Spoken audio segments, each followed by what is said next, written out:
It's good afternoon. Watching you live from Adenta, a man from Dodowa Road. But, Ejaboku. Okay. Rent issues in Ghana. Mahu statements, more ready issues. One, the prices. Two, Obi was made crowd mempe 1 year, maybe 3 years, 4 years. Now also more do home come. A big crowd dollars, a big dollars, and these are issue. But rent issue. Maybe I'm sure and come on when paid interview. So we want you to join. And come on because amount for affected seriously. But I just a dime was some Ghana said say. Very well, thank you. I will be Efa Akwenyesu. Kafra. Sorry. Na Mada Mose. Na Mada Atifo Omomutie or Accra FM Ninase. In fact, Adia Accra FM I say a very call to social matters. Intino Mejidi say one or two no said it will be kind and you paid for. We ye now I was say to me, you have to be awakened. I say to me, be any. Now ye to me, the agent to an share system ni pa over the years, no. You say, ye quite who you hear me pa. Yeah. Who can't a dime once a month. In fact, I unfortunately say, policymakers over the years, no, are not taken into consideration. Say, so who can't adhere me and son. Yeah. And here we are sepa nyagana one. Shelter. Food and health or education is nowhere near. I agree with you. Any year, just to improve and develop yourself. There's the society. But what the obey survive? Education count. I agree with you. And any part of it. I agree. Now education is not best at I don't know school there. Of course. Now school there so be school ba o me da hefa. Uni baby da be there. The effect of say obinya baby na yare yare. You can't learn. I mean, just mention it. You can't learn. learn. Wa otifie say oni ni kunu ne yire kwanya ntokwa na say pam fifi a obo asesa. Oni ne manyina no obo asesa. Say nkwa no ani afia kodu point bi a na adwamambo ne yare ene beba. So the implications are sa a dying one 70 ban or homelessness no is serious. Now Bobie is it would you want it's like me cancer ya and I'm very passionate at a point in time because me who say either say leaders are on my back that either say omutimu yedin omunjini pa ho yeah and I say me knew how to describe them because ejabogu fabako ka ho. It's either yent memfoso we are just stupid. You see, the truth is that anything you say education here you can't say I'm educated be any. It is not about NDC. It is not about MPP. It's not about Afanfanto. It's about you and I. We know family know we don't know. A bread and butter issue near can handle. It is a if you say you're calling him for a very long time. That's the ABI. Yeah. One very important thing, me no can say, the letter move be a year to 15. Really? As no Obenya Aquashe Vuvuzela, eh? That is the point. That is foolishness. Sorry, my quote. What I say? Bobie, Obeshe Vuvuzela, Asha Sumadi, you to know. Ukakape or say, we are MPP ni. Ukape or say, we are NDC ni. Politician will say, ye mean quite say, I do not. There be a mean question because Ajaboku says here, Mammy break down to him. Says a dying offer, sir, baby, depending on the location, normally J. Bono. My fair idea. For you see, Bobie, and let me look at say, with the baby cry and your cry. I mean, such a baby, and me can't be follow. Baby, yes, sir, maybe I'm talking, yes, sir, what you. Just here, come here. No standard. Me knew me, you bet me a quack. And your cantonment, and your East Legon, and your bonny, young can't even from Dansuman. What I say, Dansuma cry high. No, okay, renter, Nini Bono. What did Dansuma compare East Legon? What I say? And it's nothing, East Legon, of course, nothing. Yeah. I'm telling you for I to tell you, I am from the Kumasi and Santaman. Exactly. What I say, Ufa Choco, what I say, Ufa Tessano. Now for those areas now, what I say, Ukofa a single room, bedroom, Ukofa Siana, you bet you around 600 Ghana cedis a month. Oh, okay. And then me say, me say, I'm telling you for Teuti, Ansah, make 600 Ghana, 6 million. Oh, single room self-contained, okay?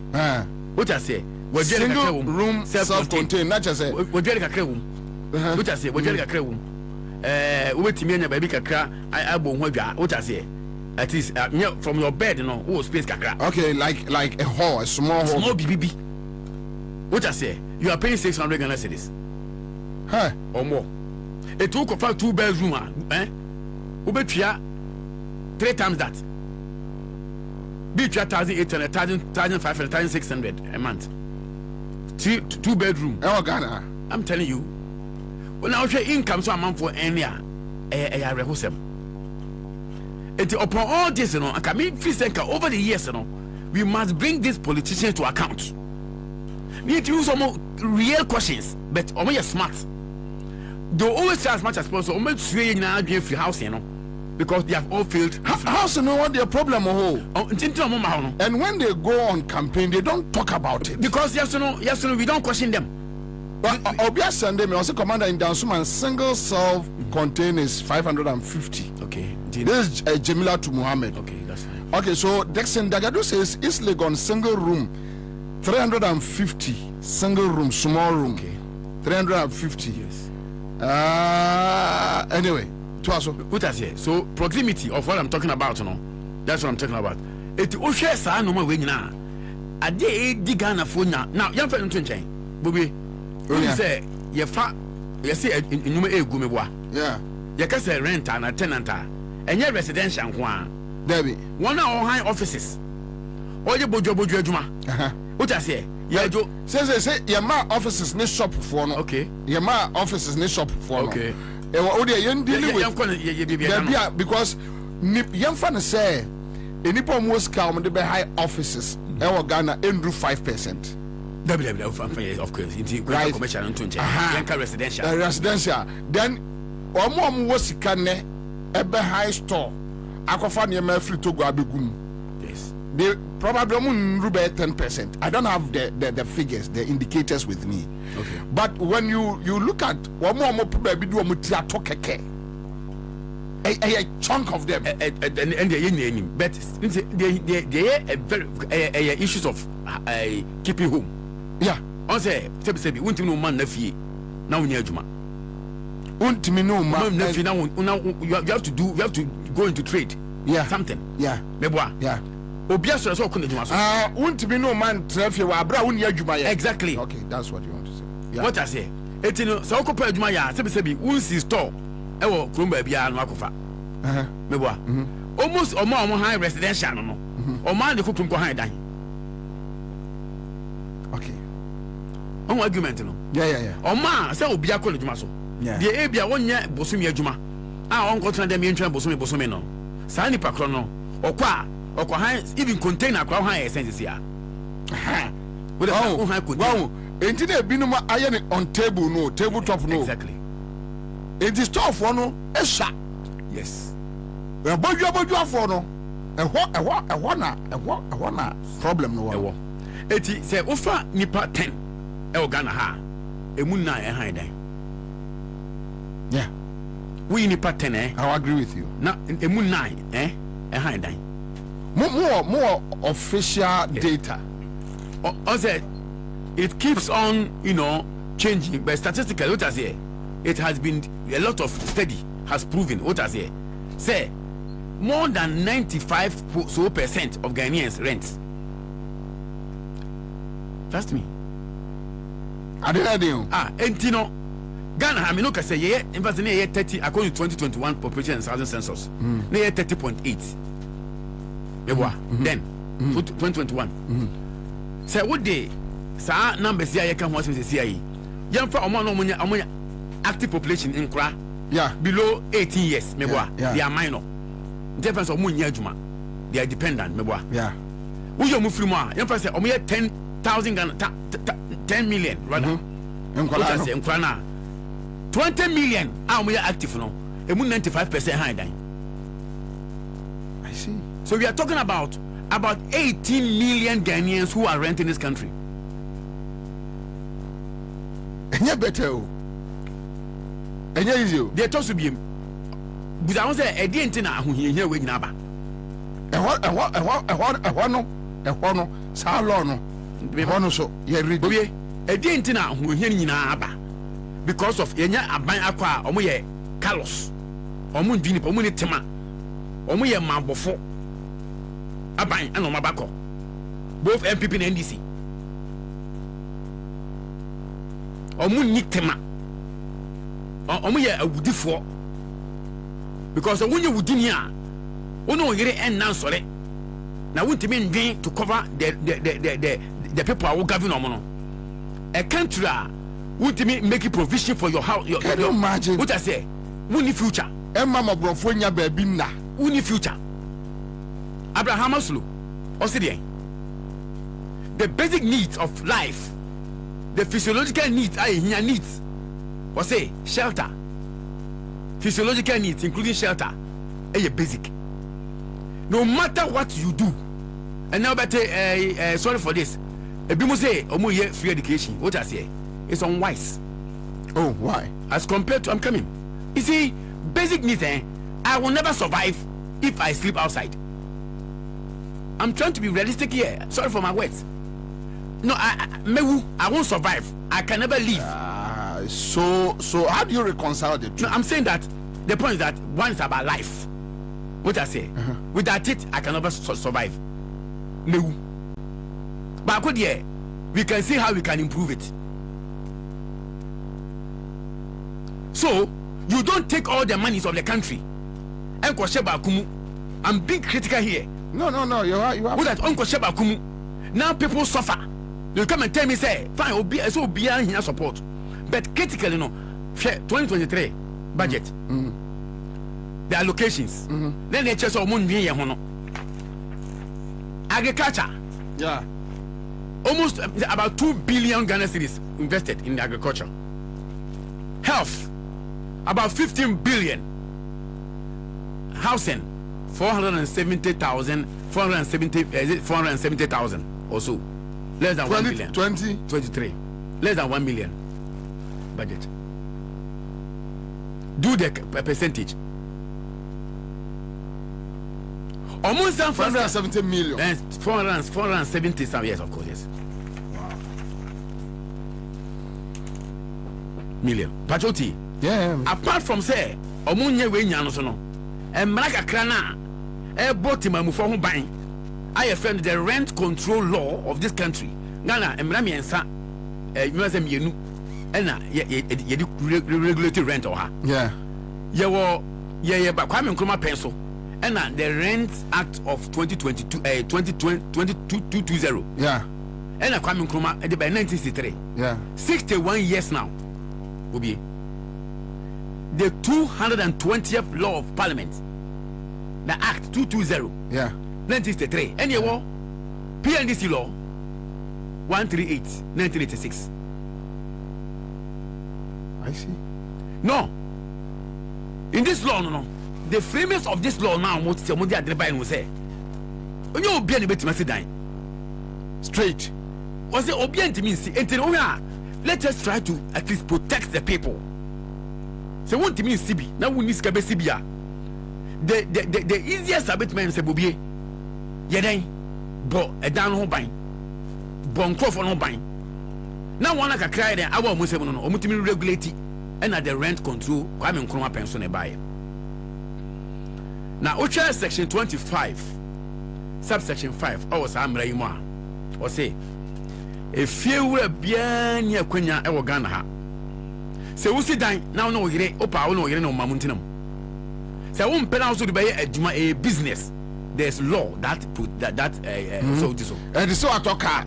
So, also, while we be here, a home row. Never do coast station.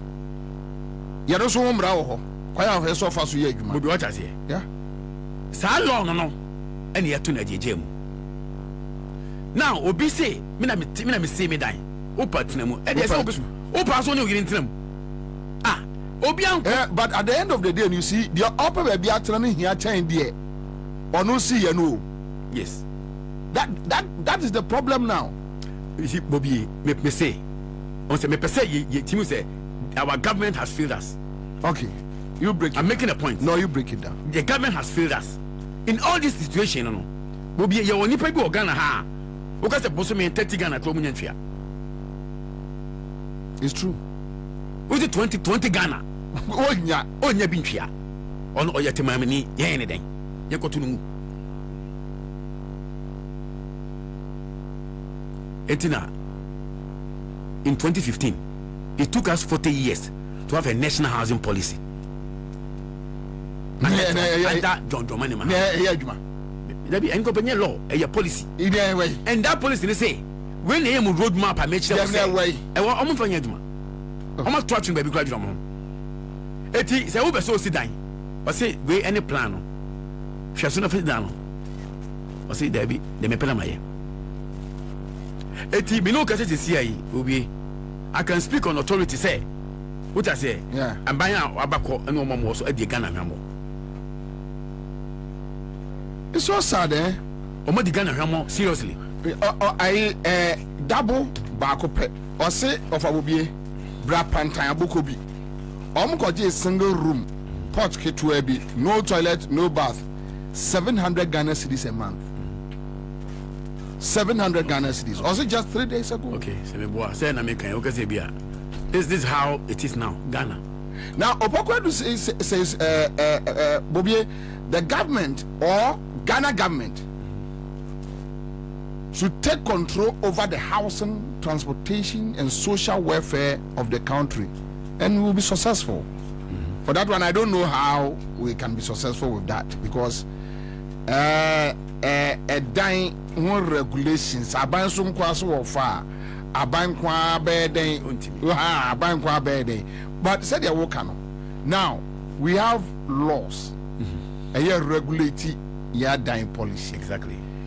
The other side of it is you see how be sending me message also on all you feel cement. Now they are buying cement around 110 or 20 Ghana cedis. On our uncle 120 Ghana cedis. Cement fancy die. Now you say on Famejo a boy for. We are talking of iron rods. We are talking about Amia. We are talking about Yabo.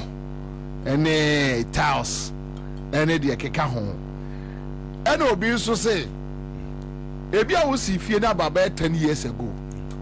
10 years ago, no na niama born to say. So how do you reconcile the two? PC on say emra. Say what's your mind more? Yeah. Not say what's your mrasia. What means on continue think can you do? Look, emra say. Opa obia menye sure say aban bia na president be so konse ko fada ko han. No. You decided to you do person day to earn an income. Emra wo. Bobie, say if is a yes on in that street so ya babun sini baby da. But law is law. You can never say law no say obi o ho me no ka say 10 years on your maintenance on the fee. Yeah. 10 years o. Yet osidano 30 years ago. Yet to cement no sem matum. And a banish or illegality, perpetuity. But also, I've requested say there must be a rent tax force. Let's find the solutions. Rent assistance. Yes. Say no. Why never caso come for a call? And number two, and I guess so sad. Okay. About it. Ghana. Bobie, you know me very well. You know me how I have my stance on national issues. Okay, but there are certain issues I think say because both parties need energy politics need to any decongestion. MPP or power number so me decongestion. Political capital man this. They chance on it. Also move to more. No man amasie and this your power no be decongestion a political capital edma MPP Nansai me pacho me come out straight me to about 2004 2008 man to about my MPP me asantine me jai me to about more mu bio okay mempe hey bia o masum me to about Emma Kufo, Mantua Bama Kufado. We go name so Omeyu, Yari a meme opinion. Okay. A meme opinions. It doesn't represent Muamotia. Okay. Metuabama Yatamas Nejo Mahama. Right. But regional minister no Koeno, Cassiano. Yes. He was doing something wonderful. And Mena me support no. Within 3 days, 4 days, we are across central clear here. Even though now man for so on by some the PAP and Crophobia other side, no me, I don't care. What I care is that there must be order. Ewo ye kronumu. And why not John Board no better see so? MPP for now, better see so say wouldn't say 2020 elections. Are there now a bet against the make there be see the tax force so. Say MPP tax force, housing tax force is here. And NDC in your I said, MPP for the crowd catch almost say, Massa, at this hour don't do it. NDC banners a John Mama say obey. And this for the catch and say a bad policy. Open say party the young popular. So we are in a fix as a country. We a call to the issues I can. Man get tax force. What to our Frank with some green. Now what to Monsieur Bontin? Yes, I task force America. Maybe BBI say your rent law ever. Yeah. It should be instituted in the law. Your rent law the parliament America say. For how long? I'm not reading one. I call 2022. Yeah. Until bare 1.5 years and the housing committee or no matter person will be one to no found uti it is our task force no akwete saman if you saman district your 261 district okay you be employ people omo dey omo yes adwuma no yeah feel when omo charge kese no they were supposed to pay 8% tax we are commercial we for commercial we pay 15% and no pay sika twitwire die e bit ma boy fee nsem okay and the more you charge the more na mesuji free and now they charge with impunity omo bien tax o omo ye to bet omo tax ma wan what I said the law says Ghana revenue tax no you pay percent kbia what the dollars I pay 8% am I very interesting comment from friend and is in the law and revenue when the omo timi jeje Kofi Sama send you a message because look tell Ajapoku to hold on his breath. He is just wasting his breath because those who are supposed to implement the laws are the same people who have built houses and renting it out. So, what is it? And then you say your education you. You say okay monfa. And then you come wa. Yeah. You can so many years. Almost almost say since say time o pese senka ye pese be boy ho a this is the time it take critical decisions. I'm telling you say if housing is the topical issue in Ghana now you say obeluso about we because of housing everybody will make sure obey mala papa bi amana ye mala because when ma dey amwa hwe me ma hwe this manifesto hwe this MPP manifesto under the Fourth Republic, from President Kufuor time after Rawlings exited, at no point in time were housing issue be a topic in election done. And nobody is questioning them. And they don't talk about it. It's like they even supporters no mushia sebia Urajo Mama better say busame questioner. Last time Ura Mama saw on Facebook.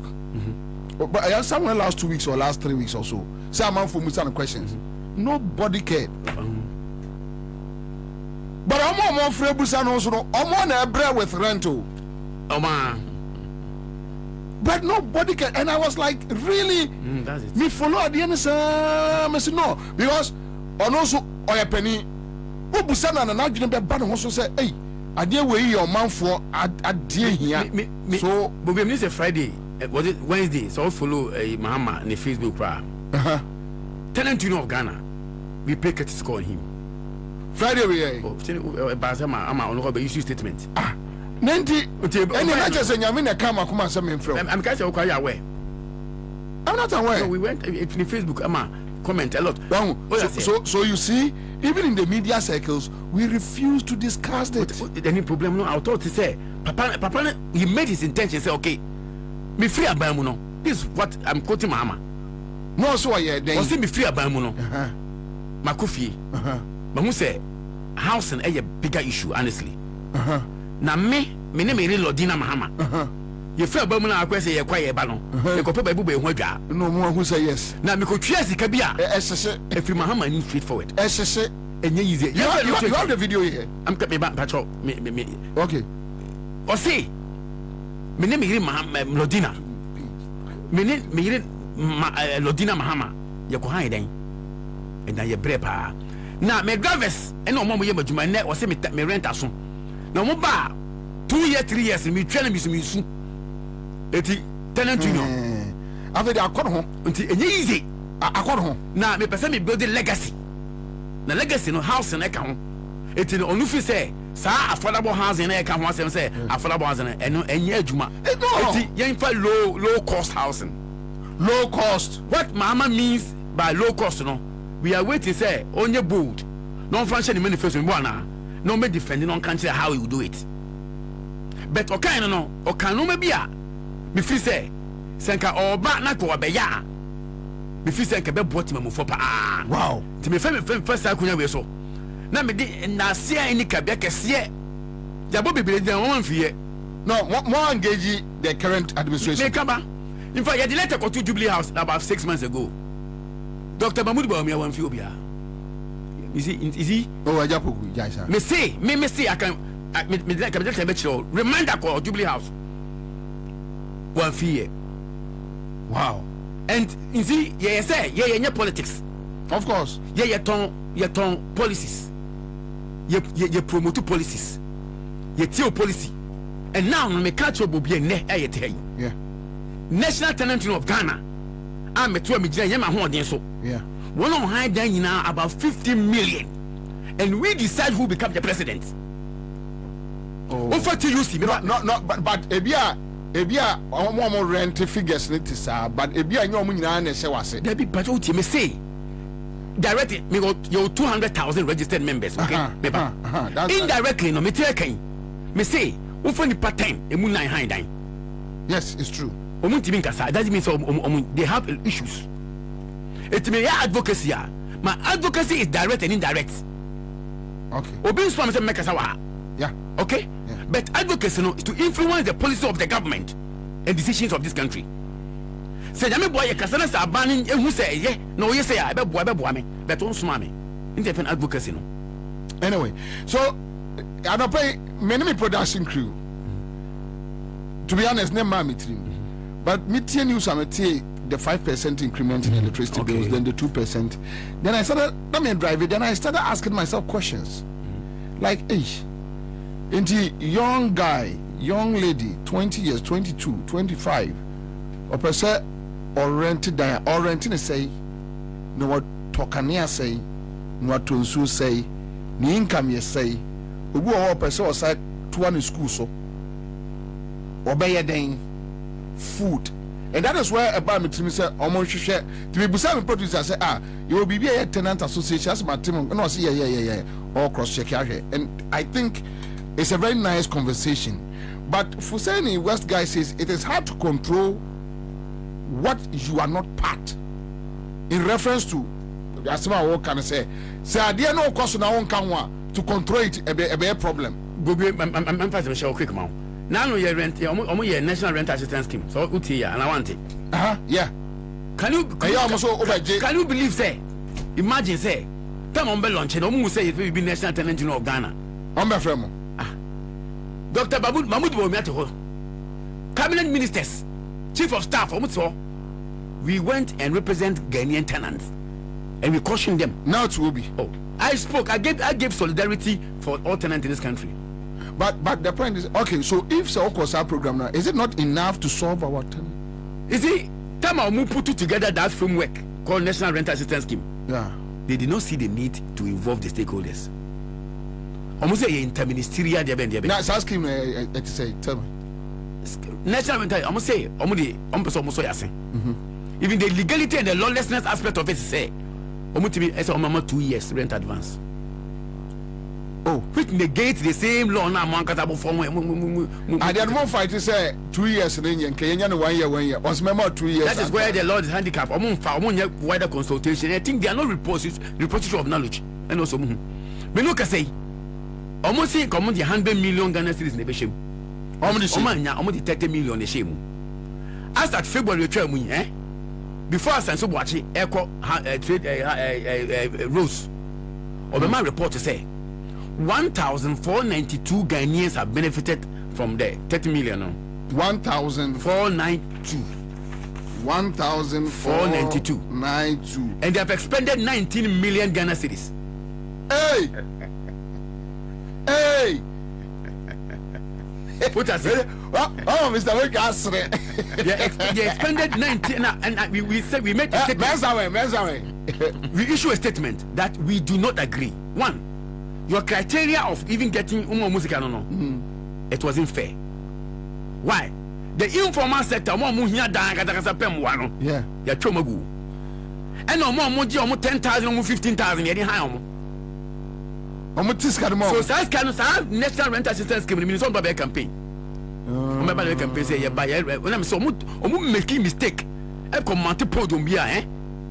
it's going to be serious because we are going to awake and make sure say be the penny there's no way better say I'm because even the people I speak for is pull your numbers that made you the president. It make us up personally for Ghanaian people, even if it takes my life. Almost I'm nipa 1,490 and almost spend 19 million. So I'm from Kwabena. 19 million. And yet 290 billion. 19 million Ghana cedis. At 290 billion. And I'm saying, look, woo, can you publish the names? Okay, yeah, because 1,492 days. We are Google. Yeah. Na time but national tenant of Ghana. I see. Every month we issue a statement. I see. We don't believe in flooding or cladding ourselves in red. We want to do a fair, objective analysis and make sure say we make influence or we influence policies.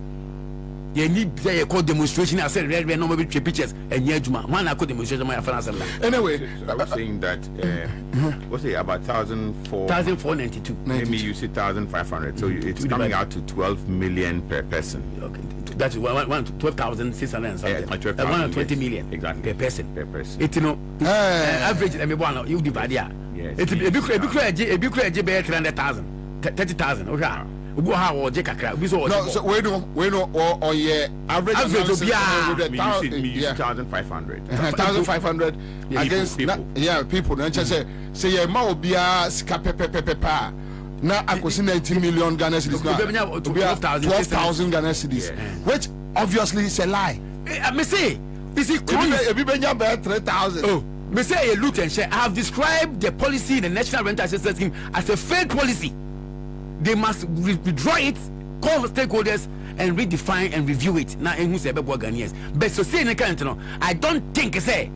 Obi free MPP mu be jina bon ticket and say ye money pa na say because ye millions or more better and o assistant no it won't team from money pa 2,000 ye nipa but how then musia mahama no mo musa ne say sa affordable housing no e ya no mo ya o mo turn 50,000 100,000 Ghana no why and yeah both NDC and MPP say affordable how affordable Bobie me feel say Obian for the manifesto my how affordable Obi me say I feel young I can't 5 months or 4 me me say Obama opportunity near Bamo I'm telling you for a fact that we are going to scrutinize these policies with the house and everybody be BM MPP since 1992 brother have boy your housing Uti we are you better take a decision about 2 of them especially MPP and NDC near 12 near more be at church we are and say we go and check the year 2000 we went to International Press Conference Center.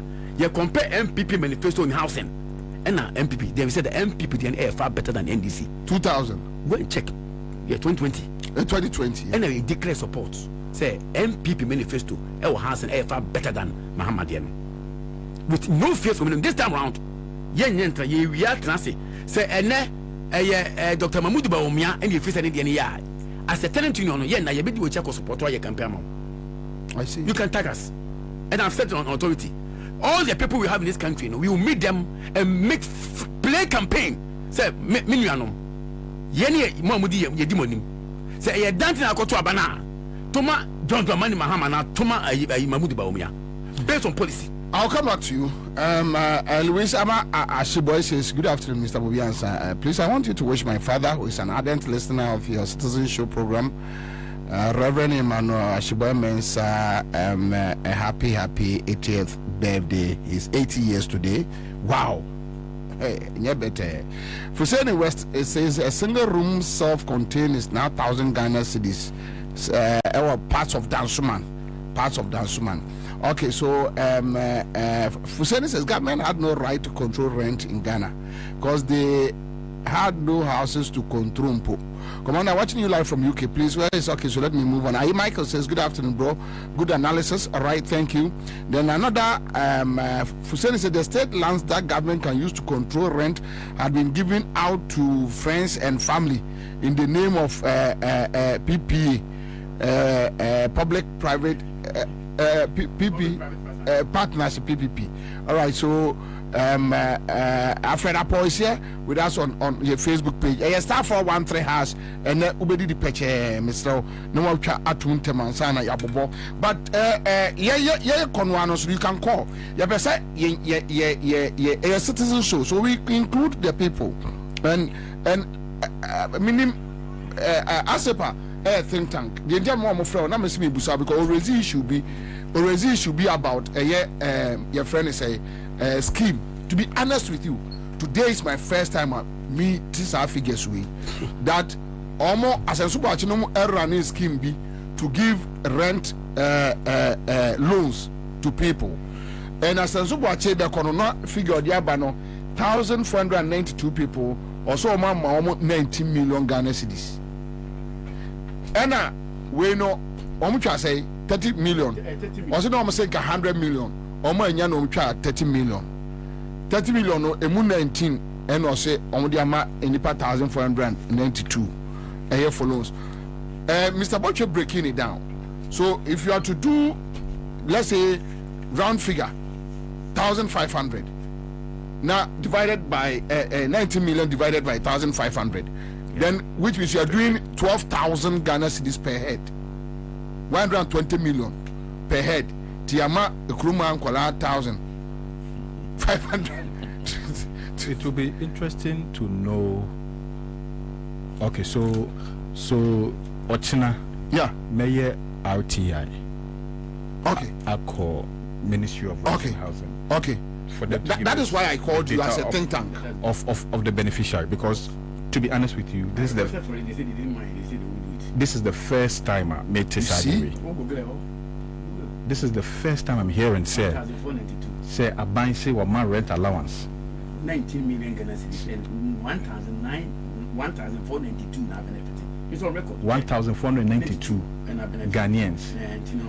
A coin best somewhere, and then what was the selection process? And then Ajapoku say, and Domoka say they should supply them names. 1,492 Nipan idea is a you should press it to provide. You should supply it. It says supply us the names. Let's know. Say bia ebia Regina Tagbi Yamanipa 3 Bobie Ansah kuma Santimampo Yamanipa 4 Jamestown Yamanipa 10 Bono at least we should have a fair idea because it's our taxpayers' money. Yes, we deserve it. We deserve to know. So we'll do an RTI on it. And I've been probably almost like this kind of my main faith in Munchel. Almost non-refundable amount of 100 Ghana cedis, right? Well, out of the money original. Hey, before you be go document no. It's a nipa 10,000 apply ya. Not a 1,000 in ya. There's a nipa 9,000 in ya no. There's a shit. Another fraud. Another fraud. I say a more beer. So ube process. Go online. So me pay. Say me the wood. You interested? Boy pay. You best start no 300 for processing. Processing fee. I found some. Eti uko 100 guarantee no. It's nipa 1,492 no me no. Say nipa 10,000 apply ya. And 9,000 enya. Multiply 9,000 times 100 Ghana. I buy with the BBI to send them one. And I'm private man, rent masters.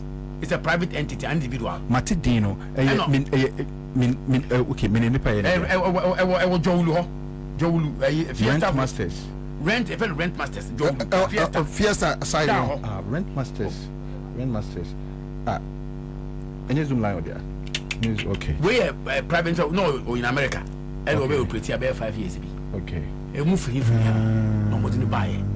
And the young friend say the kind of nipa 10,000 apply. 1,500. In Tiaka say 8,500. 8,500 will be a 100 a year non-refundable. And she say, I say 850,000. 850,000. 8.5 billion. It is canon. Yeah. Hey! This has come, eh? It has come. And that's what I'm going to say. Me per se, election when you see the tenant of Ghana, we will ensure say a moment we come the children being for do campaign and fly. Anyway, me per se involved so that but I'm really interested in this matter. Yeah, until the man will also be into Ochina will file an RTI with the ministry. Say they should just provide the data of the beneficiaries. That's all we need. And then we can scrutinize. So yeah, because this matter I think it is worth pursuing. Yeah. Anyway, remember back. So New York says Takrade One bedroom hall is now 1,000 Ghana cedis in Takrade, and Ablek Molebu, a single room is 250 Ghana cedis. Okay, so Pastor Lai says good afternoon, Commander, and his team. Alright, so good afternoon. Let's come back. 03022089090. If you have issues about rent, yendin komo. Ekromu ya yedin, water bill, light bill. But ya hoteliers there in Wajuma, mama me. But Ansah na mensa back no. Then issues with plastic manufacturers, because right now idea bia say Ghana edi bia no packaging in plastics, water, food, building construction, and all those things. Plastic, but interestingly, so you better dialysis and so juma. You better dialysis juma. Kwabena, today we had an IPAC meeting. I'm just coming from the IPAC meeting, so I hope so. No. You're not so special. You're not so special. And we will deal with dialysis. You see, and then I catch me production crew and say, look, if we don't step out there and touch on the main issues, and they man be free and circle, then we will be just fighting among ourselves and all that. So, plastic manufacturers, 5% excise tax on ex-factory price. What is it, Mr. Bobie? I just said, me because me maintias here, you nantias here, ye kase bibi excise tax, a punishment tax. Just say, at the Kodena or Kwakoto use no sadeno, injurious to your health. Example to say tobacco, and I say alcohol. Really? And he say adeno injurious dear. And he far a Bobie tax being to discourage you from buying or using. Now, Ube to me catch me say PVC pipe, plastic pipe now builders. And I said construction you use for electrical wiring. And I said poly tank now to edins you gumunu injurious to your health. And I said plastic bucket and ice chest and I said cooler. And I said next time there in buildings they use aluminium beam for window profile no nina plastic. Are you saying say injurious? There be a beam. Sa tax way 5% no. There is no footnote. Into a government, pure government revenue. But Bobie, since 13 years ago, and I say you tier another tax, your friend 10% environmental excise tax. And no ye raw materials no e bahabo and say betimi ye no ye tier tax no. In for the past 13 years no ye tier tax no as of 31st December 2023 sika aye accrued is over 1.97 billion Ghana cedis from sector for a period of 13 years. The sad thing is sasika we nyina no a consolidated fund into me and you even 1 cedi say ye de call akoye plastic waste ejuma. The footnote on this 10% environmental excise tax no enchechire munya ne say sasika no ye be bi e dia support omo ye plastic recycling. And I say we say ye plastic waste management be sasika no e dia ye yentumi yi 1 cedi kra emfan ye and which no wo sign asamba ede another 5% excise tax eno dia a pure government revenue. Now the thing say almost can be a say a consumer tax into a money higher ye plastic money higher consumer tax meaning na ye betua exactly yen push you and farm out yesterday be ye pushing so ye juma begu because purchasing power na nkasa no eni hobio ena ye eastern and western borders nyina very porous when it comes to trading and as a goods in Crawford at the far Togo Freeport at the far Abidjan ye tax systems Ghana in the sub-region we are the highest, we are the champion at Bano taxes until we cannot compete with manufacturing from Togo and I say Ivory Coast. Even today Burkina Faso crack to Ghana until as a company there almost lose customers, but as a country we have lost revenue. Ivory Coast, even unemployment. Yes, Ivory Coast have gained employment and Ghana has lost employment. There were two, and so called Togo, and two more are doing simulation exercise. Togo, until a year, we'll all go there. Now you are manufacturing. No, you are by ECOWAS protocol. No, yeah, export. No, so is the trade ministry aware of this? BBA Kosubiano, we put them in copy. So these informations, they have it. They should have it. No, they should have it. No, do you know for a fact that they have it? They should have it. Ube to me, Omfre Dr. Joseph Obin, Guta president. He is our partner. Yenina Ekoba, was answering when you government they don't. Omunim. Enti ye say sa taxway yen to me san jin kan ho. So omo eye chinchiran ya will shut down. So and the 5% na fe neighbor. Yes. Say last week mono and the week, right? No almost started say GRA for started say afi dey almost tata yen. Say sa tax na eji. So one tua and ye be assessment of njuma wa ye na ye twa ebo with penalty for you. And you say we the afi there matra red line and you say ban sa dia you be shut it down. Now the thing say you can say you shut it down one. Omo workers are omo ye direct permanent workers MIN 39,000. Will you 39,000 within the plastic manufacturing repair and repair. Ansah pure water for no omo ye bottle water any pure water no without ye no they can't. You want to me find you paper more and I say no way. Yeah, no way. Omo so no we have over 4,000 sachet water companies in Ghana. Almost create employment of 1.43 million Ghanaians.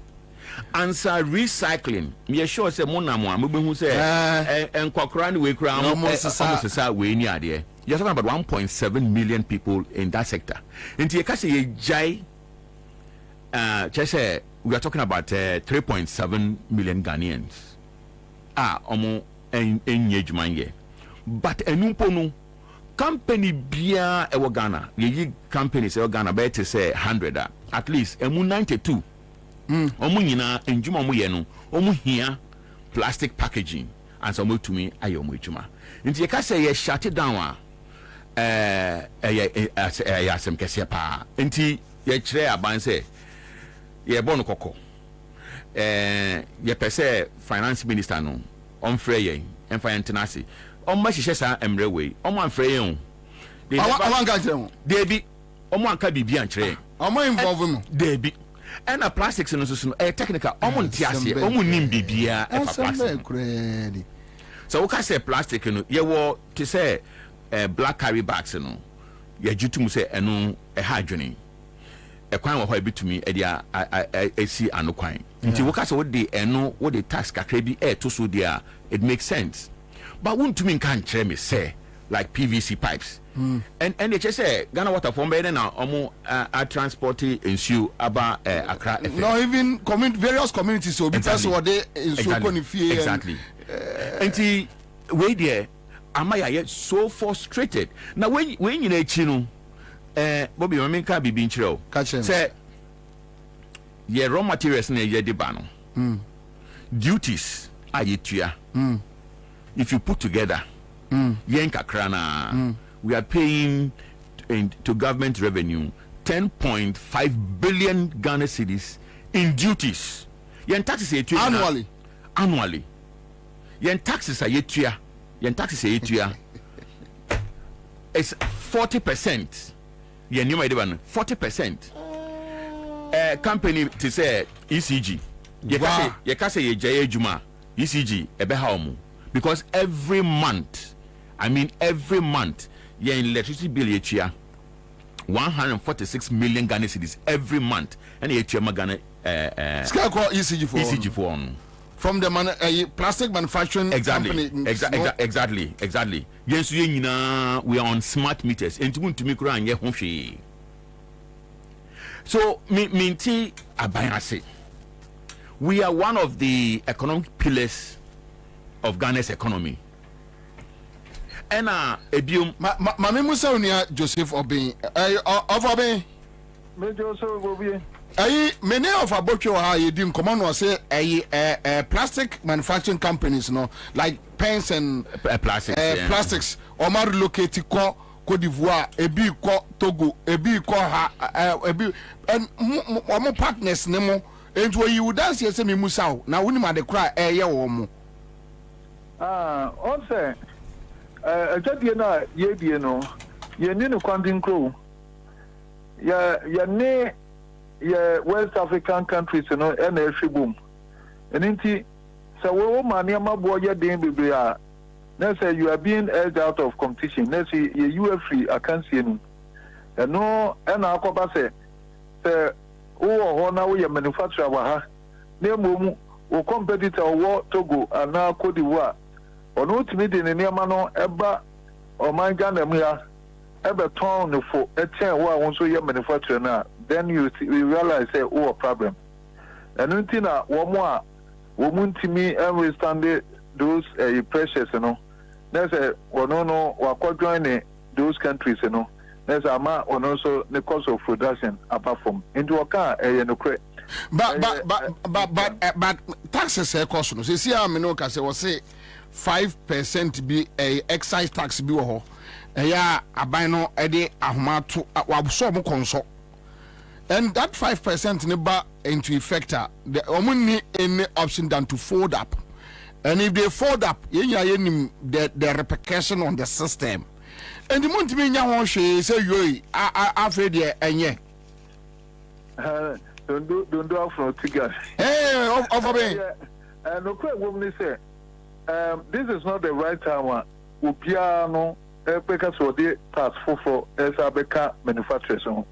Titru krane buying wo bota ni say nka wo be import substitution wo say ya import ni ma bebre enti kwan ya wo be fa so ni say local manufacturers no mo ni ma no e be ye fo ne nka ye nkoto bi wa manane na nka ye to ne ha enti sam be ya wo propagate sa import substitution no na wo ma local manufacturing output no ne bo no e ye dia there's a buabra. I don't know, cafe. So we share the same rate within your woman. Na depreciation, yesike, why you have na businesses. Yeah, try and talk. Well, just will be no abedeka, will be a capital as we. Last quarter of 2022, no, your capital association there 52%.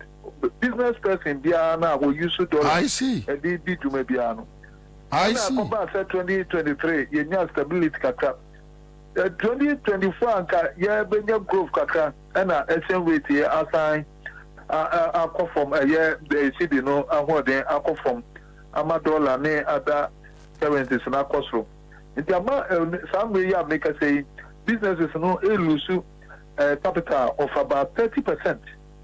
It is not the right time. I say a day a tubiano a sabekeo. And when the passadia, one will be better say are buying or new businesses now, or one cafe, or better, or mono a substitute to import. But for you, says a Casanwan and more Casakeko. Oh, somewhere no. Ya, and won't be Bia Akan, Yania Banya Casa. A policy implementers and also Casa. And they say, I say, and where you be an idiot.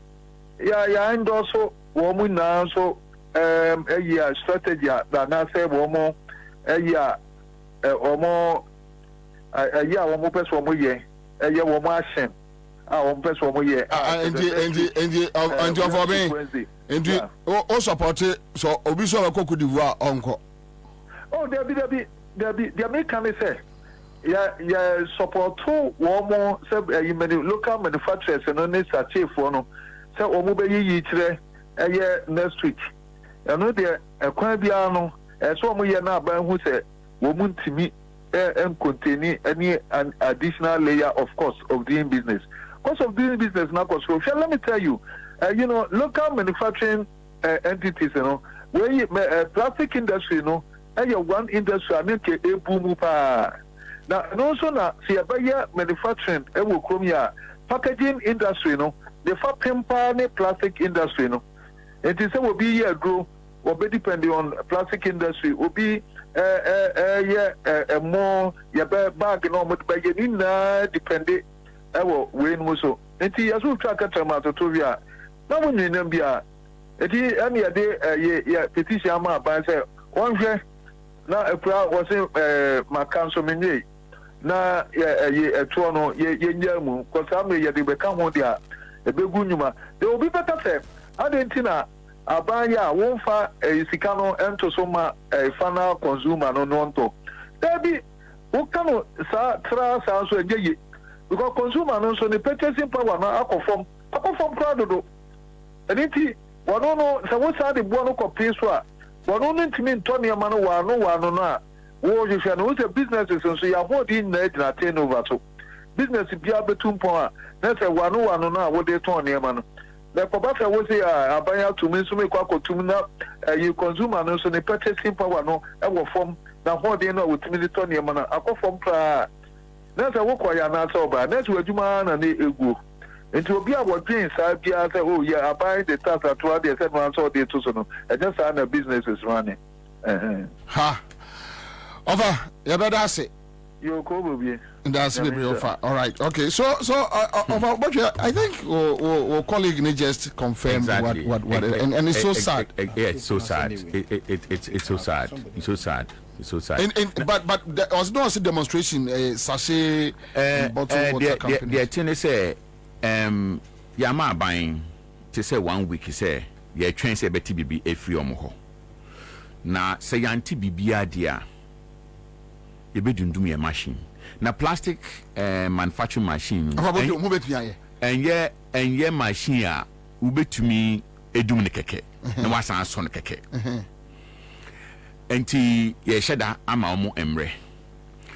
Ena ye be ko demonstration nso. Dabe mo beti anka. Ye hwese enkosi se the pen way no ebe ko enkodu na wie no. Ye wo hope say ye beti enka because ye mpese bedu sa ambre no empempenso no in the history of business in Ghana and as far as the plastic industry is concerned ye position ye take it say e bin sida really e bin sida I didn't hear I know I just said me busao no busa ban e bin sida. And one other thing, a war plastic industry we say, whether fortunately or unfortunately, no, about 90% of investors, are foreigners. And MMA relocation, are so easy. Me Ghana say me better to me factory neko si Togo no, na a bed in Kakrama. But ubia or a foreigner on your Ghanani. Or quite yeding. And yeding. And you free. Exactly. And that is the risk that we have. And the Banasa, we have what we call capital flight. So, just a new brain. How for this kind of free system? Say, $1 ni bin. I just have the could you talk ra? Yeah. And me say, Bobie ni penny for Monsomo Kasa. Abanti. I was a munchre, Ebiana, enchechiremu no eni ho ye papa but it's no but more engage trade ministry ni on this matters we a finance ministry finance ministry okay yes more engage omo yes na feedback ayenya no kire se enka omo ye ho ebribi na ekodu se minister no ono be ma approval of what eno de yenim review bia omo aye agi se e bansa okay so bunim the content exactly but enka sa position we taking enka nyade a enka ye be ye o but GRA for said no mo tata ye no chinchira mbeje ombeje omo ye implementers omo ye collectors they say and yasmami the bc exactly but said Dr. Bobie anka chiro mo se mo hamo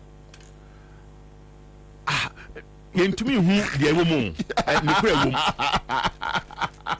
yes we can't really phantom because you be say also they be yeah how do you think so or tricky water we I quite say 419 bi kake because I quite say penini say they be yen hamo ye kwatena ejuma mu so a na ye frefre yen na ye ba yen na nso say hey muntia wontia and ye me penalty o and me close you down and me you say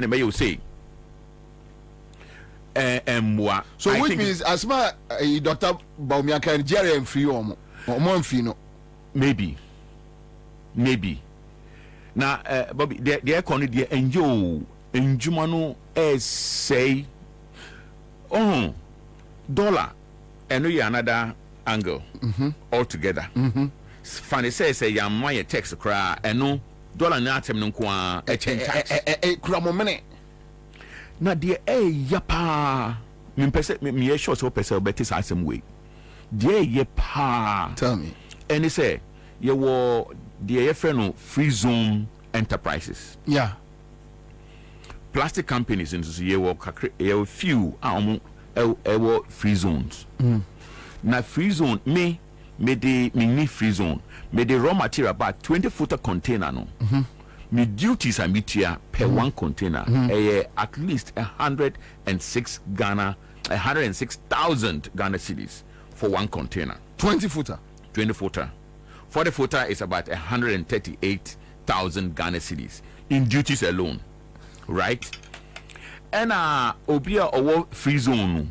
ono ontia capre they bring the raw materials and they smuggle it and sell the raw material on the local market and government is losing on the average 265 million Ghana cedis such way eco private pockets and then you are still coming back to ask us say yes I'm big tria so they are using the free zones to push illegality then the money comes back to them then they walk back to you wow wababe tria legitimately exactly so we may squeeze you exactly na magidi akwa koshim na memi di we na kwa akosifie e wo trasako oh yeah prophet anka we be we pa it's bad yes and the tax regime say what Ghana is here and there I don't think it's you can find it anywhere in the world I don't think tax regimes Burkina High crash is here Burkina High I'm sure say you what in and saying said the tomato military government to crown impo almost stop almost say they need to add value to the tomato and just say weather no per se but almost stop exports yeah no ne the entire tomatoes why exactly say you supply plastic packaging to say tom tomato plastic way no na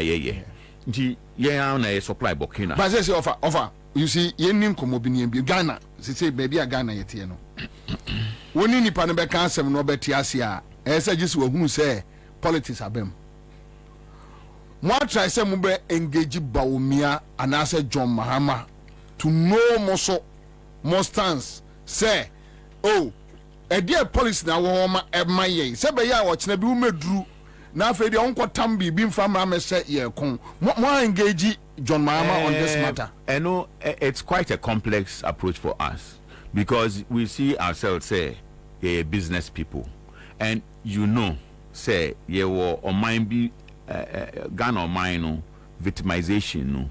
It's very, very high. And to say we a business person, now say won't share and concentrate and get with business, and then you try to mix with business and with politics. It goes really bad against you. Say mo mix here egu, mo mix here egu. Any nya mix here. I do mix here egu, I mix here egu. Because if someone to me come approach me and say, look, okay, so let's know your policy that you have for us as plastic manufacturers. Policy being a woman, so you best support. Because even when you go to America now, and Ansah on CNN, almost surveys on my all the businessmen about 60% are tilted towards Trump. Correct. Yes, because Biden or Trump, that look, we are a business community. What do you have for us? The favorable. They support you, they push you, correct. They pump in money, you win, then you build the system for them. And see, me policy is saying that yes about me catch them say someone to manua excise tax in the eba. Fine. Moko John Mahama on was excise tax no MPP the abano me support it. No one will say money for. But at least you should talk to both sides, and even if there is third party, Afrafranto, Alan Samati, why a trade minister that? What do you have for us? Openly, forum, big assembly hall, and yet Mr. Bochum negotiate John Mahama. Ewoni fie no aka say NDC ni no akwaji bibi forum kase ye nyina eto ya busa what do you have for us and I know Baumia call Kumasi Osia Kumasi businessmen omo ne nya adwene kom adwene kire no omo ne nya adwene so no kan wo adwene. I think if we are able to have that open air conversation because be am gyina there emfa the o kan there no but yenso no you shut it down, you relocate it. All the hustle and bustle about this one is finished. Ghana is the loser. And Yemi company, it is Ghana that is the loser. Young workers, over the 30,000 workers in Omunina are agitated now. Okay, so they will speak for you. Well, on their own, in fact, any ICU for Akasa. Okay. And so from that angle, no, almost also epic from that angle because say workers in Kofia, it will affect ICU. So tell me, even with Kakrana or more are relocating, more data, let's say a creative number of unemployment say more our data now. Of course, yes. Can you provide us? Not off head right now, but I can share with you later because you know the most company or employ the most workers. One company alone, you're talking about 2,400 workers. Why? One company. Ghana. 2,400 at least. Mini plus 1,400. One company. 1,400. And yet direct. Any what indirect because we call to say mini price and kind. Omo ye diane we ni ade ewo around. Omo so yes. Yeah, the materials about we don't count them. Those are indirect staff. Uncle Bobie, Bobie, but with your age, tell me right now, what do you see? What is happening in Ghana? Tell me. The future doesn't look good in terms of business. Manufacturing has become a death trap in Ghana. From taxes to industrialization. It's taxes. The taxes is just these are all. So you think that talk was just a mere talk? Oh yes, it is. You see, quite often, young president or Tukwine, you say investments and this, that. But you probably, if you check, say nipa 100 no do echo as delegation now, you might just get about 2, 3, or 4 as business people. They are carrying ministries. Ministries for. I remember there was an incident of COP23 or something like that. When you have 260 something. Exactly. So there is no gain for Ghana. Until when you know Abrofono and all these think tanks as far as business is concerned, before Obabemi too no to senke AB and senka, of course would be a business, but example before I me wo frame say me mbrambe tune, you have already profiled me into winning. I mean the kind of person. In here say me banner say in here say me because they don't have time to waste. I remember there was one time the Dutch government almost organized a trade delegation be FFH orientation on the Mayan. Say good morning, how are you? Anyway, in Pacho, ye pentamo. Ukoya straight business, you talk business. If it good morning, period. But how are you? How is the family?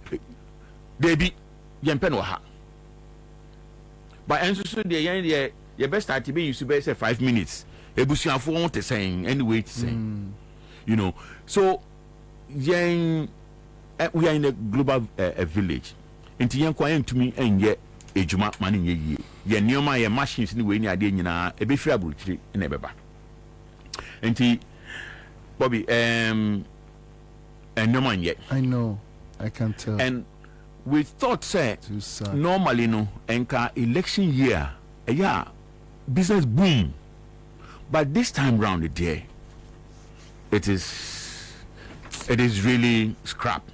Zero. It's zero. It's negative really zero. Negative. Ankasa. You know. And it's a move to me. Otherwise, we have no choice. More problem be. And as much as me tuaba, then I feel like no, there are certain things we should do it right. As you rightly mentioned right now, see a conference. That conference was about it was climate. Climate. Yes. Now, the finance ministry for near the climate change. Meanwhile, your students are from KNUST, UG, any other places, lecturers are Papa now. Architect now or Supreme Court drawings. Meaning share last 2 weeks Kumase. And I'm catching and say, can you imagine somebody like Ansah Boakye as housing minister? He has no clue. When Nima the crop. Here, NDC time, the allocated Jacobs, echo a GMPC. Allocated the echo 3 PCFM. Then I was asking NDC, like, really? Allocated Jacobs, they know can GMPC. No, I go can't hear. And then Kwabena also do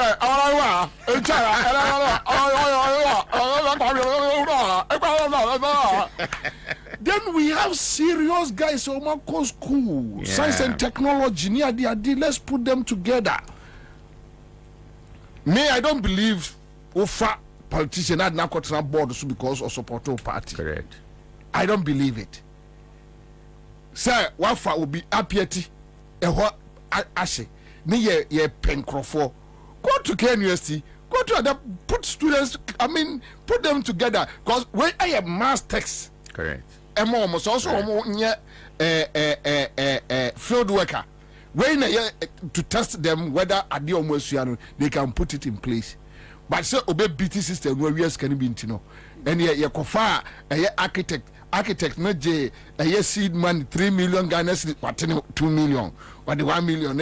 I mean these kind of things, but anyway so most more action from next there was a series of actions all right, but hope say could do actions because it will affect Ghana. Anyway. All right, so that's it. Thank you so much for joining us live on Accra 100.5 Citizen Show. Ajaboku, mame no nwie so rent issue no. Ajaboku mo action ne say. Mo last action ne say. Enche manifestos any blueprint about bonting. Yeah, politics. Yeah. But we believe say see it scrutinize the policies of government. Yeah, heard the sefata.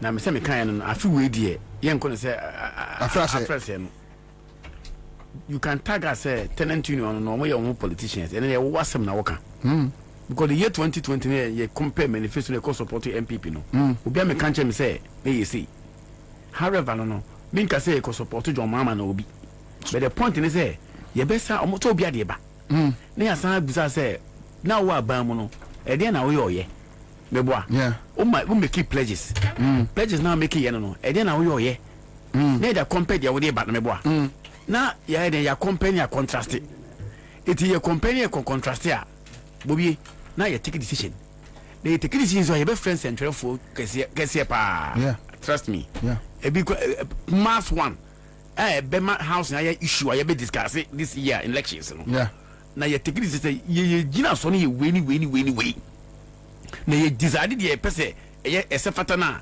ye call more than door to door because tenant union no say community be o bebia ko na bia wa bebia ye say edwomedwom wonu say wuntimi han wo dan na wuntimi ntwa ka na ye tu a bi wani mo penifo ni abamu na aso no election we ni issue based elections housing and tenant issues ebe play significant I want to be part of this. I'll be may appreciate it Bobie. I want to be part of this chief advisor.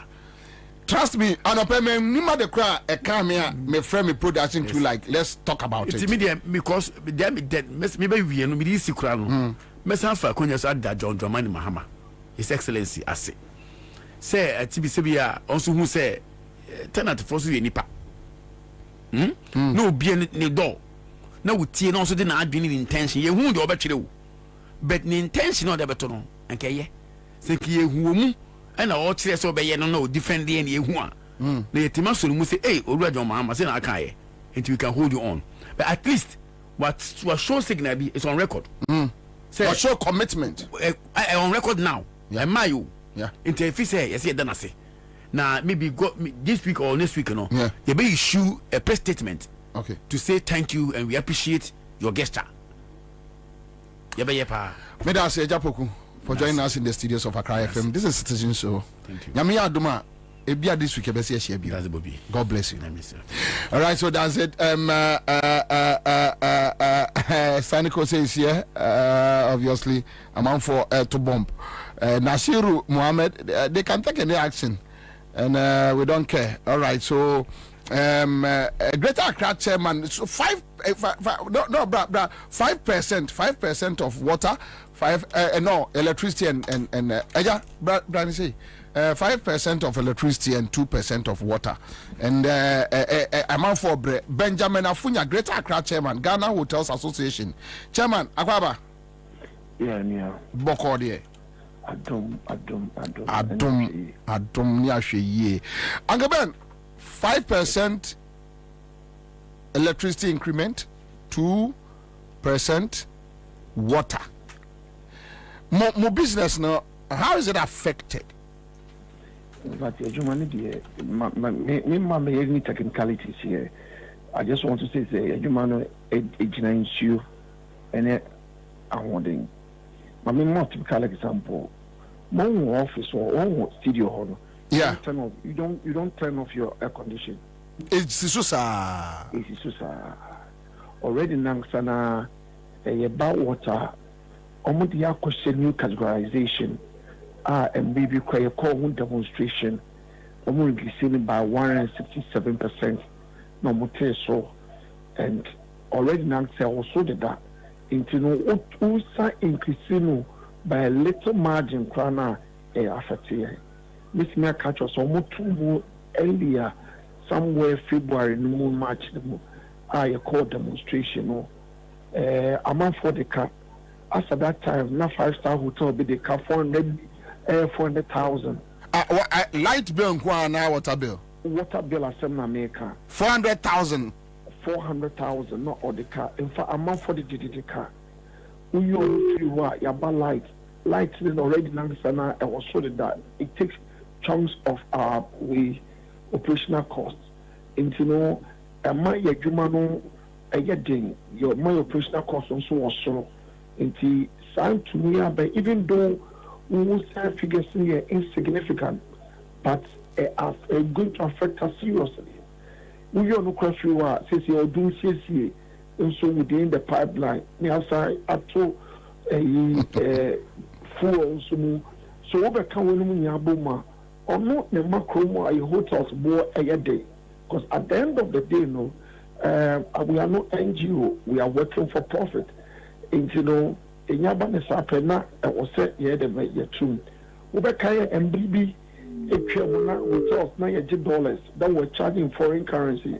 In fact, when it's in foreign currency, it saves our business. But BOG at the circular by say we should move away and accept CDs.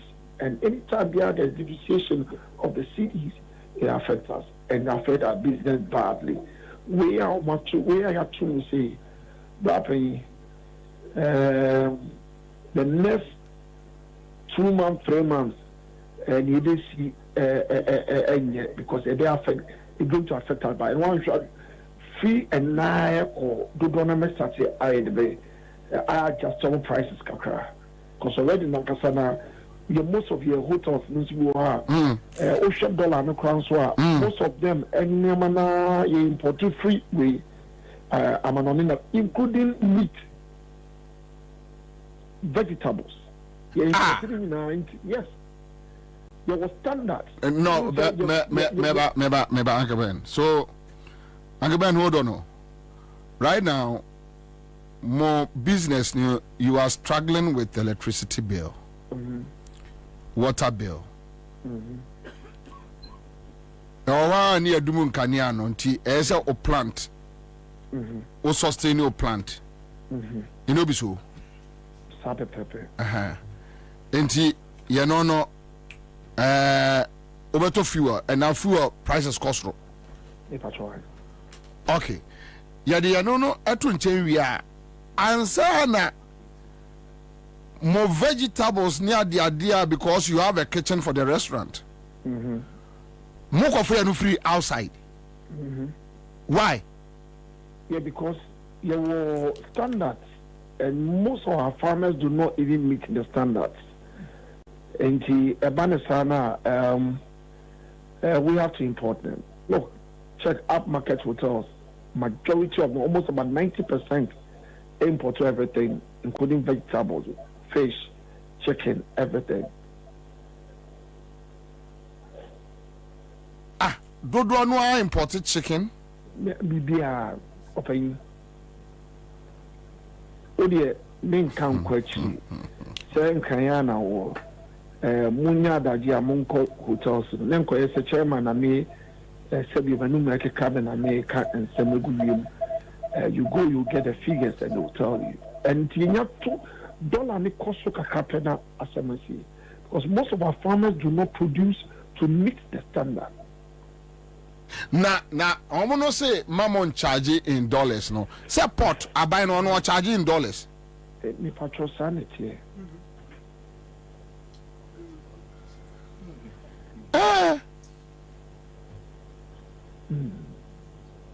Is it Angabanti Ebey? Yamini Esreno, Yamini Bompire, and then 50, and they don't lie because we share what in your projection now showing you down with the ma now Yamshisho. Oh, I ask some more. So with this 5%, 2%, more any day. But the point is, more try some be engaging this government. Oh, look, yeah, try. In fact, when we say government, we are looking at regulators. In Tiana, yes, PRC and maybe we try meeting them let them appreciate what we are going through, because we know that elsewhere countries we are almost electricity a year jumano, almost certain discounts because the electricity year juma we are employing. Oh, yeah, farm workers, yeah, new workers until now you just says, sir, we Jim me abakroma. Yeah, you did yeah, Jumano. At least you bet me a my wine high. Now, you're funny, Padu, and no more aye, Juma. The question here 50 COVID, COVID by a buy an intervention near the buy, yes, but a big boy, but Antinian should be going now, so into Ama. To what the Bibek into I say a Bibek Kawana is worsen our situation. Into Ama Yamucherian, Mankana Meboa, Yamucherian Pa. Look, I'll tell you, hotels are closing down. They don't know close because of Shannon Timia. No, they are this rentals EB. No, two more companies. Why is we work in Eddie? Last year, we lost about 10 of our members. Wow. Yes. It is a 10 members to cry now. Now, staff here 3 cry now, and 30 families. Enti me pacho Angaben me ba wa bit me nya data ma me as to, let's say, the last 2 years the number of hotels are fully up. Omo mo deka omuntimintua. Obet me amam sa data no. Yegusua putting them together. If we are updating, Yegusua putting them together. Into do so near ready between Yabiama. Mate Angaben. Mate. But nyamensa moden na omo amono no mo. Why? Yes, we dance. I mean, Miss Windancy Bebre. Live on Accra 100.5 Citizen Show. Back in the studio, we have Ansah Thompson, Mr. Ansah Thompson.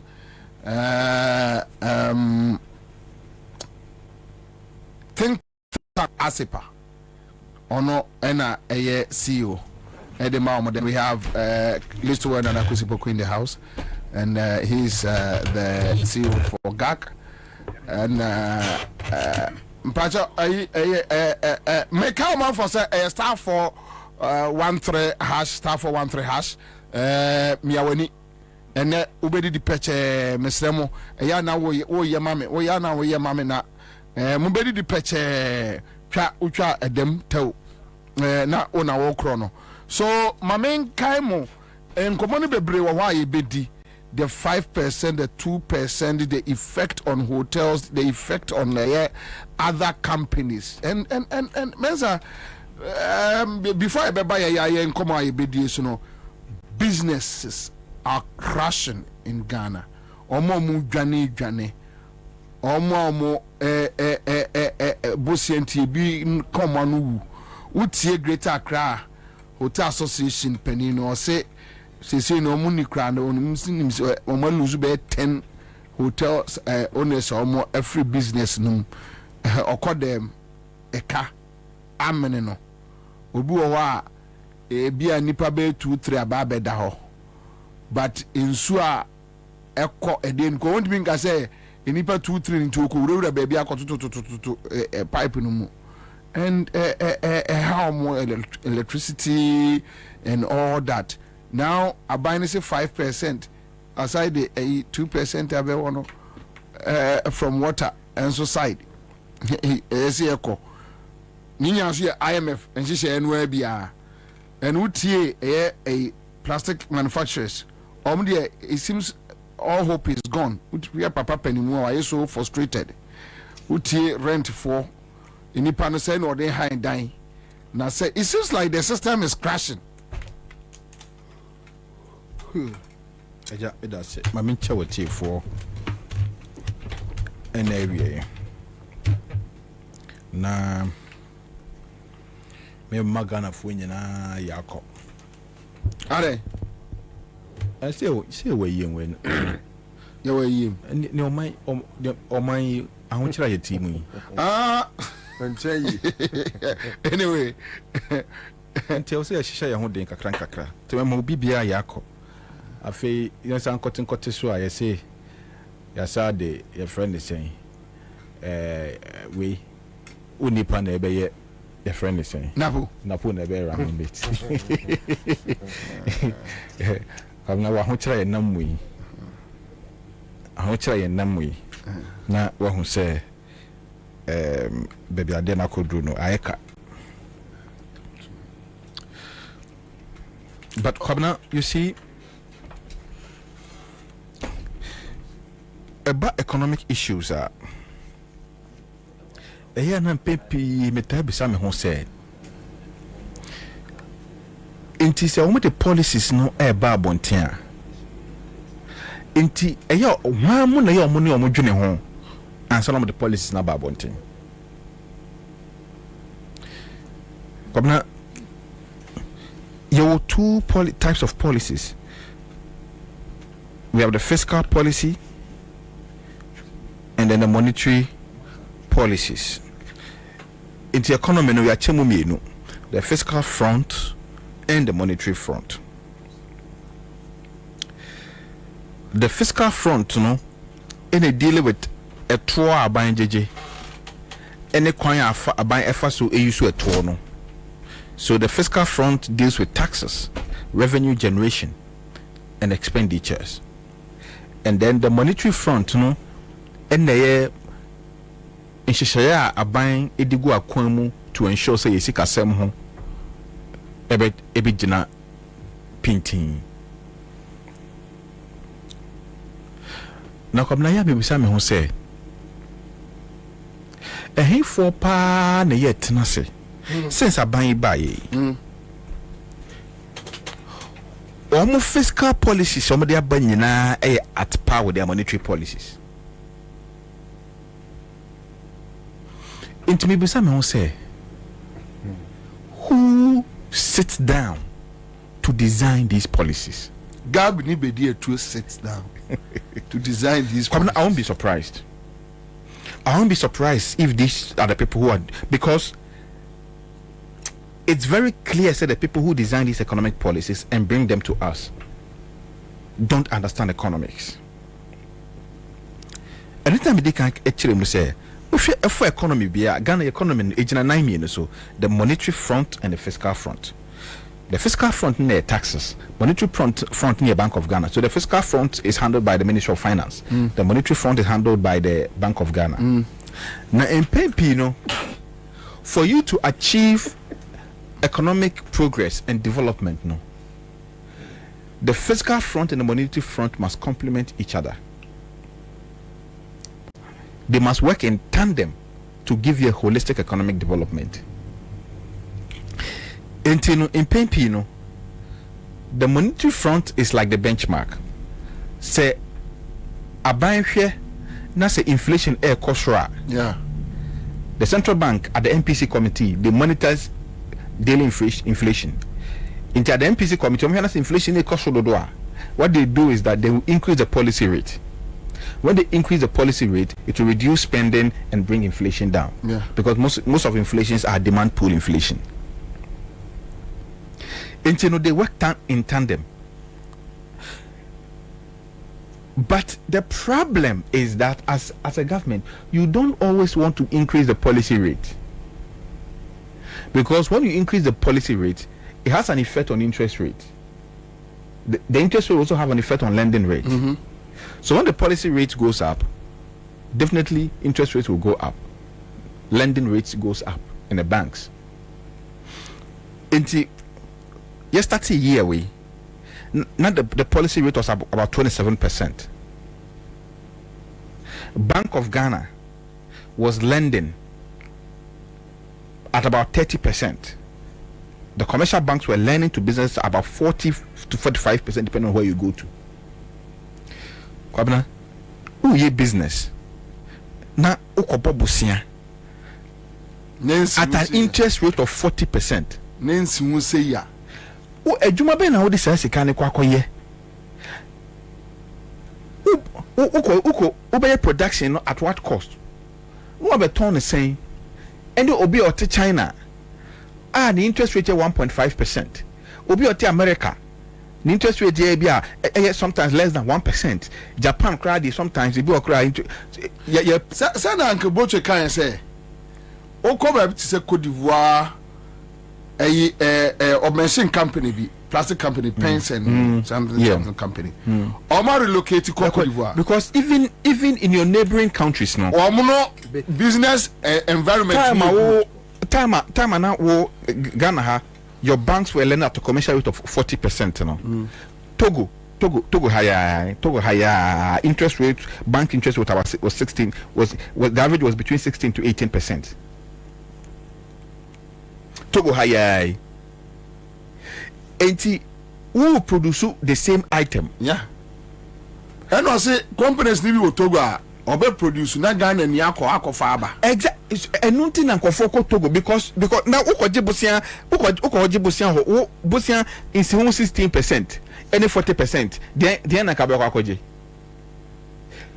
so maybe some will say all the time Bank of Ghana will into the interest in say they will manage the policy rate in such a way say the lending rate won't go up. But the moment inflation goes up, the central bank is inclined to increase the policy rate. So as a government, the finance ministry, the responsibility is share. Or the policies be bar, so policies and driving inflation and cost. So that pressure will not come on the central bank to increase the policy rate, which will then in turn increase the lending rate. Yeah. And so they depend on each other.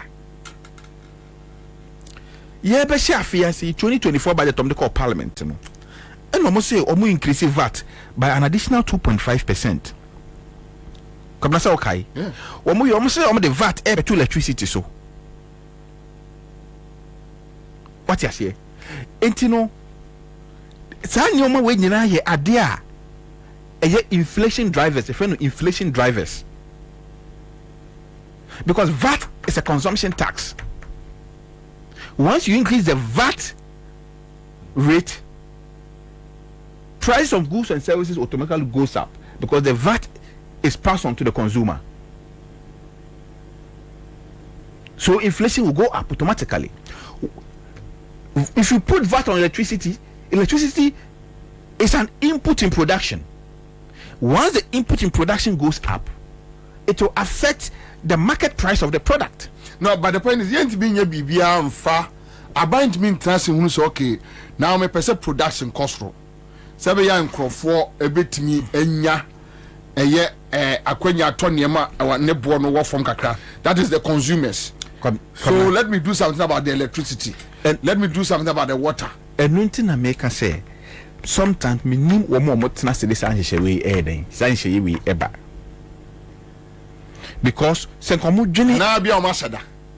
They simply want to punish Ghanaians because it simply does not make sense. Because the economic policies are just at par. The fiscal policies are at par with the monetary policies. So you can't achieve any synergy. This is the reason why our economy is the way it is. Kwabena, a buy way a campaign or car say, I am going to move the focus of the economy from taxation to production. I thought to say,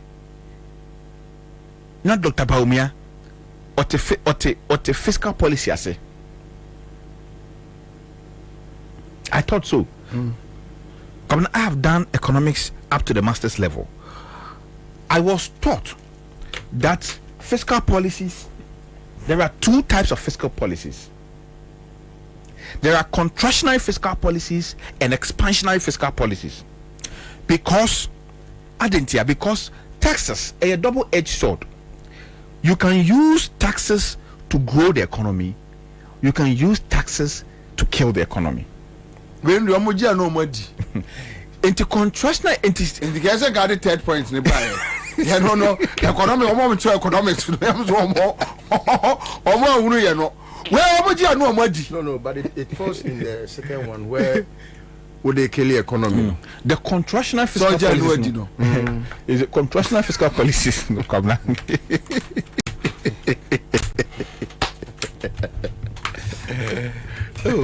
Anyway, the constitutional fiscal policies problem. Point. Because I didn't hear me. Yeah, so the constitutional fiscal policies in say, and all your taxes are introduced to certain aspects of the economy where you want to discourage spending. What I say to refocus spending towards a particular direction. So you introduce certain policies in certain areas to contract policies very sir. For example, you find say the importation of rice so. Yeah. Now consumers talk more local rice. Yeah. So what you do is that you increase the taxes, the import taxes on maybe rice. What you say? So the rice the bonnet So which means you agree with the current import taxes on rice. So with this government, you agree with them? It depends on how it is. How you implement it. Economic policy is how you implement it. It is not blanket. They make a lot of So you must look at. So the next question is how now? I don't know how they are doing it. Honestly, I don't know. Obviously, today rice duties on imported rice. Yes. If you look at the excess so I'm coming. So you see, that's what I'm saying. That you see, you don't introduce constitutional fiscal policies in a vacuum. If you want to cut the consumption in imported rice, then before you do that, you might have made provisions to substitute for the cut in consumption. So in the absence of say, okay, until one process local rice ni one farmers no support and subsidies to do set to be able to produce to meet the demand on the consumption of rice.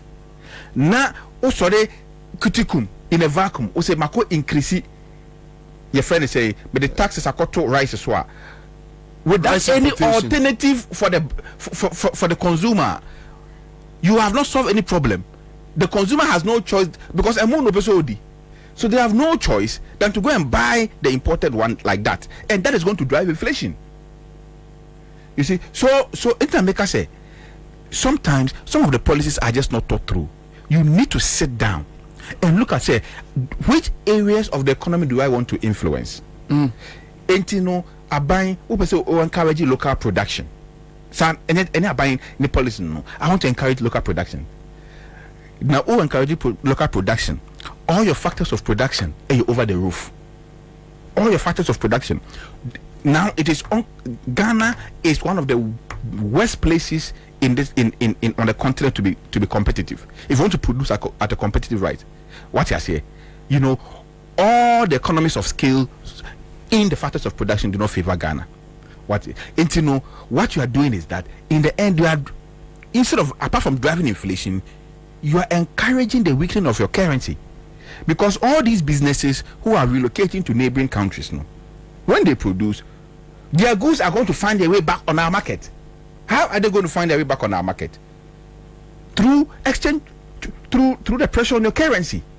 Because wako Togo na say oko producer na me ko fa do maba, say you sit them they become the safer and the beko me ko pay safer, then I put pressure on your city against the safer.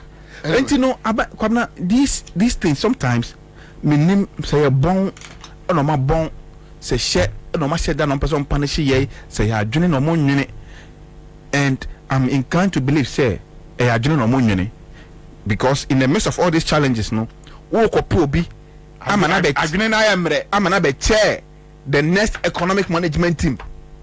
Now say Napo is the next person to chair the next economic management team in the midst of these problems to resolve these problems. Not just say wow, meaning the how. I just don't know what is wrong with you. All right, so one quick comment. Lawrence Agbanyo was Bobie a grabu economy. The form. All right, so Jolate is here on Facebook. Lawrence Agbanyo says Ghana will crash if the necessary measures are not taken like Kenya. Ghana youth are timid, and that timidity will crash the nation. Look at Kenya youth who realize they don't have future if their president is still in power. I really respect the people of Kenya. and the military for pretending they are against the protesters because they knew all the taxes imposed on the citizens affects them too. It's by the time the youth of Ghana rise on their feet. So, listen, Kania Echo 5, water Echo, and you heard the your friends say rent for no. I had him because and so many factors. You had the Greater Accra Hoteliers Association. It's like the business is crashing. You had the plastic manufacturers, and so our sisters say no only about 5 big companies, and one company can employ 1,400, 1,500, 2,000, and say companies 5 a year be employed even 1,000 kwa 5,000 deficit that we got to deal with. It seems like what businesses for no Joseph Obey. It's like, look, you'll be a person, you'll be on yet. There is no hope, and I jagu. Around my main chair, tearful. I mean, chair Mensana, Mr. Mensana, and more Bassos, and I'm in chair, Mr. Bobie. Mr. Bobie to be. You see, a new Nien Sabina, say, I was say, my any echo home. Dear Amma Wayna Bano. New Mamiensa. The Dikai. Oh, you don't try to teach economics when you know that you have a president who read economics. However bad he was, or a third-class student of economics. Is that also? And you are supposed to have Obia or also why any doctorate or PhD in economics. Is that also? So me can't come in here until Alan Chamatin left Safumafo and all those people that read economics no. Omo abai we mo omo esua economics kamiya ye same say abai bi enu a wanya sa number of persons omo ewo economic background to say abai we na ade e wo si ehu ni say enye amemwo intina Kufuado bai enya dia obeya ebema meme ne wo ye ho ahenha ye ntina obeye mampani abusuafo a odo omutwa ne ho hyiaye a owa abamu ne ayonkofo a odo omo ebu man no enye amemwo nti ena omo bai se meme tiasie ye se ne ye ko school ye kire yen se ade we ena a chese obi ebu man no ade be se o de periperiyo accountability obema uyiu ayi uyiu trustworthiness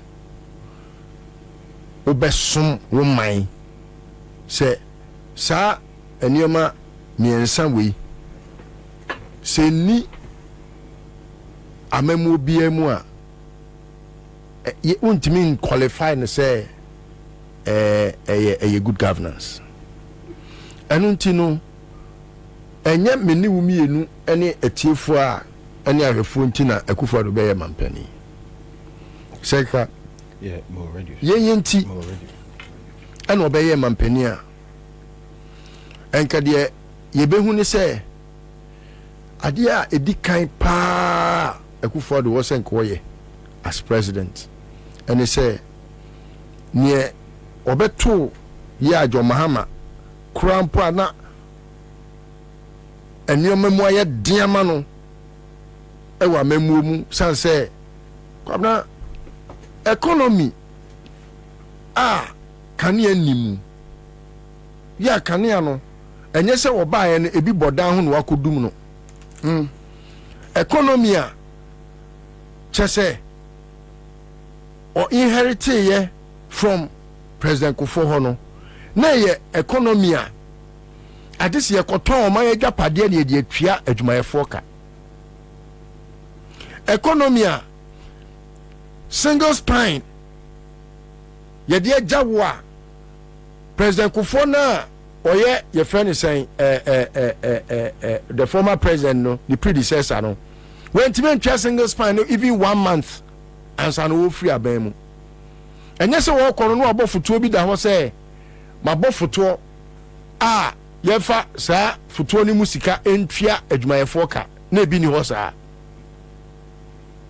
now they had to think outside the box now within a shortest possible time omatimi grow economy no ama ababe jina brane oni Professor Mills of blessed memory, yeah, may he so rest perfectly in peace. Now almost send your money bano you could just clearly see say between the economy omampani Kufuor jaye peerless Kufuor jaye any de Owura Mahama edija Kufuor do no Owura Mahama no about the home modern chain President Kufuor. Because President Kufuor, when you futuo bi anto what is a stabilization fund, nothing. When you be anto honum say heritage fund, when you be anto say your friend is saying a Ghana investment and infrastructure fund, gift ne bi ni ho. When you be anto say ye di sika to futuo mu na da chi bi oyo nsensem sikasem ba na so man ho kwa atwe. Na say ye de your friend is saying oil for car ye de bekwa kotua esla na ebi ni ho get fund President Kufuor kona hwinim but ene so wo hwe sa sika sem ya obi a tikesi a ewi adwe Kufuor do ti abonte o ka sa adwe emre na it is because John Mahama wo pepa wakuma pase da bi ma menso mema yie na anya bia no aha na mefire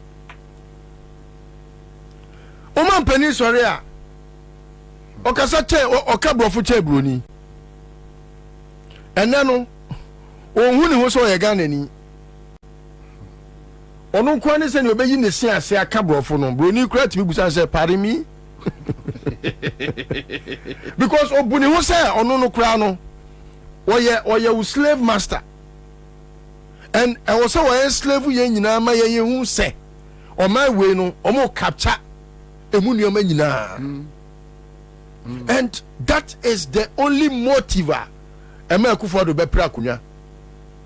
He has not come because of men's theories here betina high propound discuss and economic way Kufuor do o enka mensa oyobia adwene emu abo bill a ye adwuma ekoko school no economics go enkonya third class obi a wakwa bawumia na emu na okofa ne say omra meri economy ne so no ene wonu emu we gwan afri economy ne ho he's at large no and I say ono akofa po o say on economist at large ono doctor wakofa na program meri what I say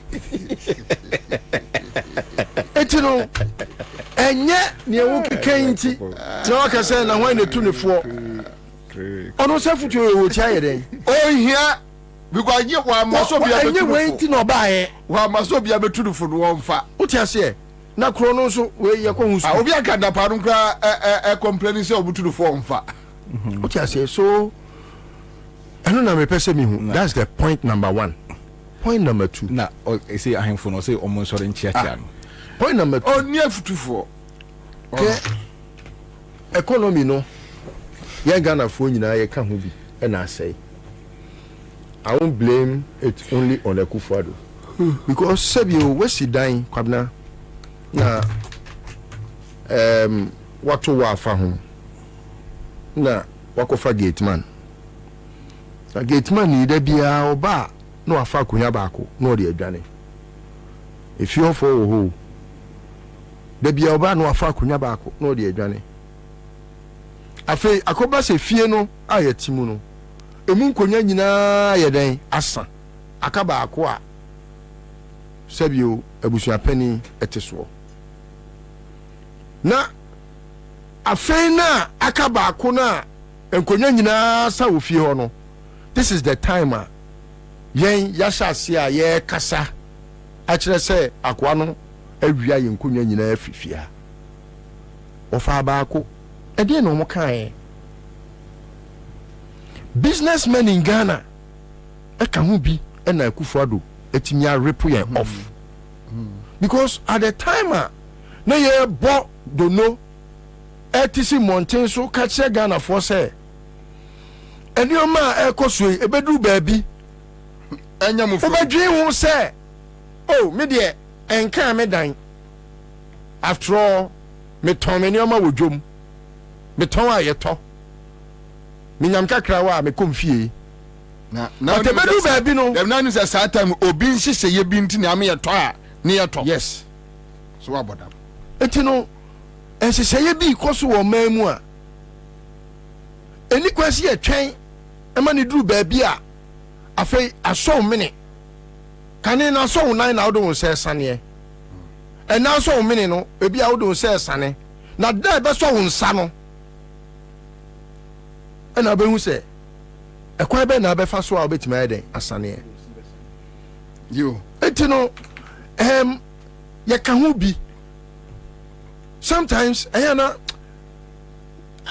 it's like you don't have to be empathetic or sympathetic towards and you may be but sebio guta force one anya omo wan na esu e ka di osu na niwa e ka sebi nkan kamedan ya me so nka metran ba bi ahwe but guta esu a e so hu se ono okofa ne nioma ne ba anya ono na eton ma ne ho e sa to enioma no obeton ma yen e ti se guta force other trade organizations the rippling effect and they say the commoner ebi American or consumer no ono na why embedded because good any want me nka say nemfa so no on fan to any man so obeton then Kwabena in the course of all that we are also supposed to be responsible citizens, no? We have sat and watched Enyoma play to and sometimes it's so sad. He has done it. Yeah, no. Be citizens. We just watched him. No, boy. You just watched him. In the bush you are for. Now what me? Eto totom basa. Can you fret that to yen kwasiade? Obi akena no atum. But and it's like but nana unim me baby am difficult wo. No. Me efinra me yese me track it down on issues from Kenya. Hwe unim say Kenya issue no. The ma emebru no emboldened to step out no, not knowing they did consultation with the opinion leaders with various cities. Yes, Mombasa. Do you know what? Any other places? The preacher now, there was a preacher. Yeah, what he preached in his church. Yeah, no, it's about time. A chromo asofo Ephraim Mebunu said they support them. Yes. Then, according to information about it, say even Ruto. The Christian council there approached him. Yes. Says how they now the peace council or they ban also ye na the assembly ba. So time and kolani ji no e kronum penimfo asofo ne ahimfo nyina they went behind enkolano. Yes. Yena e bo soldier for no ne a police for ni hu. No, a soldier for near police for no crabby. Even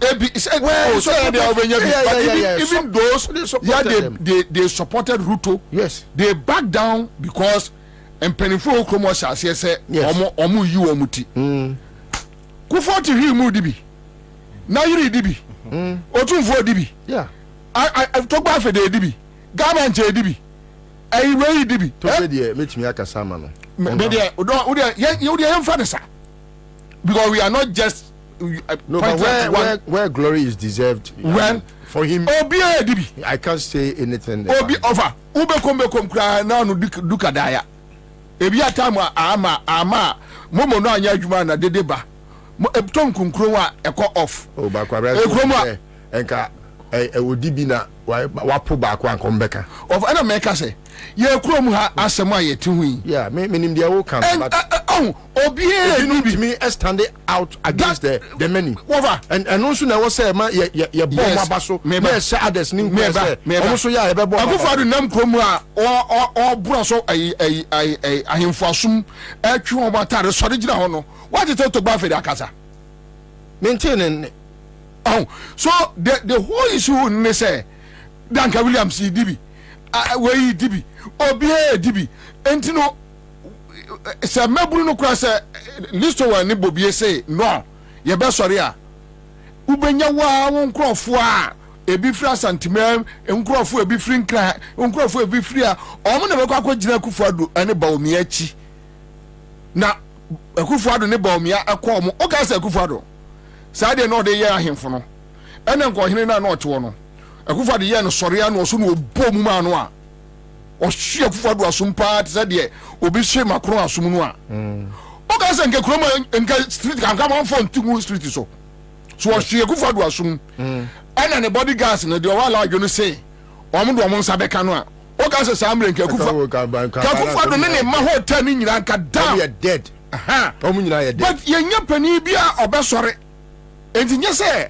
we are not timid but that even expresses how timid we have been, because you see no make mebunu no ye nya timid well very docile, yeah, because you see ko ye say no mo penny oyenyansa fo ne dua kube wa ne penny fie so otiase na emebuna ewo Ghana ha no so ye bo Rollins din na ye busase ne wadi fie sen ne fie na no wadie no Kwabena na odi gunse ne ni na o kari na wo hwe se sa bre na no wadi fie sei no na ne bra no mpanifo kra wa ya mo nyina aye tamed sometimes omo kra person omo organize bibia they couldn't, because they realized that akwane energy no dey bano enye energy a eye energy wa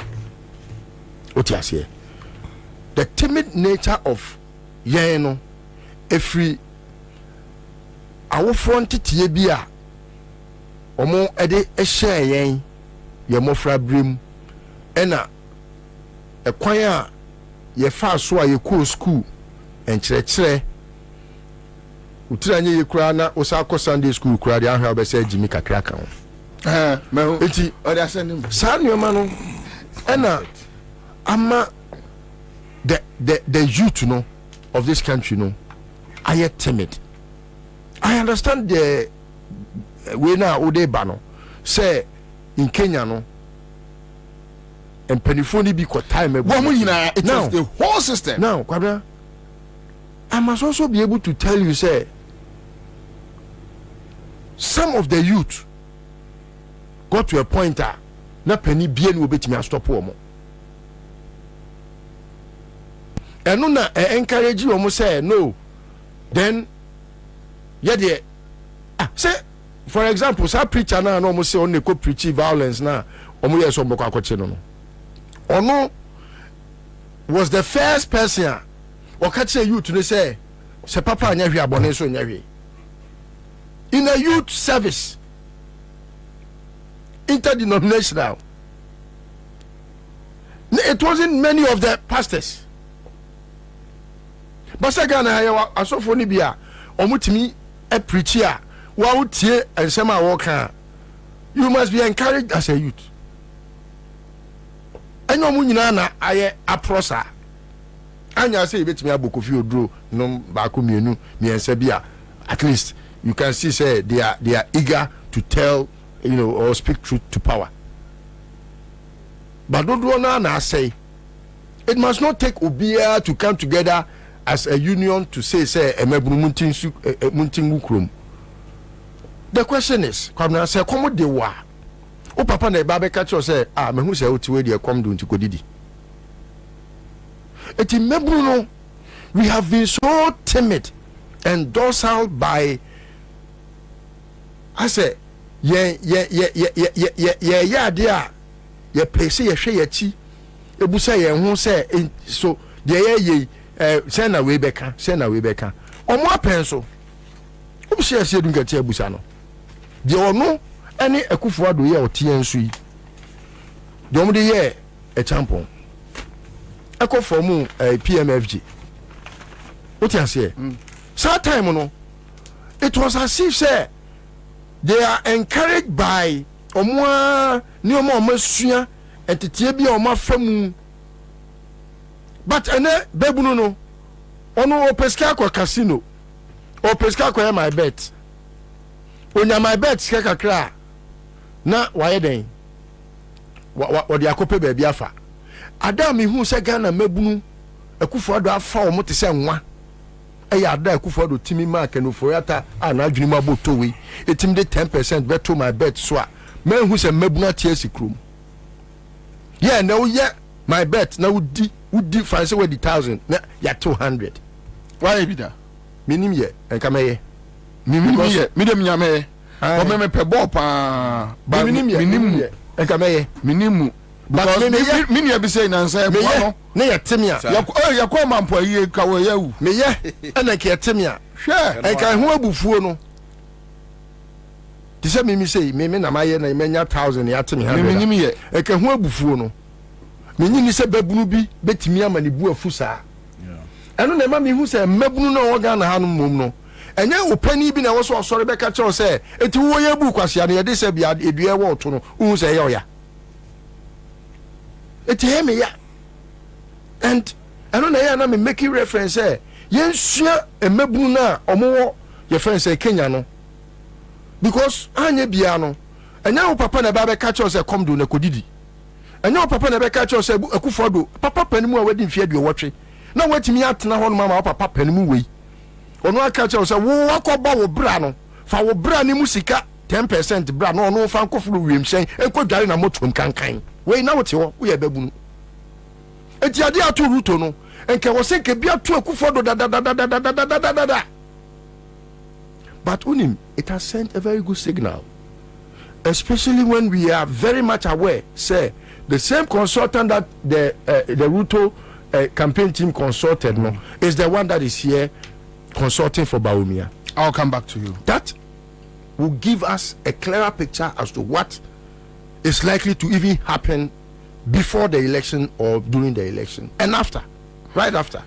Okay, I'll come back to you. Lami Zanza says, very sad. We are not angry enough. Dinah Bakar is here with us on Facebook. Seth Tony Bone says, will be accept the fact that the youth in Ghana are super timid. What people are going through in Ghana from judiciary to the presidency is more than half of what Kenya is going through. Greetings from Denver. Okay, so such a saint mention Agrada. Kingsley Light says so too for the prominent chiefs are all chopping left, right, center, and it's sad. Such a sense as Otabe and Duncan Williams are the chief eaters. Womu did this almost all right, so Napo Apophine, this one is coming from Kofi Simon. Napo Apophine. Kingsley Light says vindictive president. Sambanfo says Esimpanya Naraba. Yay. All right, so okay, so let's do Sambanfo already. I've touched on that one. Kofi Simon says courageous list one and Nakusipoku is on the seat. Joy Atega says we are watching, it's just a matter of time. KBN is a Chakai Ghana youth. Akpabli Maxwell Jagite says Ghanaians are very quiet, waiting for December 7th, and that is the issue. Kuma P Jr. says watching you live from Techiman. Imoru Farouk Ahmad says Listo, you are right. Givens says if it was Mama and Kadias Kenya and KC Ghana, the only difference here is just that NDC is not in power. That is why. Okay, so another angle to the matter. See, oh baby,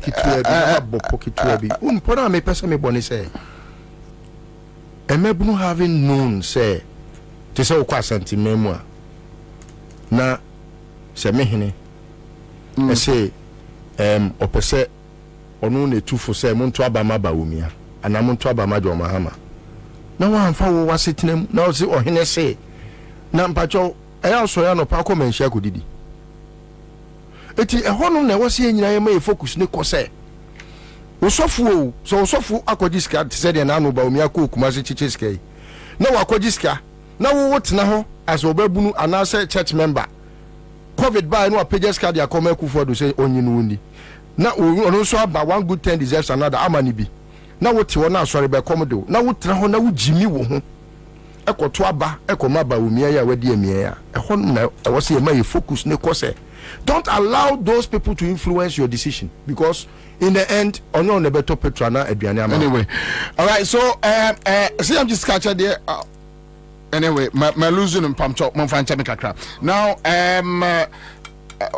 Ibia Kwame Manfo and Kwame Manfo Kumase, so Kwame Manfo Timin Cabro, Yachiao, and our brother, very good brother, Kwame, very good brother, very solid man. Yeah.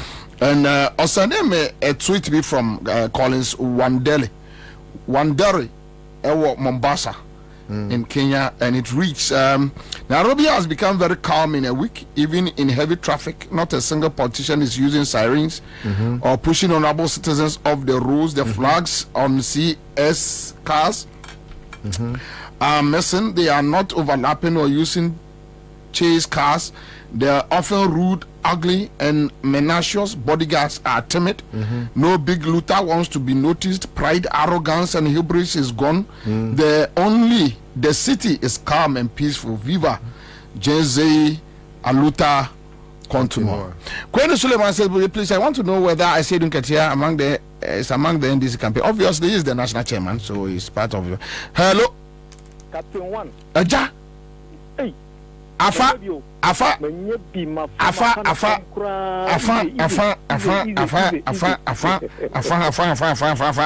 sa okay akwano ya afa no okay no ayi chasopoku ase no yes and ebeka be 2 days am ya to aba no na media for koye no interview no musi ase na ebeyi o say afa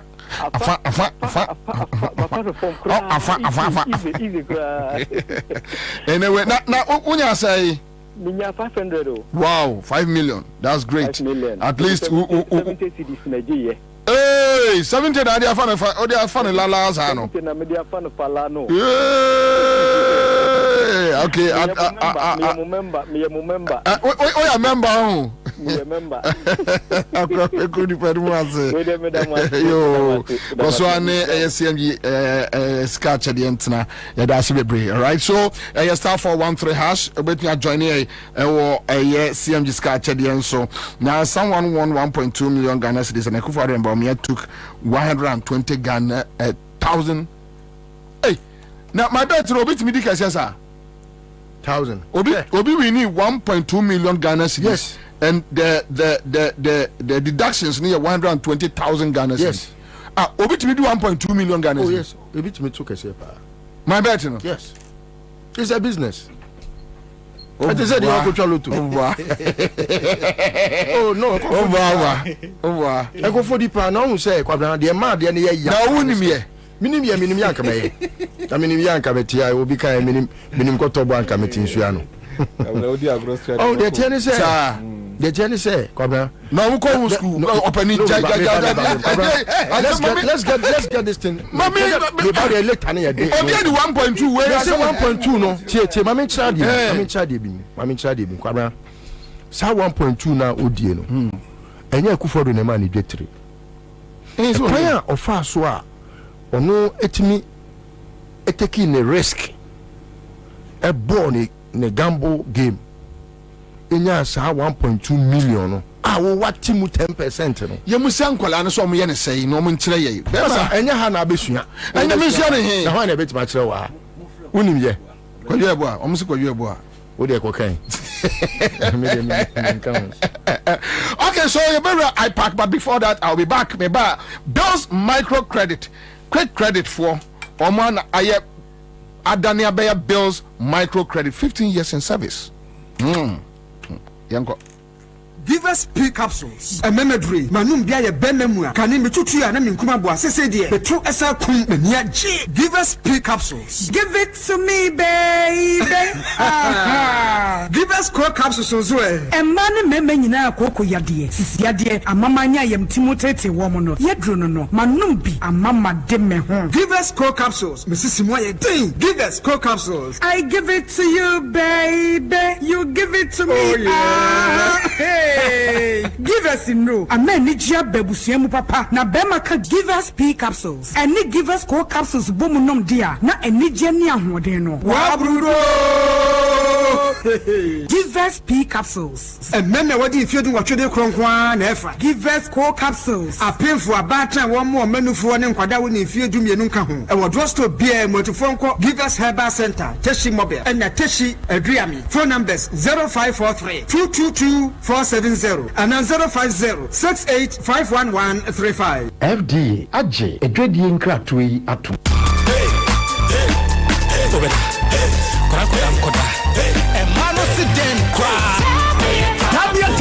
Wedi emema yeduru no eme yenya ahode ene ahode ye ayemema dro enu ti na banme bi ehia bi no etufo ane atofo ene obi opede du aton bia enko chemical shops pharmaceuticals ene herbal shops bia e wo Ghana hanu be bia anase frey e wo 0243 686861 ana 0245 749206 sankatwe FDA fo ajatu kai se tabia takum ye bemme bia ye takum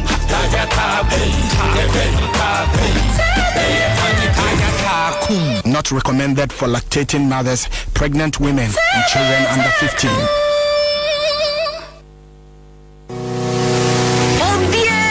Mika Emma bills was here. If we say, Asumja, when you were in Bosia Bonshaya Hoodie, Educhum, Obi Bia, we, any to make dear Biara Woody, bills will be Bimao, won't hear Susu, won't hear our Nanya, here no national ID card. Ain't it to Mika Frame was 0302 200390 and now 0596 920 833. Kai say, on Mansika Krobia Batan. Bank of Ghana and Sawo Bills Microcredits Jumedium. Bills Uposia Boho Adamfo. Kai say Jumedie in Shaka Crown.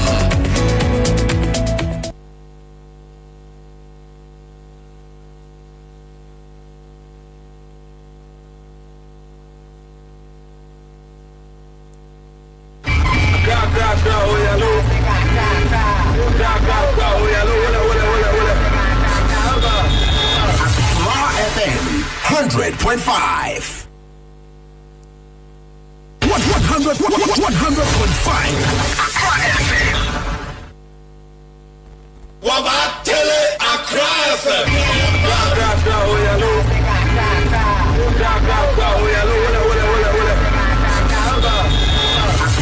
FM 100.5. All right, so that's it. We are back here. Muhammad Yakubu says, for sure, I know someone who won 1.7 million Ghana cedis at Meduma Kwabena East. Hey! Hey! Hey! Media minya bia meto. Media me come to me mupa. Ah! Dabi on the microphone ya meti actually. Unim ye. Unim se unim to ene nka watu na wadi ne yato 10% na. Eka wo cap demonstration ka be lead. Me ko so adaga. Se be di 1.7. Wo dey for 7 ne ma mo wan. You see how? Oh. So you are the ones that discourage. Yes. Yes. Yes. Oh, we obi na esisi wo. Onipa ko no. But the risk that you take to make that money, no, and the money that you have to invest to make that money, no. Anyone wanting crofobia na area and penifobia na area and colano su we be. Maybe mango yamina drum me. Anyway, but Listo has a point anyway.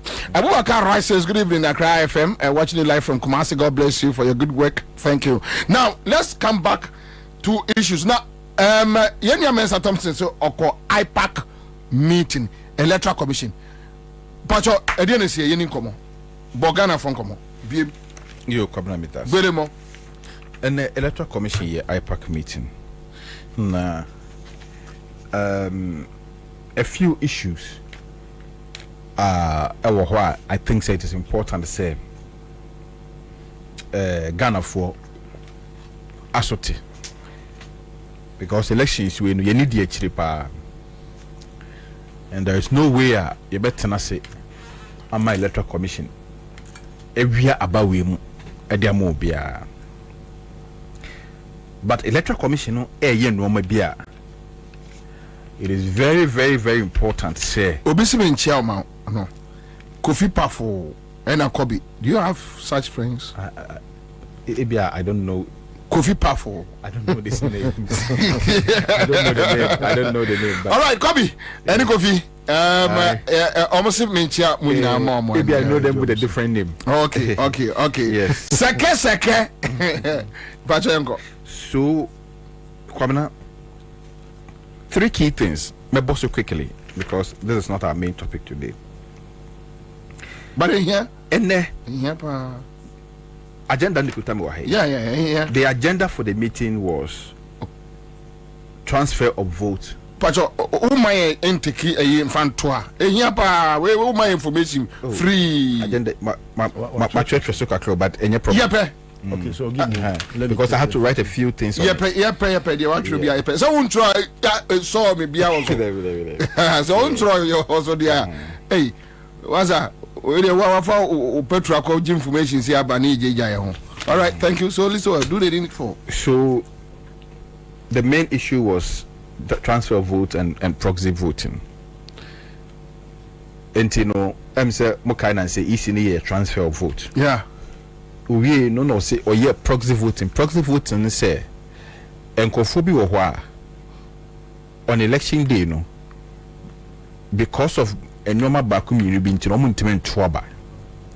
Enti sankofo no isi no air transfer proxy ama omo. Enti say me a na ma transfer me vote e de amade list well. Say time e beto aba no na me ni ha. Enti we list into list well e na beto aba no ama me. Eno ne friend proxy. Kwabena at the IPAC meeting, ebe told you say proxy transfers na electoral commission a year for the 21 days or years at proxy no single BVD biometric verification machines were deployed to the district offices to capture biometric data of the proxy votes. No, Mpacho. Monfantoso. Oh, say you don't hear. I hand into the man moji. So, Kwabena, because no, I don't know who can. See, I don't quite a topic 1 hour. I like it because it's very, very important. So, I'm person to so now start. Kwabena, agenda. Or say transfer of vote and proxy voting, and then the whole period you discuss here. NDC was there. The NDC was represented by Dr. Manebuama and then Alaji Rashid Tanko Computer. They were represented. The NPP was represented by Omo Director of Elections, for instance, Nimako. Yeah. Gary. And Ekwadonko was there. And Ekwadonko was there. Reps of all the main political parties were there. Then we have our development partners, the European Union, UNDP, ADAKK, Kodeo, CDD, our development partners, including us, civil society were there. A few of us were there. So agenda 1. I'm sure they cannot push this thing on. Let's move on. Let's move on. Or say, under the meeting, they told you, the electoral commission are your proxy transfers maybe 21 days. So 21 days now or year proxy voting. Not a single BVD machine was deployed to any of the district offices where the proxy took place. Kwabena, what it means, they say, one more electoral commission here proxy voting in my woman. Electoral commissions and any form of verification, biometric verification, my woman. To ensure, say, or to ascertain, say, Nipana or Babaya proxy, the will be saying it will be to the person is the real person on the register. Across the country. Across the country. Capture names. Let me explain this. You see, no, the people are already on the register. So let me explain. Kwabena, yemfa say me. Okay. ABA election day. May ye jumabi. ABA for maybe for the European Union or for any of the development partners. Intino, Sadino, min tuaba. Me say list to work. Me call voting center district. Me call me district center. Yeah, I know. So the agenda was just one issue. Just one issue. Votes and proxy voting. That was what was discussed today. Oh, okay. Until we are, and one say me did list to well. I call district office was say me buy proxy voting. Until you better take me buy proxy voting no. Now me card. Ni after say me didn't register no so ampa. Then they do the proxy for listover to vote on my behalf. But before they should be able to do that, no, they have to verify. Say indeed, I am me, Mensa Thompson, me, and I may ye proxy na my listover.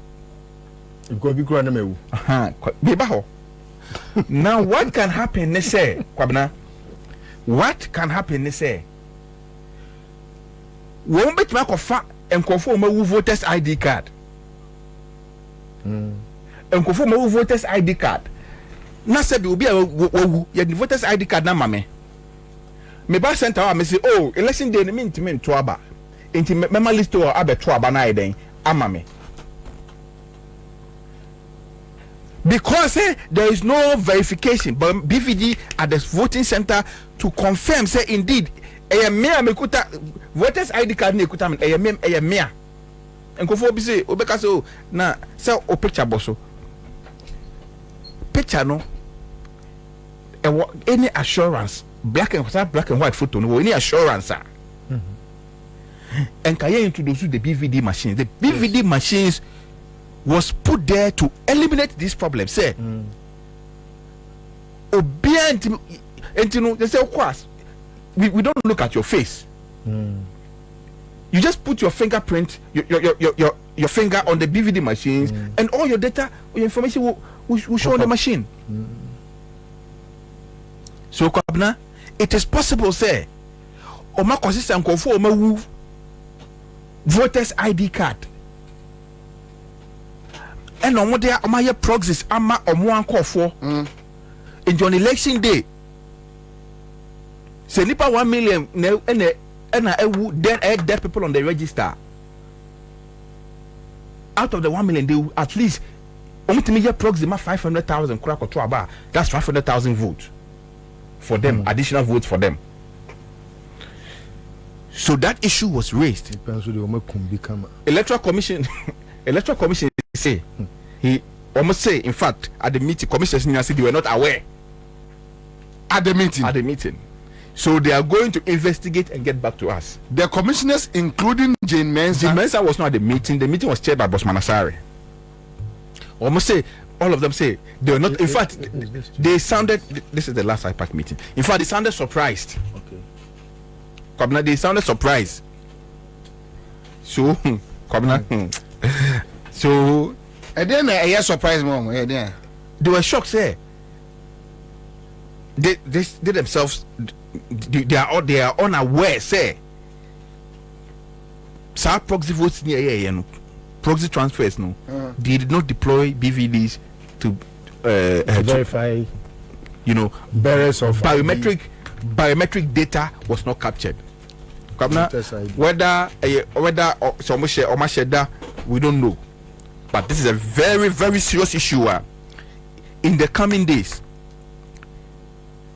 we expect the EC that at the next IPAC meeting, expunging names we'll have that. But I entreat the NDC to take this matter very, very seriously and push to ensure, say. Okay, so at the meeting, the major stakeholders, which you are one, but the NDC MPP, Omuka, some reps, what was their response? I think this issue was raised by the NDC. In fact, was raised by Dr. Omanimo. Yeah, it was raised by Alaji Computer. Okay. I don't know if I'm getting the name right. Yeah. In fact, actually, he said he went to register. He went to do some of the proxy, and he explained, say, when he went there, the 2020 proxy for Sonomo was still active in the system. Until when they were trying to capture, yes. So when they were trying to capture him, the machine rejected him. So they have to go back and delete his name from the 2020 list. So it is very possible, say, proxy when your friends in 2020 they can still keep that proxy and use that proxy in the 2024 elections. So this is a very, very serious issue, and I hope, say, the NDC does not play with that matter. This particular matter, it's a very, very, very important issue, because if they are able to do successful proxy for 500,000 dead people, they won the elections. So it's a very serious matter. It's not even dead people, non-existent ones, ghost names.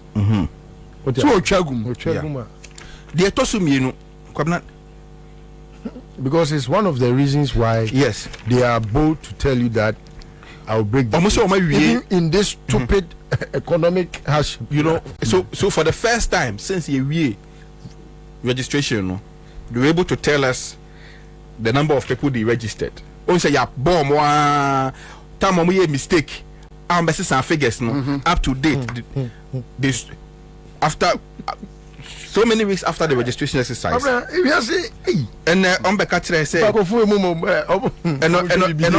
said they were able to register 777,336 people. They were giving us the breakdown, so we'll get the 31 people. 777,336 people. New voters on register. And Ashanti region recorded the highest. We are waiting for the breakdown. We are going to get the breakdown, and I think that subsequently when I come here we'll deal with that, because there are very serious issues in there as well. The other issue is the same. Electoral Commission had new appointments. Na what can I say? Man, yeah, no, the Baumia campaign to a hino said them and debe. Oh, Bono, my appointing as director of. Director of IT services for the Electoral Commission. In addition to that, only Mr. Benjamin Banobiu, on the year Ashanti Region EC Director. Ashanti Region EC Director. Bonne Kronoa and people for Bon Ashanti Region,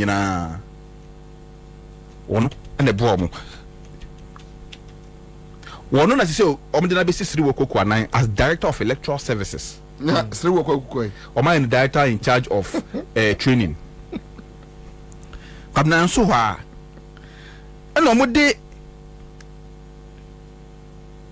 the director of EC, our Eastern Region. Say as in charge of research. Not just say data, all those issues in collections. Kwabena, what is the rationale behind these appointments? Say, in an election year, 4 months to the elections, you pick the two directors of EC in your two strongholds and bring them to the EC headquarters. What is the agenda? Rebecca say, "Oh, say we there." You see, some of these things you may see them as ordinary, but they are not ordinary. No. How? At the end of the director of EC director at the voter regional director of electoral services. I don't go for EC director or Tamale. No, even with that one, change BB. Kwabena, it does a lot. Kwabena, you see, the EC works as a commission. It's an electoral commission. Even though Jean Mensah is a returning officer, the work of the commission is distributed.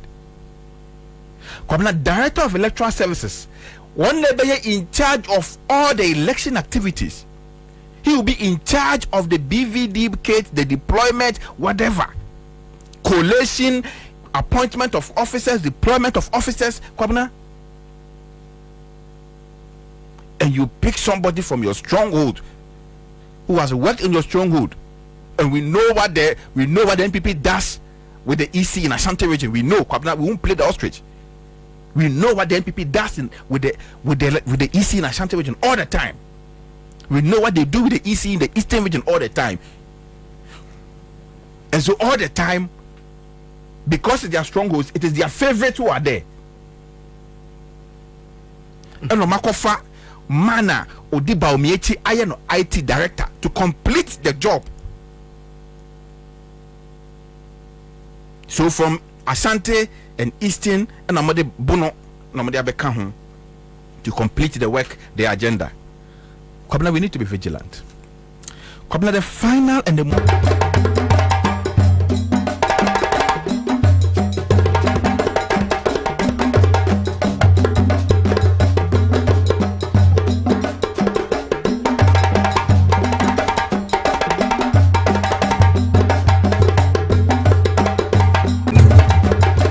economy was going to grow by 8%, and it grew by 8% and more in 2017. And in 2018, it dropped. When their own policies started kicking in, you look at the GDP growth rate. From the high of 8% that they inherited from me, the next year it went to 6 point something, 5 point something, until when COVID hit, it went to 0. So that myth about you left us a mess, you left us a mess. When you came into office, the Kufuor Euro bond was left with 270 million to pay. Where did you get that money to pay? Mahama left it in the sinking fund because I knew that debt was coming up. That was visionary because I knew that if a new government came, it was going to be difficult to find 270 million at once to pay off the Kufuor Euro bond. So we left it in the sinking fund. They came and met it. In October, they just took it and paid the Eurobond. And after that, they didn't put any money in the sinking fund again. That's why when COVID hit, we had no money to defend ourselves. I set up the stabilization fund. When COVID hit, they didn't know where to find money. We told them, go and look in the stabilization fund. I left money in there. Went and took 300 million, from the stabilization fund. I set up the Ghana Investment Infrastructure Fund, the Ghana Infrastructure Investment Fund, and I put $270 million seed money in that fund. Today, that's what you are using to build your Agenda 111 hospitals. So how can I have left you a mess? They are good at propaganda, and so they just keep repeating something. Oh, we came and met your mess. We came and met your mess. In 2016, for the first time in Ghana's history, we ran the government budget without taking one CD from the Bank of Ghana. Zero borrowing from Central Bank. You in 2021, 42 billion you made Central Bank print for you. The following year, 2022, 35 billion you made Central Bank print for you. And that is why today Central Bank is broke. Because it made a loss. Bobie Ansah Commander Boham Free Sabre. Kosis no siabebo. Yes, right, see a sum on my Ghana and tea. Yanfa Queneso. Na Yantian Pimpim the dominant Pimpim. Pepia Kuma, Meloka say, Baby Amobia, Machesia. Na Mutie. Na Niam Danisa Obu Hokra, what's that Quan Yase? Well, Anna Ukrana crack. Ana nsefu kakra bom ana mpanyufo se yano sane e fa adwenti oni kono nso eti omemu nsem munyina ye twam kuruse sɛ nso wotie ɛwɔ office ɛna wie ana obutu fie na nso wotie obi kura ekura ne radio ana wafum ana wotie dwumadie no yɛhyɛ mu nyinaa dwumadie ne din the Citizen Show a higher crow 100.5 FM memma atiefo na hwefo hunu sɛ abɛfo kwantempɔn tentan kɛseɛ no yɛdi ahim enti uduru Facebook mpempere a Eugene Badaroma ya bottom mahunu sɛ ebimu adwene yɛn nti wusu tie a wobetimi adwene yɛn oba na watwere wudin baabi a wubutu a wutie yɛn firi no ahobrɛse kwanso na wamahunu nti ɛne oba osemidin ɛde asumasi ana mede wabenten metiew efiri benkyɛn ana achichiri na ne nyina ayɛ fɛ yɛn kam so sɛ ɛnɛ ɛyɛ July bosome de toso mienu afimpinu ɛne aduonu ɛnan and to be our joining you be and check your background. But before I forget, there are these groups of people yeah, me trans say na who here say you be kai wom na when who say bibi o me be ya ni so say nkrofui empempi no won ya driver for enti we call lorry stations, you know, na ye biem o ma bottom o mu tie the Citizen Show. Say ye 37 lorry station, say ye Kejetia lorry station, say Tamale, and Salaga lorry station. Maybe bia say Mankesim, and I say Mikum at Chimbo Sino, Obercono, not just lorry stations, na beam, na truck for, taxi for, and one a care one Wamuso ama passengers akonyanibi, no muso etia. Ubuan Muswa, on one car, and on them Quanso, and the stations dorsal, but honey, I cannot, a honey Yansavie. Aha na nyansa ne de to apanso na ye dwa na basane ready truck drivers ahodoa monso by now mo badam no mo biem na mama passengers 18 okura no nyina ye chia mo Saxi Uber Bolt Yango afei filling stations bi ho no monso a omunya hokura omufo ni agro entino across all the spectrum as far as the oil marketing companies are concerned mutie yen emprempren munyina yedamase bru. But let's go on Facebook yenu no be so join yen na senkrofobia yes, yeah, so Ralph Ken or say afternoon, Commander, watching live from Labari. Thank you so much, bro. Nana Baswa joins us and says, good afternoon, Commander Boham. I'm watching live from Asante Achim Krufa. JM is coming. Thank you. Piaga. I'll see, hey, Prof. Nana Upuku Ajiman. Okay, so Nana Baswa said that is our mother. Nana Kofi Ahen Kingsley sends this one says, good afternoon. Okay, so Nana Baswa Bakao de we also empty Dr. Light Mate Agun Biade Sharif Aguns or say good afternoon. Okay, so thank you so much. We also say na post stop talking. You don't know that you empty. Dela Hammond says watch you live. John Gage say today the sound is down. Okay, we I'm sure said by now no Oma Shemu Ejuma Aye. Pastor EUD Lai, good afternoon. Also no John Keja, and so I say can know the truth in everything about the party. Okay, if you obia betimi adwene ya obetimi de wadwenkyere aba na yakoye nim na enano ya wonsam bebra ye beti afiri ho ansa na mewuram ma memamti ase se eye top choku adaroma enti na ene avia ye de ahia top choku eye choku lati ya face seahorse engine coolant and one is see ye digu ye kam ye do ma se bru ma ye remfi se say no perfume boy den ano man na ye tim na nkasa ne ye hu so enti no se one copet Tango prime washing powder nibia mira unam yabaga so hunye hwam wonso wonye skin top perfume Tango prime washing say yen kan chiro so de senior ma eboa papa and every say yen sumo na afei Royal Chapter Property Group nti ene maburu nyina obi apre so benya sase dem de say kotija mantrego no mo a any 2 bedrooms 3 bedrooms almost 6 expandable houses ubetimi eno mo edi nkomo afei ne am de kora ne say ukona no munya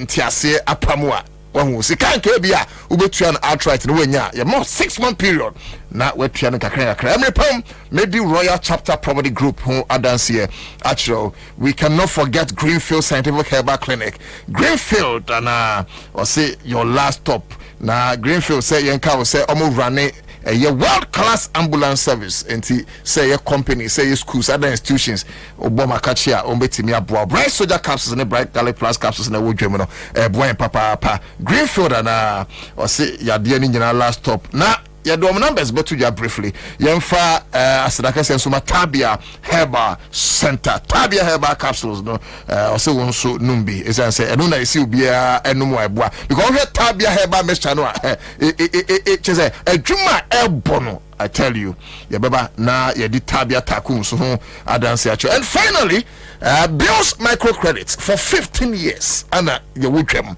na ye dinde quick credit na ya adwene se no ya be rebrand it is here no quick credit ani ye nim no o maso mfihia dunum a wonti ye bodwabodwa ne adantamu nnwuma nyina atima gina brand won sika sem no se from Bills microcredit misraw Bills microcredit ntisa ba ko no agi so otususu ansa ne ama loan ne krakra ne sai uba tususu wa hwe kra no bi kra do susu adwane Bills ntisa ana hunu say Bills so omo ma loans e wo internet into being nam Facebook WhatsApp na me oboa enya Bills ne hia eno ID card into the ID card ko no hunu say uyo bia ubetima di no kra omo yo hwehwemu wi they are going to set you up. But can we do this quickly, ladies and gentlemen? Can we do this quickly? Is this what we bargained for? It's 7 December 2020. Over Facebook and Washam, I'm live on a 100.5 farm. Between Nana Otu Dako. Voice for the voiceless, gatekeeper of the nation.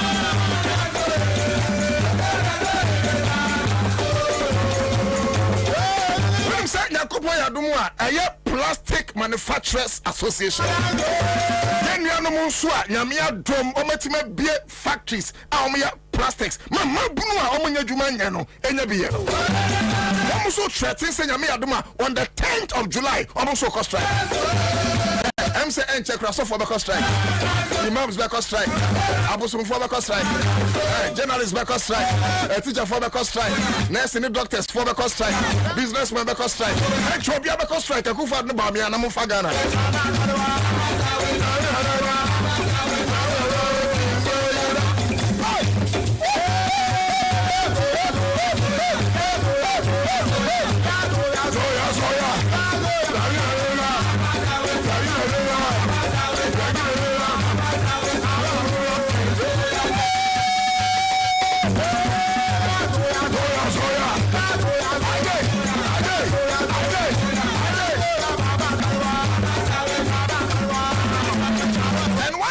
What's that about me? Born what's up? Any say, yeah, my menua school feeding program, no. What count? When a tria, one more cabiamo, and I never try na establish a contact with them because near yatete, near investigation share and say, see, capot yes, a triamono, and yes, I'm a try. And yet they have come out. Album what's up when the same thing over by me, Casa. A young nursing trainee for no. One more tria, one more car, one dear mom.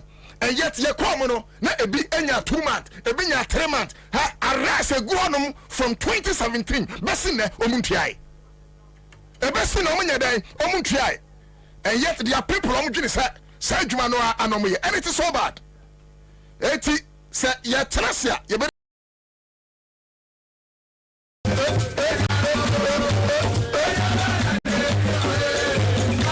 one of the things in Swamaye was that my name production team. Ya kontia siapa. Say ya betra konya bru sweet samiti konya bru mu. Etwa say ya che adwuma His Excellency John Dramani Mahama. Eye twemu abiane ni wura Atameros. And now some promises are why yentia etwa say Ghana for ehwe so to abama. Because it will be totally unfair, ladies and gentlemen. Some make a say to Obama His Excellency John Dramani Mahama. Now means the issues based on which it was a withdraw at Waba. And anyway, I'll be doing a 24-hour economy. Now maybe so a 24-hour economy. His Excellency John Dramani Mahama air project in the cry a day no patch. And you become what's and don't forget, sir, last week we catch out saying coming Saturday. 56:30 up until 10 a.m. Catch us here, dedicate the show. I'm the former first lady, but incoming first lady, Lordina Mahama. When Kwana Lordina Mahama, Saturday, Mubati, and some broker Munima Balodina, Mubati. Beyond that, and so a new man, Lordina Mahama, the foundation, Nina, Saturday, Miss Song, Saturday, dear, and packing about 6:30, and I be about 6 hours. Now, dear, to Uti news are number 2. Yuma Potia, Mameno Aye, the foundation was in opposition, even whilst in government. Okay, ma yeni san komo ma mentin komo we free on briefly. Me tifri we are na ma ba be ye adwuma. Se na me kai 24-hour economy no ene ehonom na mefa. Na beyond that and so se wonim report wa eda abonten IGP 5GP hon sensem attach yan so akasa ene ye betena se na ye di sa enkomo no Zita Okwan adjoining me Rafken, I see you. Nana Baswa adjoining Piaga is here. Okay, so Della Hammond is here. Agumbia de Sharif Aguns is here on Facebook. Pastor Dila is here. John Keja, I see you. Eric Derry, thank you. Stephen Kessie, you hear some. Alhaji Karim has joined us. Dennis Namison has also joined us. Shout out going out to Godfrey Daklomote. I'm also joining live on Accra 100.5 FM. But Oba, now what true me udin any baby a wuti free because right after this brief discussion, you know, ye be record ni abomu nyina mudin na yakọ ye nimu anisa. Mamicha Dr. Callistus, office of John Dramani Mahama. Doc uti mi amecha papa. Zito baby. Nana. Oh, he man to say. Nyame ato me ho ye. Who said me can say fresh girl? Who said feed your mobile here? Munyina mumra. Oh, mumra.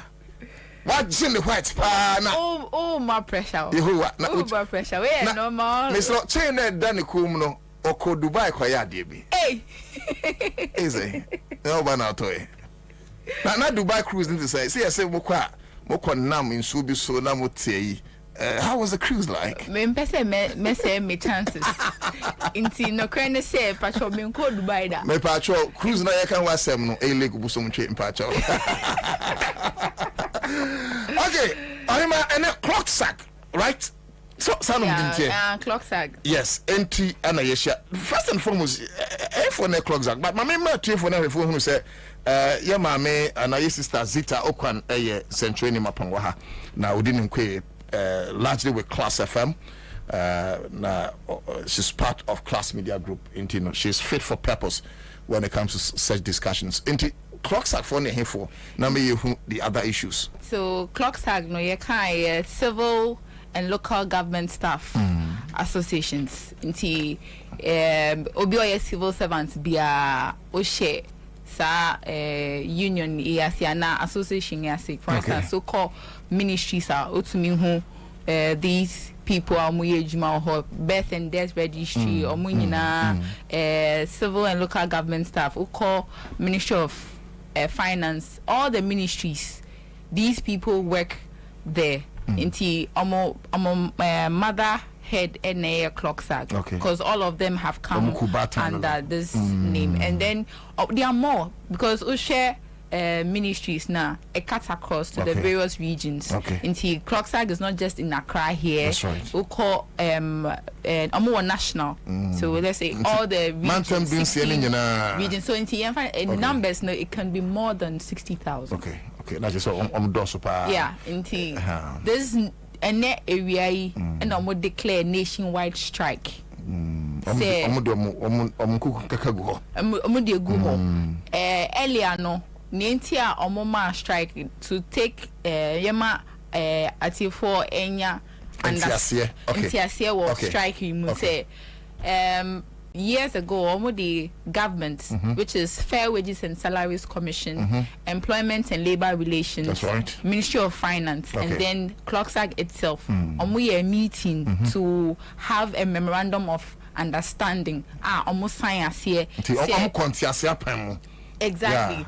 say oh when I pay ye my oh ye to me ye way na ebe to me aye anyway not for market to ya and also can home okay inti mame mention to listeners inti say they outlined omo ma niama enum say was say by 2023 nka bibia ye memorandum of understanding. Memorandum of understanding first one it was neutrality allowance and no the abaya ye okay that's 20% of monthly basic salary effective January 2022 okay so but and also before it came no na but when sometimes you know we to make effective one but the best one is no more and I saw my tron there some striker I think one time ABC somewhere last year a birth and death registry when you visit a no you who say ya to like two shops they mean business offices no okay inti clocks strike there yeah nkofu pen there go and then also on my way your friend is saying the other thing apart from neutrality allowance no neto sumie no say aban be receive a proposal for new salary structure by Clocksag adia omaye inti nenta mo call strike ne say new salary structure for Clocksag members say omo be presented to the government, which they have already presented. And that say government any Clocksag no they'll work together to finalize the new salary structure. Say that was about August 31, 2022. Okay. And the two parties met to agree this and that, and then the final two parties now you mean Clocksag and government? Clocksag and government, and government is the Ministry of Finance, Fair Wages and Salaries Commission, Employment and Labor Relations, and then Clocksag. Clocksag is not the government, but the two parties no. And then the final one say the implementation of all of these, the new salary structure no, it should take effect January 1, 2023. Which is last year. And then I say take effect. And then I say take effect. Implementation in take effect as at now I can say. And nuntina Clocksag edini kukunin kakasa and yes and amokano. Mudina what follow for a while. Osha instructions of Bonnie Bennett the beba in you must so my. Say medical boy you know birth and death registry. For instance, we call ministries Clocksag there ejumano omuye kati across and they work with these various ministries and apart area where I call press conference utwemu wo free Accra Sports Stadium call ministries ubehu red armbands omodia so hold on a second member sign to us mame ya ka ho kakra and I say kasa clocks are for a crowd him for information then about how to pay and also will be.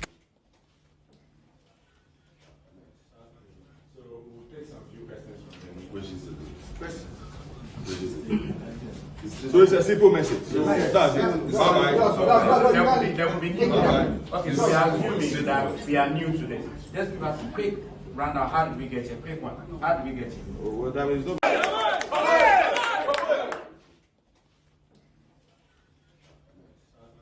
So we'll take some few questions from them. So it's a simple message. That's it. There will be new. Okay, so we are assuming that we are new to this. Just give us a quick rundown. How did we get here? Quick one. How did we get here? Well, that is not be following the news. Just for purposes of education. Yeah, we signed an MOU with government that effective 1st January 2023 will be on a new salary structure. And 1.5 years down the lane, this has not been done. That's why we are calling for this nationwide strike. My dog, at the close of last week, the National Labour Commission issued a statement where leadership of Clocksag has been invited into a meeting, possibly tomorrow. One, are you honoring the meeting? And in case you attend and the NLC says I should call off, is something that you are going to comply? This is the decision that has been taken by our National Executive Council that we should go on strike. And it's only the National Executive Council that can reverse this decision. I cannot do it. So it's food for thought. It's only our National Executive Council that can reverse this decision.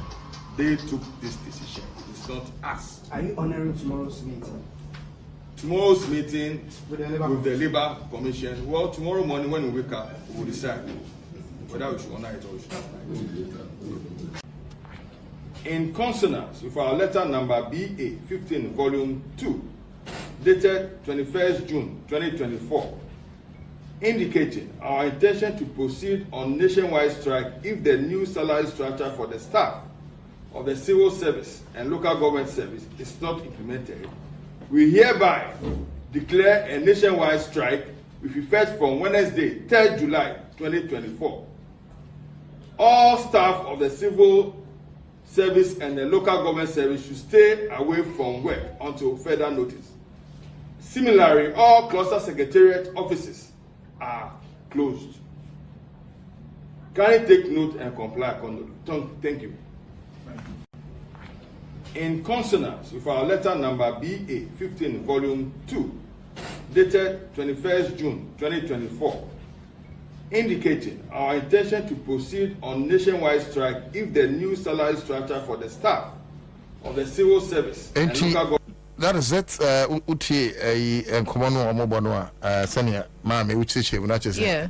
And one but no gusua o can senior executive secretary Nedi Kankai say all clock sack secretaries in government secretariats should stay off work. Yes. These your friend is saying local government staff association, they work with the ministry. Exactly. In the Ministry of Finance, or your civil servants, GRA. Obu keep essential files. On no kita minutes, any BBR. So when these people do not go to work, it's a whole issue, and it's not a crap. That's right. The whole country. Yeah, and tomorrow people will be stranded. Wow. Obi be cause okoye way say okoye registration na register general. Omo esanka hwe unhu bia. Ebia come uko ebia RTI for office okope. You know it is more serious than we are even seeing. We are in nkofo pa mo kon nenam ministry ho. Just Accra here. Say bia me nsa se ho sem bi me call lands commission. There be unhu across the country. Yes, and these are more than 60,000 workers. Wow. So if they are going on strike, let me put you on the spot. Do you think sir clock sag is being fair? Government may not have fully ABR. So I am part of the bargain. I cannot speak for clock sag, but say Omuma notice to go on a strike. That was in June, just this year, June. Yeah. Almost survey National Labour Commission to go on strike. Say this is what we are intending to do. They've given them the go ahead. I'm not sure. Say government will say they've never seen it because it was in the news. In Kofo published here, people read the news and said that on the 3rd of July, Clocksack said it's going on strike. So if the people give an announcement, say this is what we are intending to do, at least you could meet them halfway before the declaration of the strike. So I'm sorry, but people will be stranded tomorrow due to government's failure of meeting or signing or getting to the implementation purpose with these associations. Yeah, but me no, you see, but this was supposed to start January 2023. No, me crumple they may justify or otherwise strike now one aircon. Say people. No. Say and the so of course the adverse effect will be on us Ghanaians. And under this government, I mean, we've suffered this pain and but the point I'm making is that I think it's a buying so sensitive kakra. Also, I just mentioned a plethora of things, including but not limited to fuel. Increase it. Cement, bo akosro.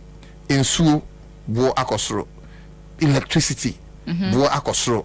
Now, very fair because exactly oko dwaso a me say ade we de meka ko say ye beto aba ye ko ton toes for 20 Ghana me tiase Uto into saying 4 okay, that is too much. One ye ko to by 50 cedis one yam small yam be some small boy yam be you told me there 60 cedis. oh jai auto 60 cedis 600,000 60 cedis yes it is 600. Can you imagine me dem me try me send me to Facebook be we share me pa o mo say me boa na dey na bi so say am pa so now you have confirmed 60 cedis. I can show them my places. So do you know the point I'm making? Say nema we nyina akosro na salaries stand still, which includes the salaries of clock saka. I think that is only fair. Say sometimes abai abetisa enema we ase. Ma menye last words na yen sorry so. Say na medical kind there. I think people should just buckle up for tomorrow because as Clocksack have said it, and yet Bibia Nebem as at this point, if it's by this time Kosi Ochna Napadia,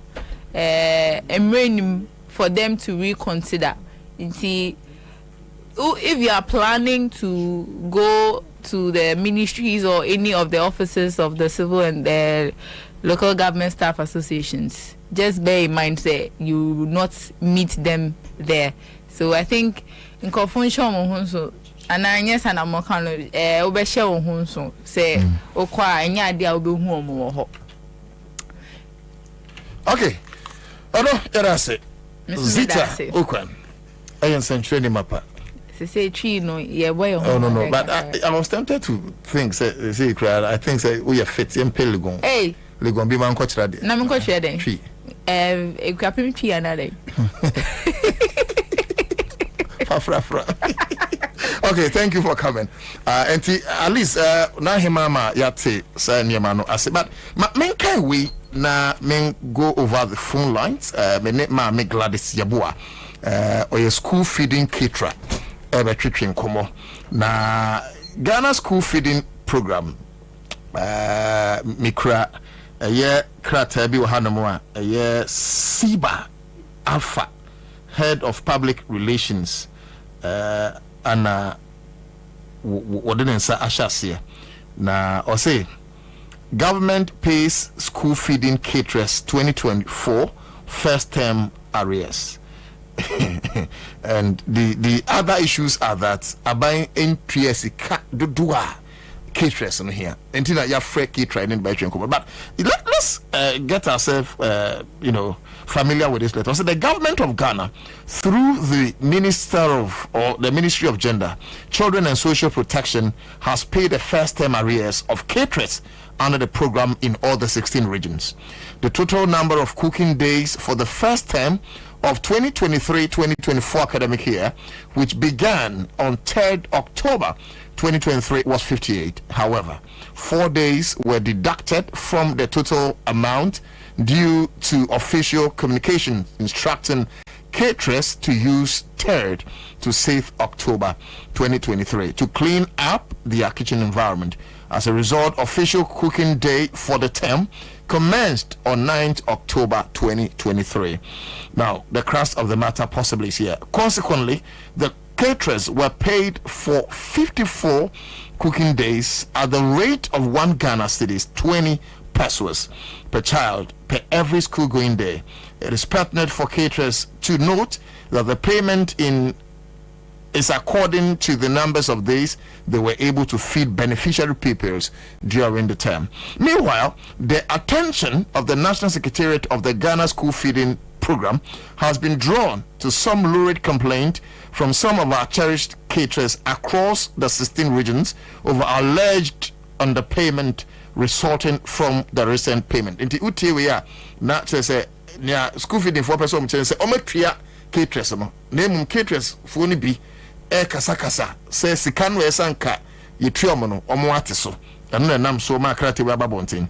The National Secretariat has therefore directed that all caterers who genuinely have such issues of underpayment or no payment should immediately report to their regional coordinators for prompt redress. Now, finally, the issues would be thoroughly investigated to ascertain whether or not the affected caterers cooked throughout the term or they were rather affected by non-cooking days deductions. The National Secretariat therefore urges the caterers to remain calm whilst we make this. So, blah, blah, blah, blah, blah. Let's go over the phone lines. Now, Gladys Yabua and Chichi Nkomo or your school feeding caterer. Hello, Madam Gladys. Hello, Mr. Ohima, asa one wa form. Obi a yetua sikapudo si ama wana weninje. Mutsi na yamia. But skandi abegu account no pocho. Me yawo dey se for fa there. Say are letter na me kan no wante. Ana se me bia na for fa ba bia na yam no ka sai dia. Sika bia megu account um. Na okay, my hunu wankasa. Wankasa no hefana. Okay, you may not want to mention where you work, but hefana free. At least we should know you. Send a baby to me at 10 common. And I say, yeah, we are Juma Wahifa. Amansia West District. Okay. Confirm me, and I will catch them. Yes, to the say, senior. I buy my paying for say, or my tria school feeding for Musicamamono. Oh dear, on Sanka, oh dear. Now, Uniana, only 1 year, Jumano. Say, if in Sacom, dear. The brace, some sanka muti. Ah, I could see the brace so dear so. Baby, so say sanka musika. Anna, ebimuso, yeah, okay, boy, into the moment, yes, ye. The bacho, no call banging, right? Because do ya Sky Dama 20,000. Gonna see. Because I 1,203. The payment that I'm calling my dear my car. Can you be 700? I got you saying 700. 70,000. 70,000. Okay. I think me bacho payentia say eno ne car omode oni nyina ana say quarter bi de no. Time we require the come them there. My trade let's with the maybe ma. E come do anka say saying. And look at it, let's really come say e do about 2 years be ma. Wow. You also attend the banana I start being a beer 34,000 maybe about. About to have a exercise for maybe you know crabby. At what dream? So much, so I said, when you be so here, and then I'll be done a year. When that's off the flag, you prefer the class so by for the time they stand the point like armor. None of the and the man of class. Okay. It's really my bank was bank and the friend that never teach me. Naman for me so me back. None me do for ya. Was it bank in a friend say, oh, my Jessica? I'm on for Piaka, and me do almost so make one. Set bank in the sound so the Abanesa. I'm some media, but almost the Piaka Friday. Okay. Now, Okoana who be beside what prompting penny for? That's someone there, and I'm a day, and then I'm so. I sent a register for my cry also. So, my daughter, I'm penny for my mammy. She said, my sister, mom, for me, my workers, she will be a cat. Okay. By how many months near man were free?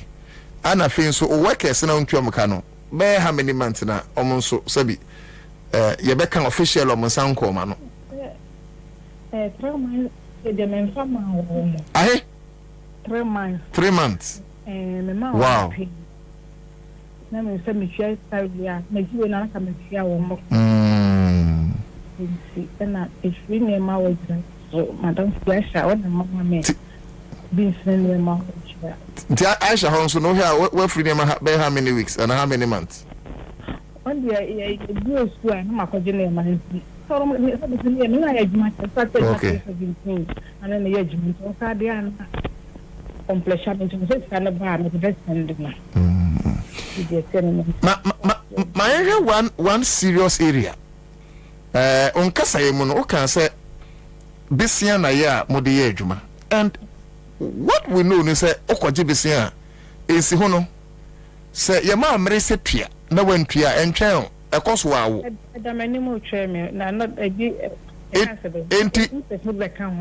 Enti a kaya tria mamui. I am mutria omo award interest ka for the days and a period sir. Achawa buying some send a bear move me offset it monso muka ewo banks no. And I said near someone mutria mamu. Wow. Thanks very much for my account, but put job, which you are workers. I be your baby, one of the free more. Hey, eti, sir, my quack the same bank. Yes, it means you are within 2 years. Wow, now, a 2 years time, no, been try, but I buy no swab be try, Miss Kanamame, after 4 years. It means I will try in Sehosa extra 2 years. Eti abai ne babe tua wusika na ma akura sania Ghana si dia say no na fe wusika no credit value eti then how do you face your bankers?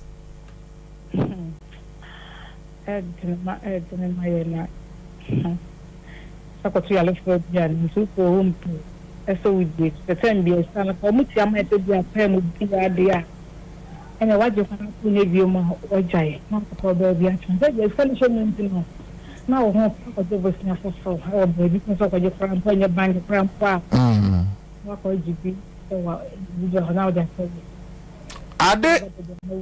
ade instances a mon crofo ni bi sabi bank bi a harase wom and I want you to be honest about this because the kabi ana wana ko jini ma bi udwaso ade ahohora abrawo na ho yira Penye na ya na ezebi na kasa no so je so ni pa no e kasa ni pa na de ne ka no ma wo hu de o e ko bi entertain bia me no mo kasa e fine this is the ko ban gonna make that be chere ba ko no the problem ya mo e ma ko I grab back and ko kasa se me sin so nya wo tana ba ma me mo. Wow. No, so any problem be on the maybe so Jimmy December you can bang work. But the nutrient one needs me, I'm going to use how I stand. I'm a man confirmation bag into so minimum. What's no problem be our man. Oh, Mammy, I'm the idea to Facebook. Your Facebook says, I'm a now. Hey, Adriania Colay did ye, meaning Saudi and San at you, and I said you. Wait, Facebook, the me bacho be amra Facebook. Eugene, where do you say for this? Will be amra Facebook. Sir, and you went to fly and then quite no. Oh, ready. No, sir, no be any. Mammy, not an amazing. And see, what my background, you know, I'm busy to what say the master or friend was or glad this one open our book. I told me. Make me know, make myself make me know I'm going to me. Yajma. The minute school feeding. The bacho Facebook, baby. With the zombie. And the school feeding me quite this time where I first term, second term, you woman. Yes. Me ko fa by rewajura. Ebe pemon nani ni na me de so no by re. Eni so ya bi nsabo mu. O ko me school mu a, make me the number head master's number mama wa friend me ye the say. So ya bi nsabo mu ne by re. E de ma wo me ne say by re boy din ya. Me gine ma ye su me de so no by re. Me to anka temore. Ba wo kase pa na me to me na me de ko. Na ma to wele ti do ho ne bi e wo adwuma. Ya be gun so na ma to me se sa wa na ma dwene. Ene na ma me de afra me de ayenti. Me say juana na me sa na ya me yakla. Zo me se zo me board me fa ho panya adwuma da. Oh, ho panya na nya de zo me na me de ye gobe. Ye ma wa check mama ya me sa we so me de ye wa chi abomu. Sa wa pa ma ya ma de me so nyi kuma. Me to ma kwa ya me de ko. Enti na ho bi no mo dia na ya so mo so dia ka pia papa. Na wa office Kristo nti wo ye ne ye no. E da bia onya problem. Aya okay nti aya unya ntie ni bi because near that TV sui ana that Facebook here yeyi aduane amofra yi there's no way sell the mama oba eti adenti na mumu bi wo hon mo amame se sika no na eno so a mo ne abanka because say aduane ma me mfa ma oba ana wo de wo so nya ne sa onkrofo ni bi mfa mo ba adnom de ma enkrofo ma emo die adan ebi to chanta o ka de man kwala no ento dokuno e de ma wo mo no de den abi o me bi nsabo mu no mo de aka wo mo me test it for chairman to my 4 years so me from test it to my to dum o mo chairman to my 4 years oh board me to de abo mu oh me to test it on de abo mu chairman to my 4 years so me from name that is how de wo ye ni yi o mo de chairman me say me empam say no boss what the test it on the board so me to de abo mu ma me say final opinion na me ne PRO ma Asante Mantem entering come on this one. In your honest opinion, school feeding program e ebuan kodai ka so ema wo mu bi say baby e wono ebu kwa wo ba na wo nkreska nso a wo be no na bi ni no ho. Now I'm not talking about may cut the health implications based on nnuane a omudi anje de nye ebinum de on baya de but me nko obi a ketenda oh yeah en kan be brace social media ya so and I don't so be a obi de de atoko no kwasem wo mu no ma me wi afa phone e bra Facebook sesi a akwada ba ko doko ekura na sabomu safroyo se nkwan odi bom no na mame na ya mommo nam kakra bi enam no bo na di gumu na entin no boy na me to tiri ho na ma to nsawa e ma nsowa no ne mpoa no bi na ma to madwen na me de agu nkwai no mu eti so obeso namu a rede onya bi nka oh na ntwe tiri ho no bi no ene ma nsowa nsawa mpoa no ti eti de bia ya ma no be ebe na ntwe tiri ho ne ma nsowa oh sir and how can someone do one fish to fish go me da ho no say the fish yan kwai no the fish fa yan kwai no na no kra de so agum the beans gun ka kwai no oh the beans gun ka say no kra beans the protein the beans the gum me dia ye unim my friends here because when you blame we anye ye wo kra mpo no wa yero ho say ya ma kakra bi na wasan e de apri bibiri amankwada na awrade nshira wate awrade nshira but mesramo next time I am on to abapa so MPP ni serious o ka chem say serious o ye women organizer wa e wa ifa da bi de enka jai zango fu do ka kromba be we mate ya da se mame why Gladys Yabua me come de pa bye bye school feeding program wa ho o CMPP ni women organizer ma me ne ayi antina enso ntwe komo na antina eye kasamafo penin ema school feeding kitchens Asante Mantem anti memo how yes na empom design ready adon hoye nyame adum we akasamafo die na chese obetimi aboa me bebre na yen hyase free baabi a ye ne ye sister Gladys ewie ye no esan se ni aye nyina aduane a ye cha mofra nyina samfa apomudin papa amma mofra no a na akwese yato osono atasuto sabi ebesan aba aba hayen wadamu so we PRO aya okon rounds supervision aya ohunu enuane a enkrofo no ye ma no omudie ohu bi me chiao extra wo sefo nyina ebe fidi kesi ya call round and ya ko check it ya wo mo no okay na wone Gladys say kasa no me say wo ka say Facebook ediane bi ediado so say ediane na da ho no I think say 2018 2019 I shall say 2017 okay one lady that time no wa and I cry yes ediane na omo ye ediane na sa so no kwa na djuma no ye ji fi ni se na aside that no case bi enu a obeye aduane saa edi ama nkwala ye ne ba kwa kasa sesi a ono so confirm me say o ni nua no bi ni ano de yenye so o ka tell o say ono no won kwa obi a kitchen da so want me nka say eya na say enye o confirm me send o confirm me chire oh ana me was say want me nka say eya na say enye ba ebi di enye okay so obi a say you see na adua no pa so what you say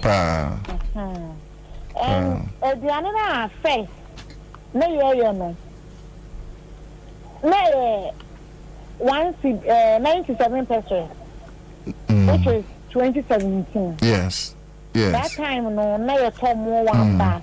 1 million 20 cedis, 120. One bag, yeah, Ben, no. It is 2017. Okay. 2018. 100 cedis. Okay.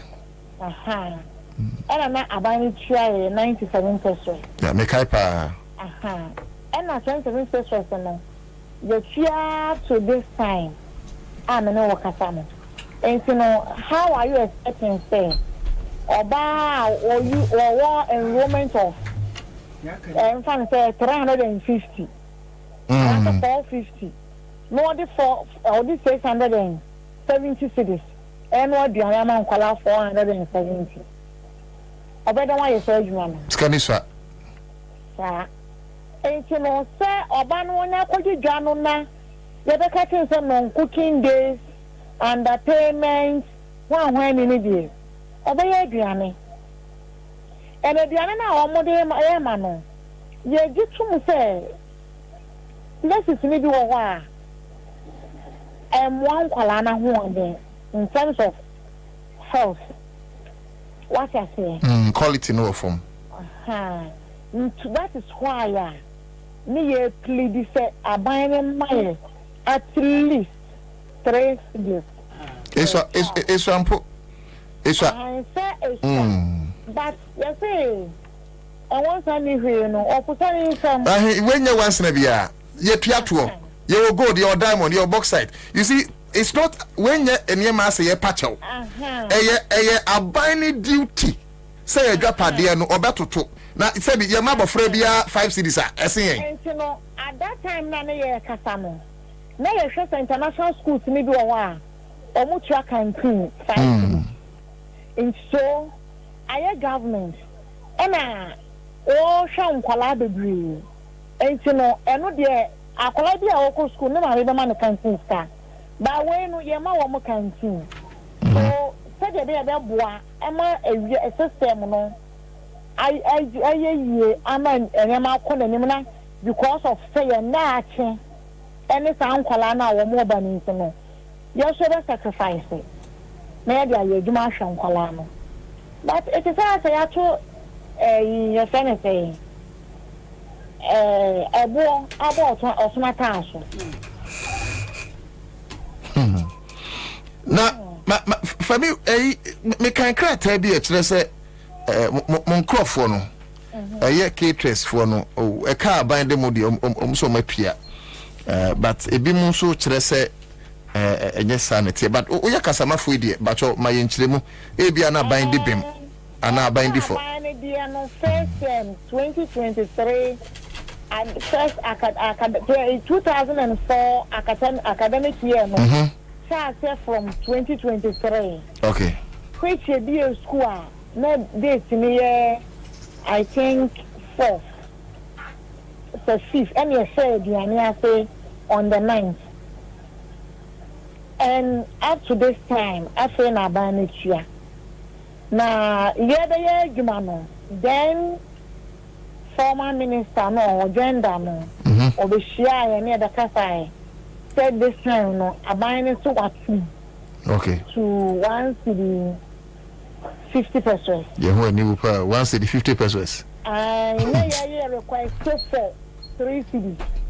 Abine say with the name be no on to so about 1 cedi 50%. Maybe I say near my bank with the name of Ben don't to me near my bank. or yeah, quite to see and never brain to know. Young was a young monko. And to know, yeah, think it to me.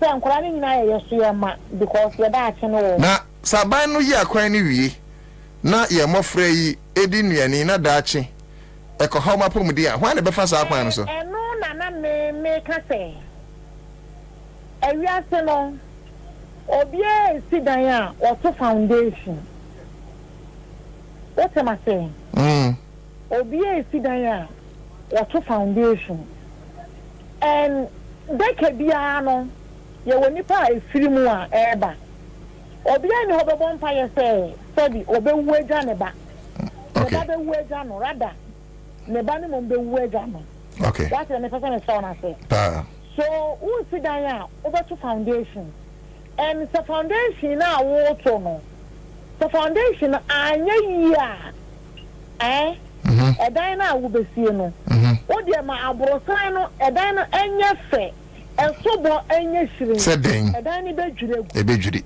esi say fapem no 120 ye fapem no enye and enkwala we na enne ye fidi wo mo crèche to class 6 no wo mo na ye 60 years to come no omo na ye foundation omo na be ye build edan na nkasa mu no that's right 35 years to come 40 years to come no san kwala no and e ba be o man na daache ye bedru ho no ye wo bebre ne ye ni ho so san kwala na enya foundation a papa bay future bay na o man no obenya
enti muka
Meba okay yate wa person to say yate o saying yate sika na sinsu sika bia wo ne yate kwada be 40 free so expecting maybe you are expecting 32,000. Okay. 30,000. Kind of banner. Me a child 20,000, 15,000. Me aka no way. Bia wa ko wani mu ano. Me a child. Bia 25,000. Madam Pacho. Bia 5,000. Jina hama me. Just a quick one. Me per clarity be. Ni okay. Consistent. Say almost all the time. Sika no a esi etua ma no. Yete so. And so what na cases me so. No ma ya frɛ. Yes, mun desk officer ho. Nti ukwa desk officer ka so say, "Kwa headmaster ho." No on sign ma say, "Ejuma no waye." And no won't you sign ma wa. I want to come out desk officer. Now desk officer e dia call region. What is from regional no or the national. Nanka national behwe. Nanka ye tua waka.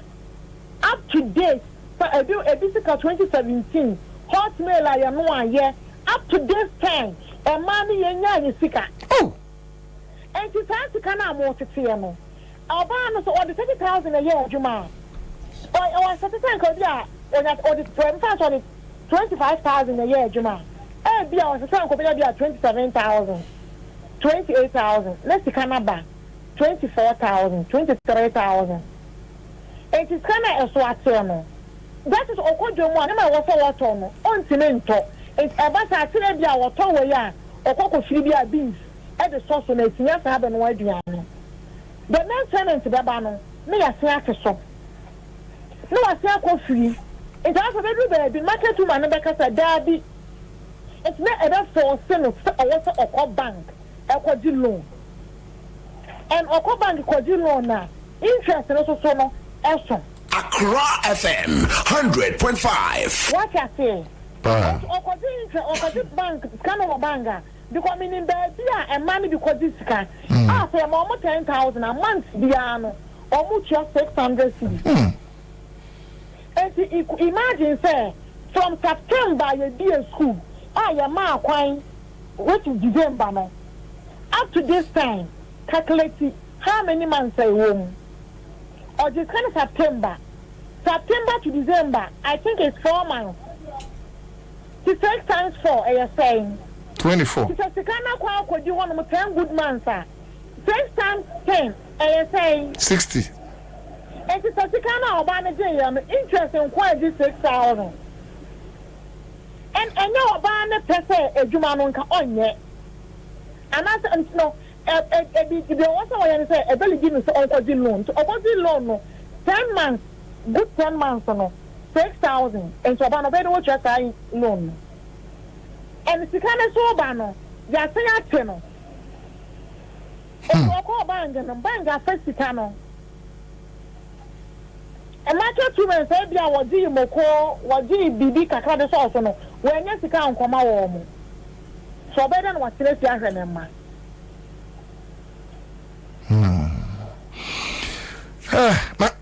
Mama found see na baby I meant to say why a jumana ABS would hear me nkoda baby a pim sika na what hear me nkoda ebi aha nwotwe sika I let you know no kasa no na nkola ye 1,123 ya mano 20,000 26 like first payment of an calculation. That is a new baby. I was at least when you can 17,796. Wow. That lady way. So, scan of bank, scan of the top bank. Do you think the bank no? It is kind of a man. That be bank the better interest in every answer. The interest crown won't mean chi. Oh. Now when I would get the same amount of did. And it's a business idiot. I can't move. A capa nearbo. A capa. A capa. And they are bonus. And one woman near me, the Jojo Nakuma or bank because none of them is none who high. Well, run a man pub. Hey. no or kasa bank secretary say mama nya abotre what me ya bodam ade woman do no problem here den sika was say the money 10,000 flat na say ke money say I was saying ke mano 18,000 ano mo tie tree so and the money 10,000 flat and over throw letter kwa Emma but the am just want to say and then minister kasa of peace FM no what say I was thinking it was Enra what the government need pay 1 cedi 50%. So yeah, with a minister no, and then the PROs no, and then the coordinators no say, then 1 cedi 35% no. Away. Sir, you bet me who says canoa. Me so confirm me say 2017 send ya which them say Sekabi SC Triamono. What is due you never near Yateso? Me pacho 2017 basine. Every time be me Triamo Muskamamono, Amateso. Director can be a man who complain. Na can be a for neti says cano. Let's can a coin. Sir, over here no. Me a throw no so one way be never call no cooking days. Yes, underpayment. Oh. Sabrofu meminti bi krada. Oh. And no cooking days na nkasa no kra na ye ka no. Me my year adwuma 2 times. A contract. My year adwuma 2 times. 2 times no unchia me ka. Minis can be koye adwuma no. Enti no I don't know what no cooking days. Because I see kana abedi wo 10 good months no. First kan sanka e da banka. And Katrazi Bela and interest also. That's right. So I think I can do what 10 months no. I want to think Cano. Would the interest the count? Compensation. Oh, BBD. Because of the time means you know. They are me the 2,000 they are my culture. Piao. So compensation. Piao. And yes, sir, over country, outside the country, say. Because my management until in Kawdia, the compensation no crime mano, and can check it be 58 days flat as compensation. Rather, your statistics so. Mammy, you have your community, in all these things, at the end of mobile, because more problem post can I so compensation so I am this is mobile because it's like I'm saying, be a casa. Na ya say na intino ya say o sere mumu ehwere ma on sene nyom ti mukosa ko sebehye mutrim intino ya asem wo yeshi because that no be saying crowd there na mmobo me hu se mukọ ayi owura assignment no say mensa ho ana hu so ogina soro ehugya mo nam na onim se ya ma me no na mo ne kasa no wo mumma wo mumma say wo mumma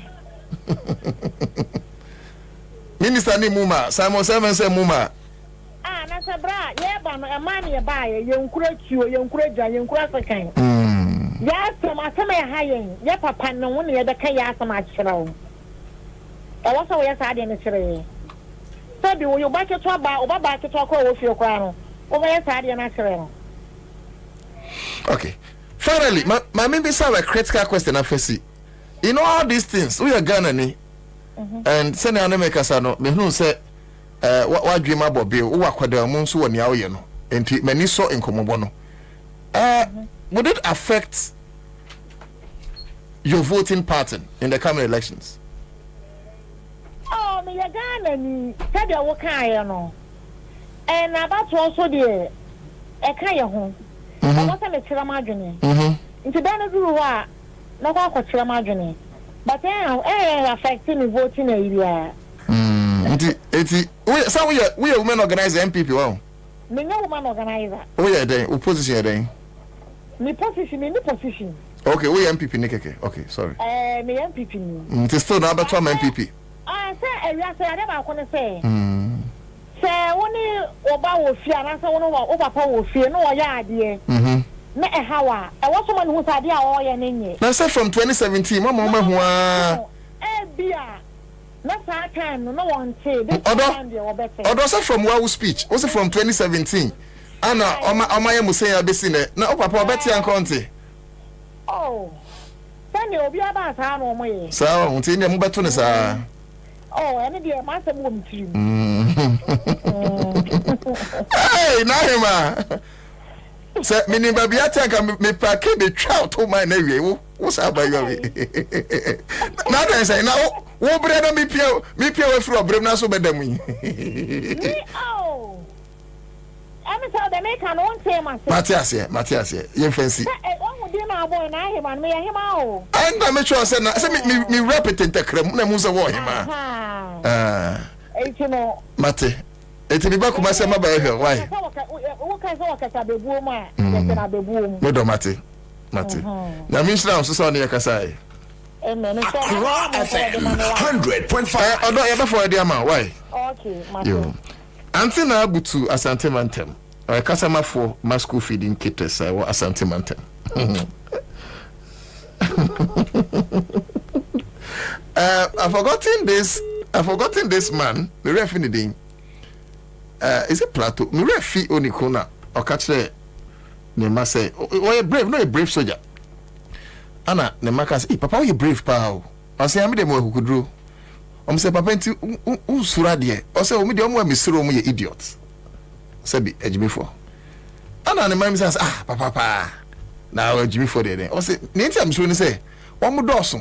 Enti o mo ka bo mo betimi eyi o mo kandifo na o mo nyina bedi enso. Our problem as a people, Mr. Adrian Radide Maya Nyusu. And I'm sorry. How can you be in such a problem?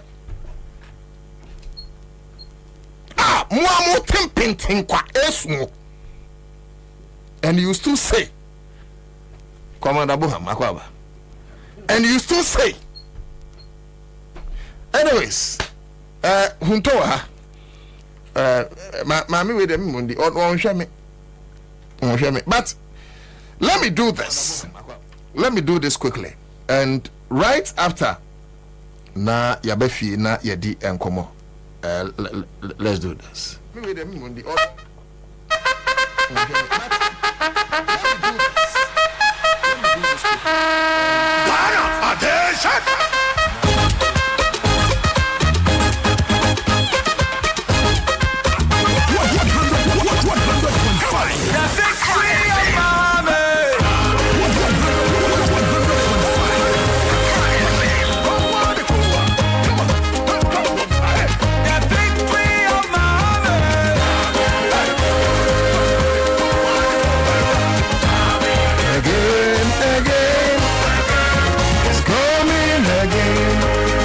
That's the life on Accra 100.5 farm.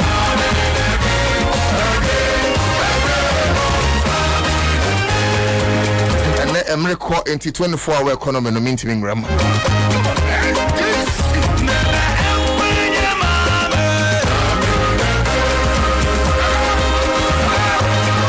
Citizen Show Tuesday edition. I know today I could hear Sabriko Senunsiabe Bo Honorable Elek Plim Akrugu, incoming Member of Parliament. I'm Kwabena constituency, Mitra Crusade, Mcha. We have a cordial officer and manager, Bumunina Mchamo. Kankwi South Kion, and Pumtezay, Brahmin Sui, busy form, Bibiabe fine. I did be dinkum or bump and you first way die, Bonnie be Yanko.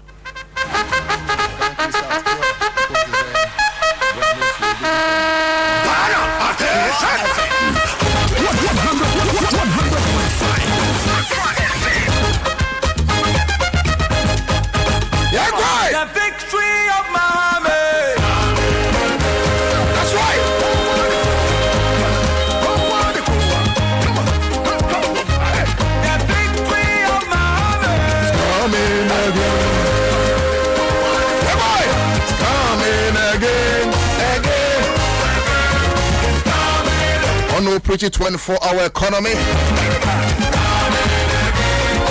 and I'm sure send them kind of record into at a good time. Metric we yamamo.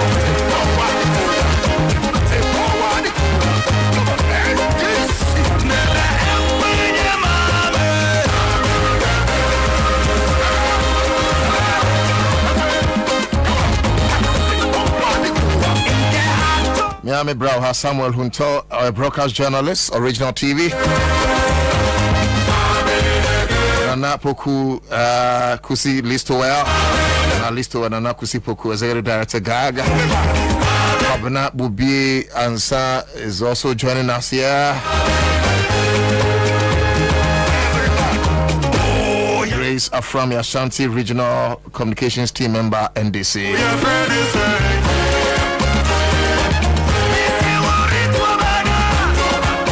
Now, you better controversy on IGP Dampare in the leaked tapes report and other matters arising. Two feeding caterers are calling out government for inadequate funds paid for the 2023-2024 first term academic year and other issues.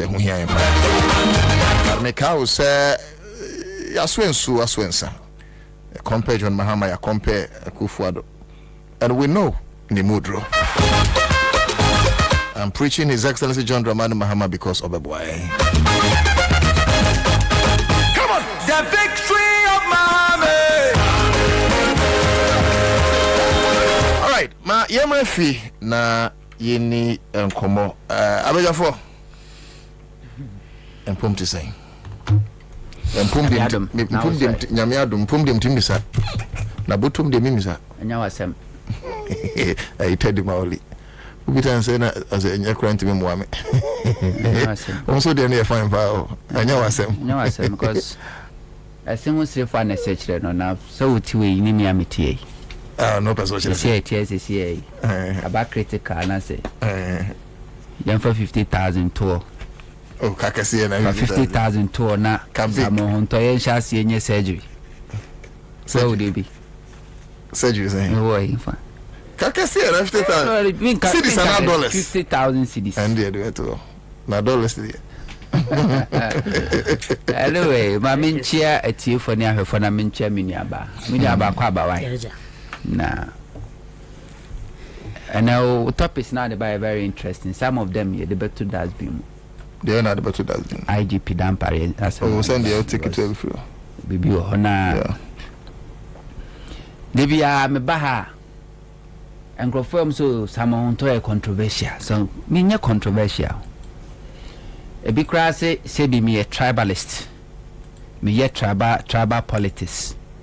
Because when I talk about voting patterns in Ashanti region, na debia me the menesi omoso, why am I not talking about voter region and Yememe region? I mean Kobiade.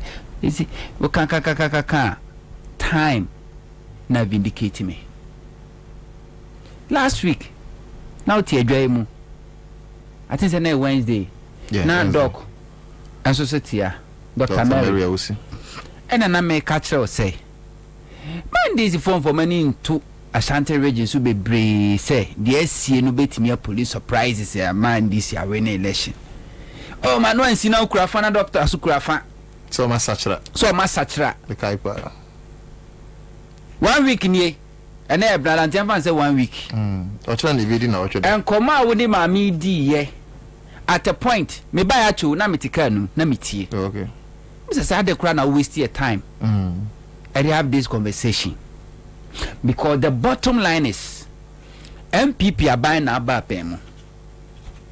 And what sake Ghana for no more Jumo school feeding in a caterers. No. And what fa the women organizers from constituency to region to brand Omkan police station. And what day school feeding in Amomo. And I want to Omoka. And Umusunaka Stradia for. I'm watching it. If I'm home, it's a beauty pie. Eben Siasia, Abuakoto, Mimutre, and Abesusi pie. Waka ye waka high as this is your money. Banks are interest cromun Timincha Cronaba, ne crack, ne crack, and say, But I was shocked, anyways. You'll be shocked because you don't know. Me catch us and me, ya woman Santimemo to Tima Santimemo. The first time I meet two quiet outside Accra, Kumas Ashanti region, Eba Accra, was 2008. And me Ashanti region, 1 year, we met Timina Minini. And Tanya Biano, minim said ye nipabinum edging. Ewa Santimemo.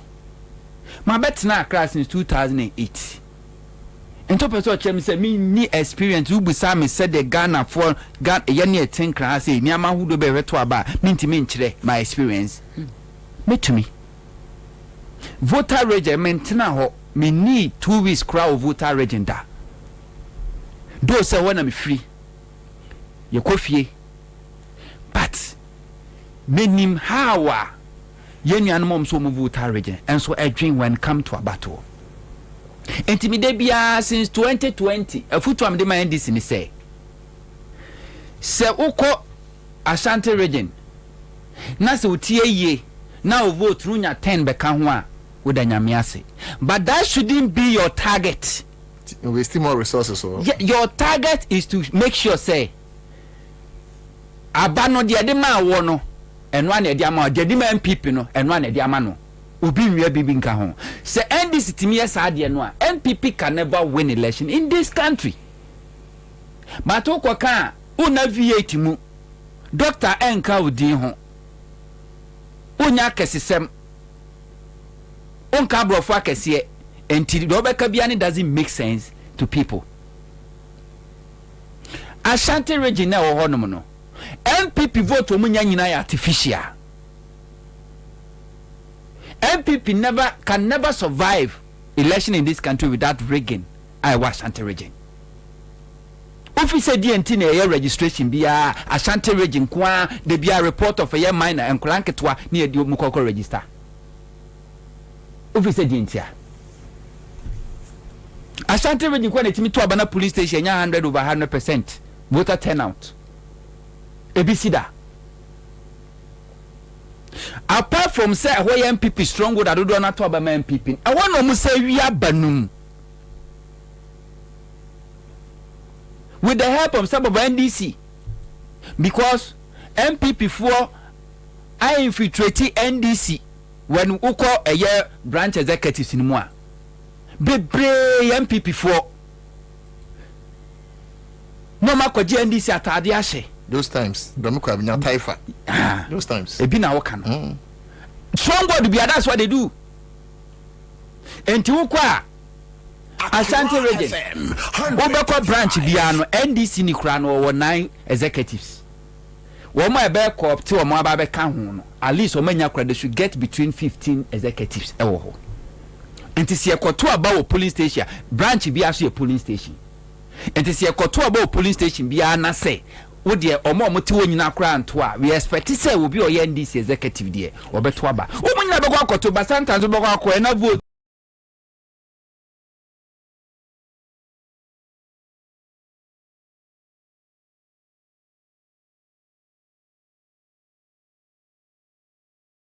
no it's lesser than the number of executives for NDC what branch ho.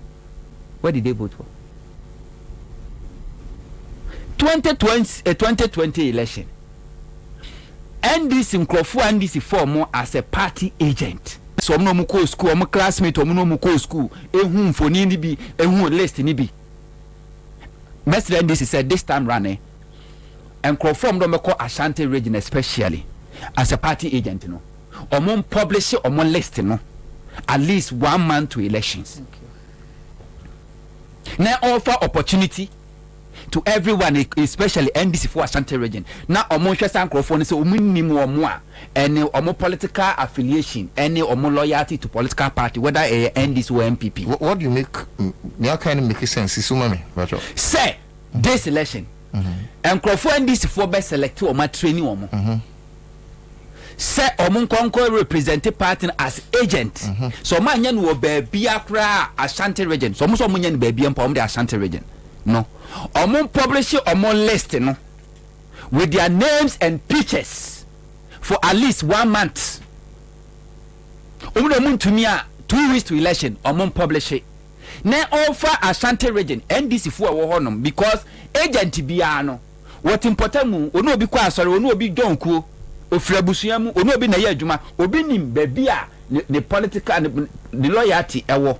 You make sense, but the other side also say won't we be opening our agent up for bribery? Say be a week. It means agent say agent ni susceptible to the Kenya. First of all, he doesn't qualify to be there. So you will not know. Nanti says one publishing name no. Na DJ no ade no call ye no. Ye discuss komana wonye. Obaje. Enti ane dia non-starter. Because the entire make when 2020 Ebeka ye free Techiman 5th December. And ye free Techiman Bakra. List ne buy and no cry inside story no be nyan the mammy. Abrantie bia ababa we bia no ko onu ko na rigu nursing training o ye MPP ni ba mapa. A wono no kan krofo se bi omu di ntafo atem ye mema sa se bi omo ma adwugo fom ni bi. Na DC akwa no so am constituency so no nkonko ye party agent. E no noa ne classmate, coursemate ehu ye. Ano draw my attention o ma me ni picture ne nyama o mu school nyina. E na me ye video.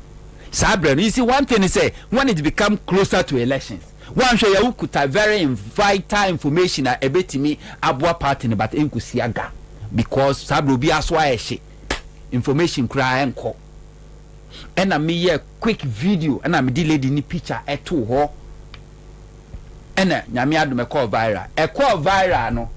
Nana within 1 hour na enkofo asane me nipa 6. Our MPP test con members are NDC recruit as agent for Ashanti region. So NDC him. So NDC him.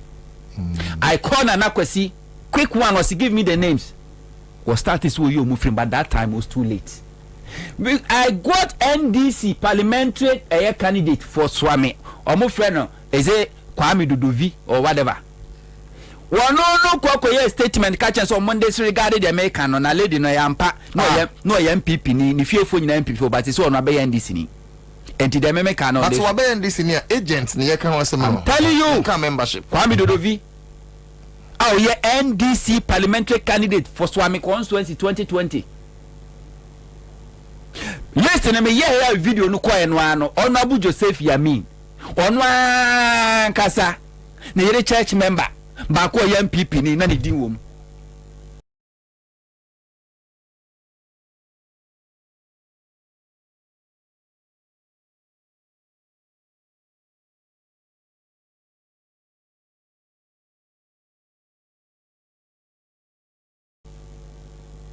List ne pope basa. Commit me the tianka more than 70% will be cut off. It makes sense. Because MPP strong ahodi nyina ya Ashanti region. Menkasa twitio kosi nkofo so momonto ababa make sure say if it's Ashanti region fo nyina akra so mbeto ababa MPP say nipa 10,000 na region nyina so mbeto ababa MPP. Say zero and say yento ma NDC. How the NDC zero no one fan sa. NDC say we win election. It happened. Do you know why? 2020 a bra party ni say omonko branch auditing. Branch auditing is a monko every branch. Na monko say omo ye party executives wo ho no e work with us and Crawford no. Crawford national had this come across all the country, all the constituencies in the regions. Ashanti region, some of the constituencies, some of the branches in Crawford and but omotna ho DC no. They didn't go there to even audit. Some Crawford so omo branch executives, every branch be a police station. They didn't even go there. Yeah, registration. Some of the registration centers, NDC 2020, NDC ni agent to her. Now, so not then NDC Ashanti Regional Secretary. Conference Kwame then Kwame Zu. Eti radio so omu 2 agent ewo be bia. Me as a host, my friend radio good. Me the net also a connected correspondent from a registration center and NDC ni agent one what ya pa another phone to say friend one fa. Ashanti region. So this is what they do. Share this election. MPP focusing na Ashanti region. Eastern region crowd the one woman said them play emphasis or Ashanti region. With that Ashanti region, NPP can never win election in this country. And to bet here, Nano, Chief of Staff, Fremo Pari, okay, was say MPP Enya or this is 90% vote in Ashanti region my winning. And yes, I call Napo as a running mate. Enti ejumani nyina wa Ashanti region Ebemana is so easy for NDC to win this election. At the same time, it will be easy for MPP to win this election if NDC goes to sleep. Because I don't know Ashanti region MPP how to make sure say Bema polling stations are hostile for MPP, are life threatening for NDC, are life threatening for NDC. Said people run for their lives. So that no matter take control over the polling station, so that no matter because women say a party vote and Krofo Ashanti region omubuafu no omubuafu MPP aban. I can tell you, say about 90%. The worst thing they can do is to sit at home and never go out there to vote. If you only or less than 10% pen be bold, akwakodi kuma kotuaba will be on so no MPP sympathizer. Akwakodi kuma to abama NDC because of failures MPP about failure more. But the 90% no, the least of Mobensa or the worst of Mobensa be aban kromon konkoto. Ti apathy. Na MPP aware. Now the MPP person me say, so what the one register kwana so ma to aba no problem. Once I do one register nkwa de beto amount. Because at the end of the day, no, this are the regular election. Every polling station be our number of instances in 100 na register high by Betuaba. To Boka 9 4 Tuaba, about 3:30 to 4. Oboka Kwe be in 100 the Tuaba polling station, and the part Tuaba 50. And between the hours of 3-4, equity 5-1 never pono. Most of the time, say chase party agent out of the polling stations. What they do is that they issue double ballot papers just to cover the listing. But the real physical paper and croffer working about 60. Until at the end of the day, no, oh yeah, the polling ballot papers, Makumako. 100 plus 10 by ya to aba no nya nipa 95 and a beto aba untimi nka say overvoting you overvoting already no ka verification machine no a enu betimi decide say ampa nipa smasi wo de nsa betimi so antima fan team bi no 2020 election the electoral commission okofa eye pin sheet no a baby ankom medicate a kire say nipa dodo say to aba through eye verification machine, electoral verification, man first has space number. Omo catch say it was an oversight. And to the stamp will be sure no man filling in. That stamp never came. In a 2020 election, now Crawford offer pink sheet na bit matches and nipa do say na to aba through manual verification. And omu to aba through verification system no. Na wunya. They did it deliberately because when him say verification machine no ebe catch up would be or two aba more than 2 because when team verification machine be say nipa 99 ebe to aba I was say system ne record say nipa 99 e almost start to verification machine so then they authentic ti wo koye o 500 but without a verification machine nipa 50 betima to aba nipa 99. That's right. Issue of ballot papers need the nipa net here. What no they are easy. That's what they did, and that's what they intend to do in Ashanti region. And Toma who said the apathy are setting in Ashanti region. Oma you very disappointed. And today Omudi or registered mo, but they may not go out there to vote. MPP said once your name is there, or they won't vote to cry. Yeah, you will like it. Once your name is there, you get somebody to vote for you. But this time, I'm not sure send this better than and they only succeed. Yeah. Me say we are publisher NDC and no more a party agent. MPP be ma wo we agent no. Your life be feel threatening. You have to run for your life. And to Jania no my esania mano. So if NDC etiminya antidote to this, and nyanko panda roma, obi akuta smartphone. Every incident more recorded. Say NDC to me stop you we are why we need election. You don't need more votes from Ashanti region. So motoma wa hallelujah. but so mentimi anto ama na se wotimi make sure say nipa wa say to aba no any nipa ba polling station say be to aba no almost say factor so mo be to aba no mo to aba me say NPP lose election. That is what NDC should be doing.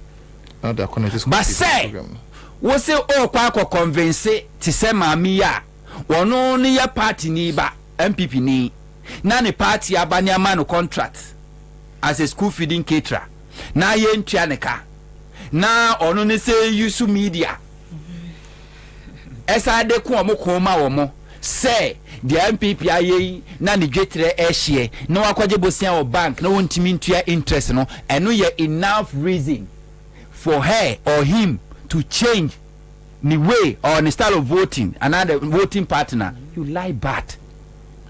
It doesn't work like that. Because oko hana ko kan so ye tribal politics no. Ghana ha nyina upe nipaku a omu nyina bro mo ho ase e hye ohene ba kwa ase Ashanti region. Ashanti for they have respect, the greatest respect for the king. Otumfo otekokoso. Hey, over Greater Accra has say ya. Na no wame ati ase say teshifo edu omoso, nungwa edi omoso la adumano. Omu nyina obi adi no so. Omu nse one king ase. Oko voter region is the same thing. Oko northern region is the same thing. Oko central region is the same thing. Oko eastern region is the same thing. Oko western region is the same thing. It's only Ashanti region. Ano mu nyina hye ohene ba kwa se aye otumfo a mu nyina esom no. And strategically MPP beka cho say for me MPP party na e wa he manhia anyimfie. And the MPP are linking the kingdom to MPP. Ohene sika kra no de. And what it means ni say so we are pure akana se nya pone be ka se be ma se bi on tia se na koso a o to abetia MPP a eti se de wo ye adwuma tia wow Asante konya kase no. That is the brainwash, that's the mentality, which is a wrong mentality though. Enti jinya me e le betimi asesa sa adwene no jinya me enti se wadwene say yes why mpuntu dwuma fine, they deserve it. Because Ghana afforded to Ashanti region mutual tax. Why your school, they deserve it. Why your coin, they deserve it. Ensure they deserve it. Airport, they deserve it. But no, it's never enough. International Meka has said, okay, man peniku fast more say she was sitting net to abano. That doctrine may not work in Ashanti region. It may work in other regions, but not in Ashanti region. And the NDC way may say mo de mon fa mo last card na to so Ashanti region mo make sure say obi nto aba mienu ye nua aba no ho. NDC has won wo kwa baba ye kwa kotosi wo 16 regions no. The only regions MPP betimi akasa hadie ye de ne ebenyama 2 out of 16, and even these 2 out of 16 no esan se vote wo eastern region enye kese ni ntino eya no mo focus ni what is Ashanti region. And what do you do? Highway vigilance. Highway vigilance, says Sami Hunter. But there's one thing I think, sir, being executive for NDC there, but I can promise me Sami Hunter. And I'm happy, sir, who can say we because of course that is a reality.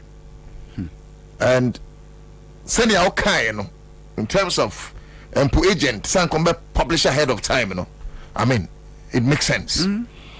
But assurance, send a kind, will be for human sumame. But let me assure the millions of Ghanaians listening to the sound of our voice, and we say, some people. Pesa Ghana butua yankasa Ghana butu bombenya buafo. That kind of comedy, cowardice, woman de share Ghana a tram.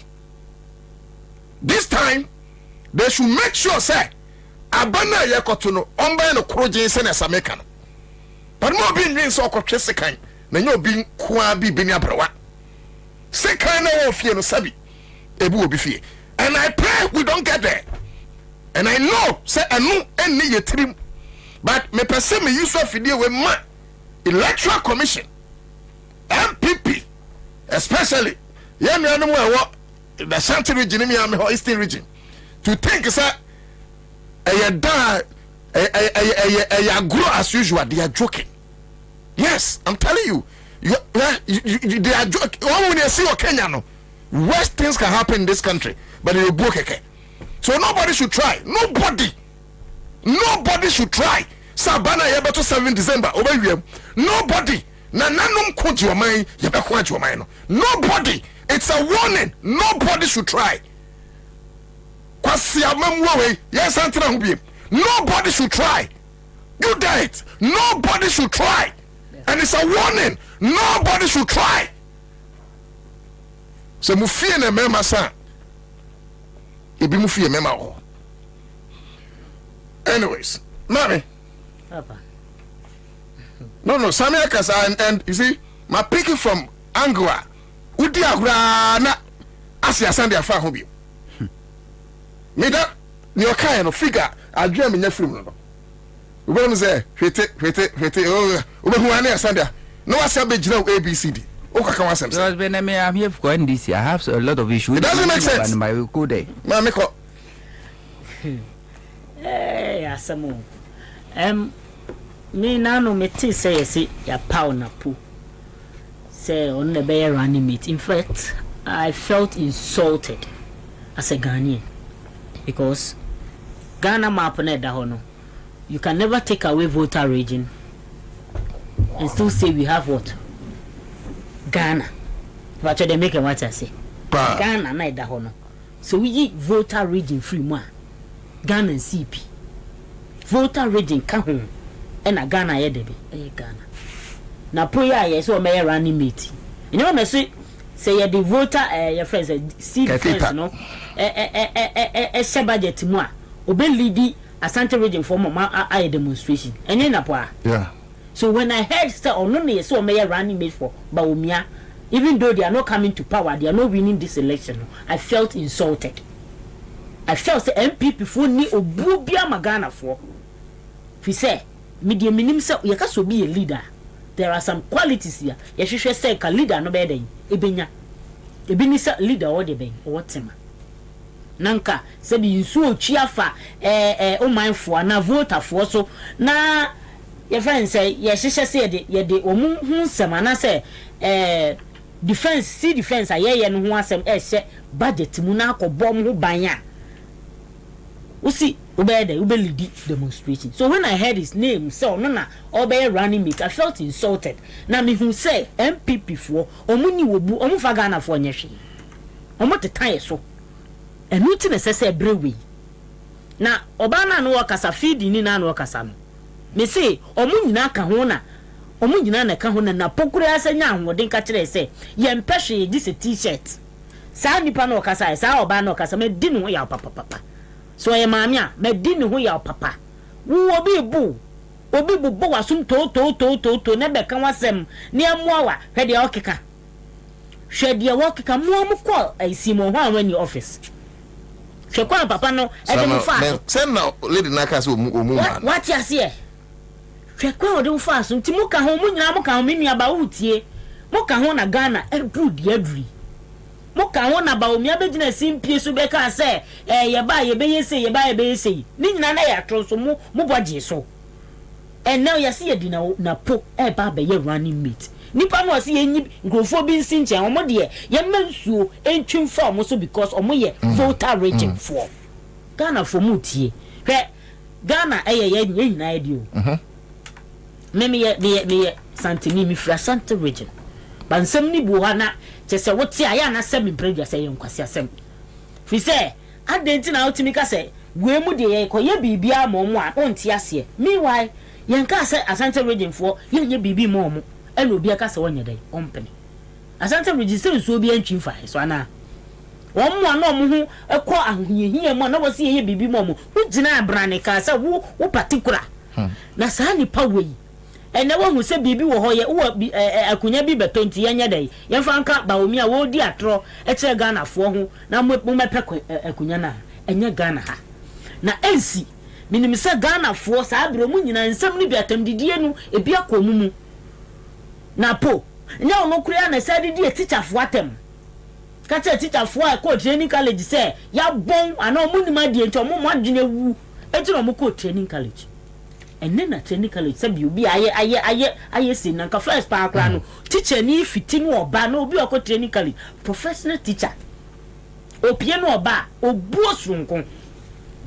ekwa ba fa eno fa so be teacher ni obe doctor ene teacher ni na kire na de onu wan so ni di yatem. Thank you. Time journalist ko bi say na say ya dadum som oh inti o ma ye time famra ho ma me me ba ho me se na po ya me masam ne say na po plus ba umia ya tro hini na po no ye arrogant mu pro max together a disaster omumia ni together a disaster e nsesa yenko a fi say na po in opposition only did doom so demonstration e kan say Yewra John Dramani Mahama sabio we incompetent won hunu kotoku ofa kura nya den enhyemuti yanto ne so atua na yanto abapama MPP aban ena Ghana 40 ye ena omoto aba fast forward and now we energy minister now we da dum so dum da me se dum so akoye dum so kurasini wo wa kanya na yesei pe na ebo nani na Ghana for ebusa se de akoye wo de yenim se mo ba ye mabon ya fa anyinam se mabon ewudi ankasa nso wo mutirim te mo nyama bi se be ye mbetu anamo bia megawatt mo nyama bi se mo di bi beba be ye dey e be ka ho Yewra John Dramani Mahama dia odi ba ya America power no muntimi enye hu siesie ye amene ye kodu nso munti wo de ma ye timetable mini abema na ye hunu time mo bedum light akwai ka kire se ya yanko ye timetable ya yanko ye te se onya kwanya bi odidi Ghana fo atem wo de anim ye de atwitwiri form o kai apply o hene oh okay na yakufo ado ka kire no te se esri ankasa mesramu Ghana ni bi a wutie me enawie sabre no se won take decisions so beto ma NDC a akunya da ye no menya NDC fo nko akun it should be a communal what labor fi se na uko dwomu a baby a Ghana hu hia adru no ntosim yenu 10 cedis ni 20 cedis no me kosa me koto ayen kasa me NDC ni ntia de mam yo ana ye de mam aboden wo beto me so meto enkwa na ye da abenu medum baby adru ne da la adru 15 cedis a aboso okanfo entimi toniema entimi kraniema mfa medi omu djuma no enya NDC fo nkwa na wa aboso okan o ye gina ye fra enti Ghana ni bi a wutie me awie de me ka kire wo ne se ye wadwen ye okun no me ye nyina ye hu hyem me se aboa osono no baby a ofri bae no e bra so se e be ka no dese ni adin be ko baby ofri bae visa na poni ba omi awe be di yeso dia Ghana ya se visa obedura omo ayekoye FC defense amomo no obeto omagu no de asa sabe mimi de mi kan ko sim se Ghana nya Asante region kwa na ye Ghana enya Asante region kwa na ye de ben Ghana Asante region is just a part of what Ghana it won't mean me yi baby mfi nchen na nkasa wo de wo region de yem pagya no na say baby wo free de yem pagya no sa nipa we de odi man so a enye yie woni tema nipa da sumu ye ho kire ye hu ne ye enye ne ye sema ye timetable a hwensem a o ka kire ye na me ka bibi on say your friend is saying cash water for mechanism ye mkofa ba he nanka yen sese ya omodi ato akwam say yan gigi sika ne ye fa ntwia independent what power producers and under na poya ye so me running mate no under his watch and the sika o magigi o maye de o madi o obi beka se finance minister ho but ono na ye energy minister energy nsem de ye de ho ye den edori mu dum sa ye face mi nua be ma enye technical issue bia it is because sesika e was ye gigi na efa de de koma independent power producers no o ma gigi sika no si hu ba bia ye den afa enipa we no medi president o ma vice president o me kamba wo mi ahu wo twa no already wo twa ntro kire ye wo dada e be ka che say 16 zonko schools won see ye o ka che say city no wache no dollar no wache no na ye nyina enim city buo sa nipa we mesi wo mumienu combine eye Ghana ase jirebe sa na e kire eti mesre ya pa ya tete de ye de ya se ya wada na ye be pa no but me nua a wutie mawie mesre wo 2024 abato no nye NDC fo nkwa na ye ho kire wo Ghana ha e wo se eye communal labor nyame bua na duo na wo sori ano pa ye nyina ye mfa ye ni na ho ne ye hwe de eko fisese ye ntimi anyi MPP amamufu we amfiri wa ebe kakra no wo sori a o barbo se okutabo no odigina wani so fise aduane na wo de manifie no enso sanse sika no di kodwomu a de wo se wo to de ba fie no wuntimi nto mini abeme ne dala bebi aduru ene cement buo ya fa sika mu odu sika titiri almost 2.9 billion cedis aye planting for food and jobs ene ukodwoma mini abema pe e ma no kodwoma ojan fa akunu otwa no ho asip se ni sika wo de ba ayedai ayira but sika no e di value na ho de na ayedai aya kete 100 cedis ane nke didi dwa udi ubedi to ubedi fufu dwa bibia beto nam kakra ne 100 cedis no udi mu 20 cedis to ba ire pa yi body emienu pe. How can you tell me say why you planting for food and job na intus a 9 kitwa 26 enya na yo enya na mini abema me nsa ni mienu me to me de na che on sanka sika ya said ya planting for food and jobs anka wo se udru joma ntosi ma me sika dia nkuvura planting for him wo me diska no sana make no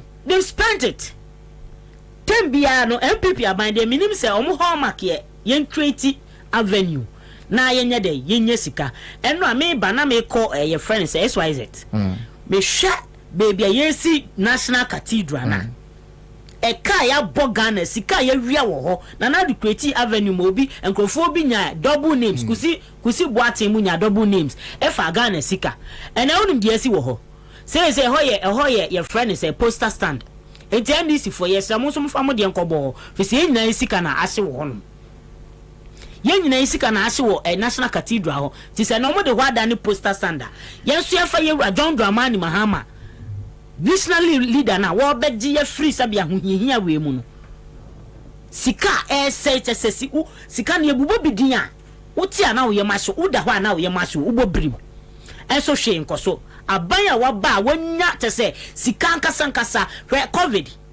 covid na yes sabio nkrofo ehwere o made hie minkai obi aya enso ye kwan Ghana fa so nya sika free money enso aban we ne oda so giye covid what levy abanya China ko nipa wu bebrebe mate se China for egi covid levy mate se wo ho amunka me enti thank you but umie baba was say momo is what for the poor obedu ya no mo ye yi levy e no kotwa cake mu enne was say yensan to abama no na oba sweetheart oba obenye fane se wo be kroma chim ana wo maami yo ka se kroma santi ti munti mi nua no makanfo na me no nya nendo pe na owura bite so se ne maami kirekire mu kire se mumu ye hiafo edia entima ye nte so tax na owura ya na ye chairman ma economic management team na kire se untimi nye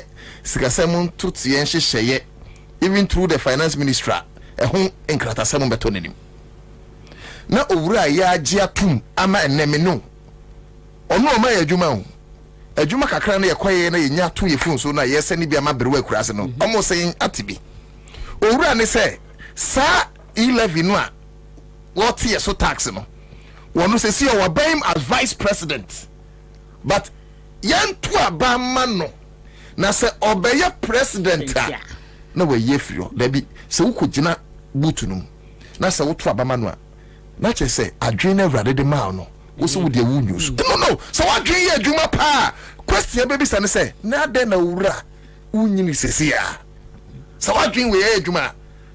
Why will you sit down now? Minianum yen take ye say Jimmy Fossa de bia ni ye boy asantio anachimo enti emude na on say bi abema on say sesia no we are in a what economic crisis Ghana ya mpuntu sem sebia yesika sem aye basa.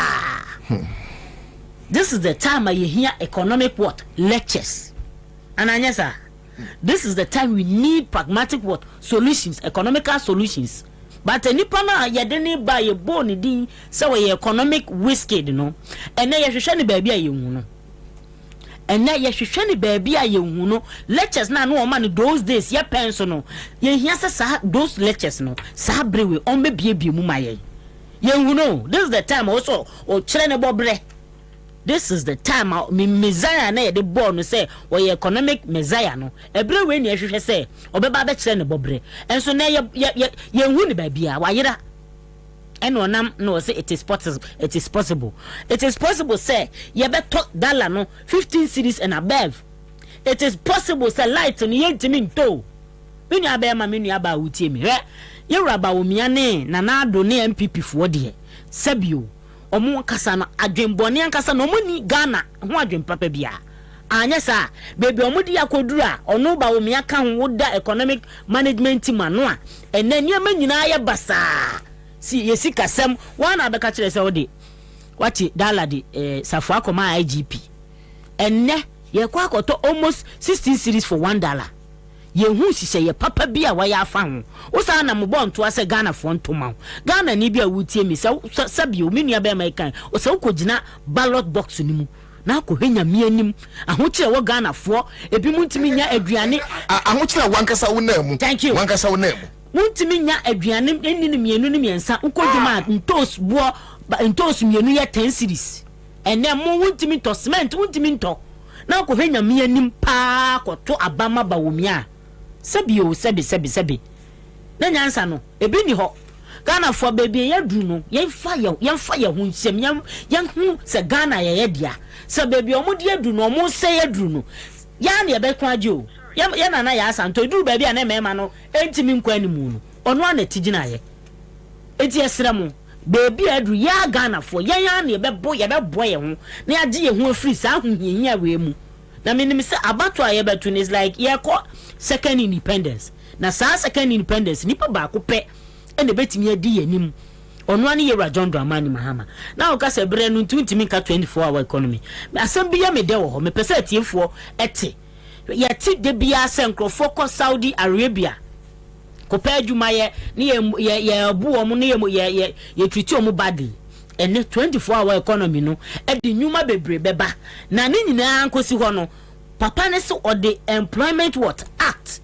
the already existing what labor act no na ma 24-hour economy policy no ahoden sonko a sebe ya se bi akwame wo campaign no fa sebe yemu adwuma enkoba se wono na afa wonti no obesisiu labor act together with the employment act na wo ho no ebema no ahoden bi se wonti bi nya de yinsisu ofa wadwuma 1 hour no wo so o chia wo ka emra ne be se ne keten ama na tua woka na ekoba ne sia ye nuanom mrante wa ne mabawa omo de omani a kire Saudi Arabia ne Arabian countries so omo kopa adwuma ye ne other countries a ye tutu omo badly no woda ko won so sada ye ne so obekọ baabi fi se adwuma aba 24-hour economy the sustainable what jobs enye de ebetu condemn te se de atwi na kofo condemn a omo sika kura kama ye hu bebi omo ne nam no ye de see ye de adwuma sustainable the word is sustainable adwuma ahotoso wo so adwuma o ya wonim sabo so me so a ye betua o ka fi se mura no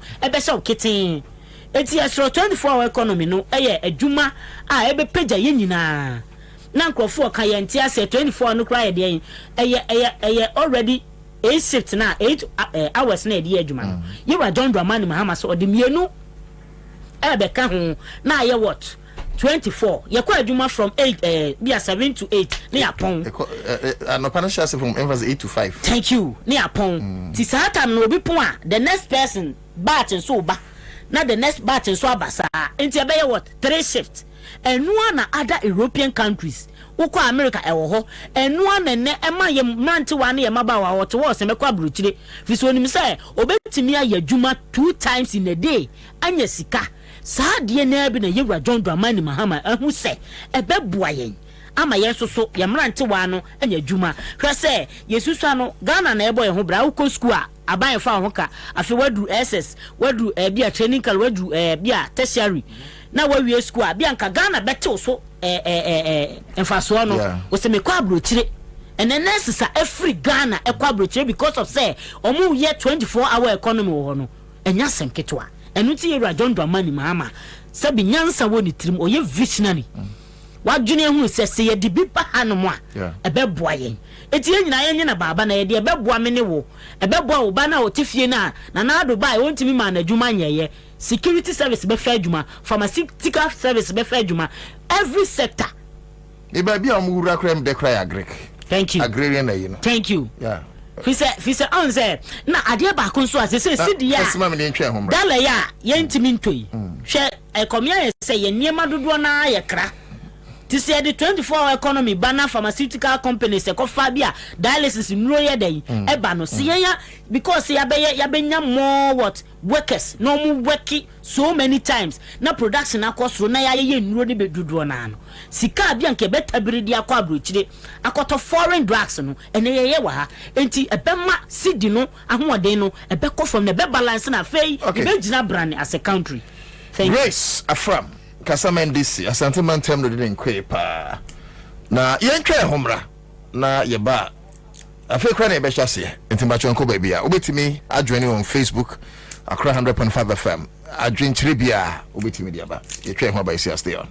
Give us P capsules. A memory. Manum bia ye benemua. Kani mitutu ya na minkuma bua sese die. Petro esa kum menia G. Give us P capsules. Give it to me, baby. Give us core capsules ozwe. Emane meme nyina akoko yade. Sisi yade amamanya yem timotete womono. Yedro no. Manum bi amama de me ho. Give us core capsules. Mrs. Moye ding. Give us core capsules. I give it to you, baby. You give it to me. Oh yeah. Hey, give us no. Amen. Nijia bebusiemu papa. Na bemaka give us P capsules. Eni give us core capsules. Bomu nom dia. Na eni jeni ahwadeno. Wabrudo. Give us P capsules. Ememe wadi ifiedu wachode kronkwa na efa. Give us core capsules. Apemfu abatra womo menufu ne nkwada wo ne ifiedu mienu nka ho. E wodrosto bia motifonko Give us Herbal Center. Teshi Mobile. And Teshi Adriami. Phone numbers 0543 222 470 and 050-68-51135. FDA Aje Edwedi Nkratui Atum.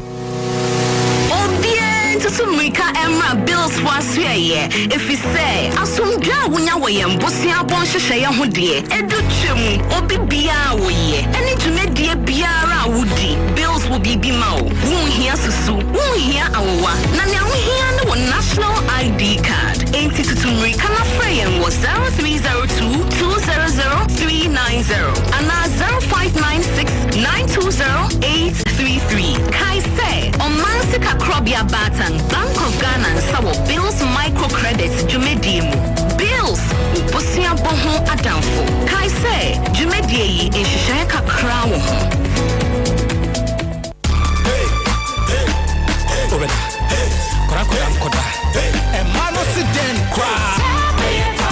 Where and remember you don't know. I mean, one day, and you want I am Memedro, and you think a band may be here, you know, and to four any out of four, and you'll be a petty great Tratombia, and cook chemical shops, pharmaceuticals, and they have our shops beer. I was gonna have no beer.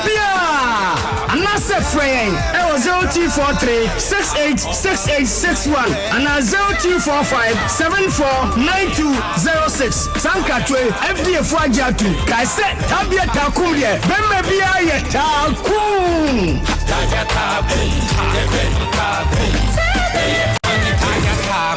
Not recommended for lactating mothers, pregnant women, and children under 15.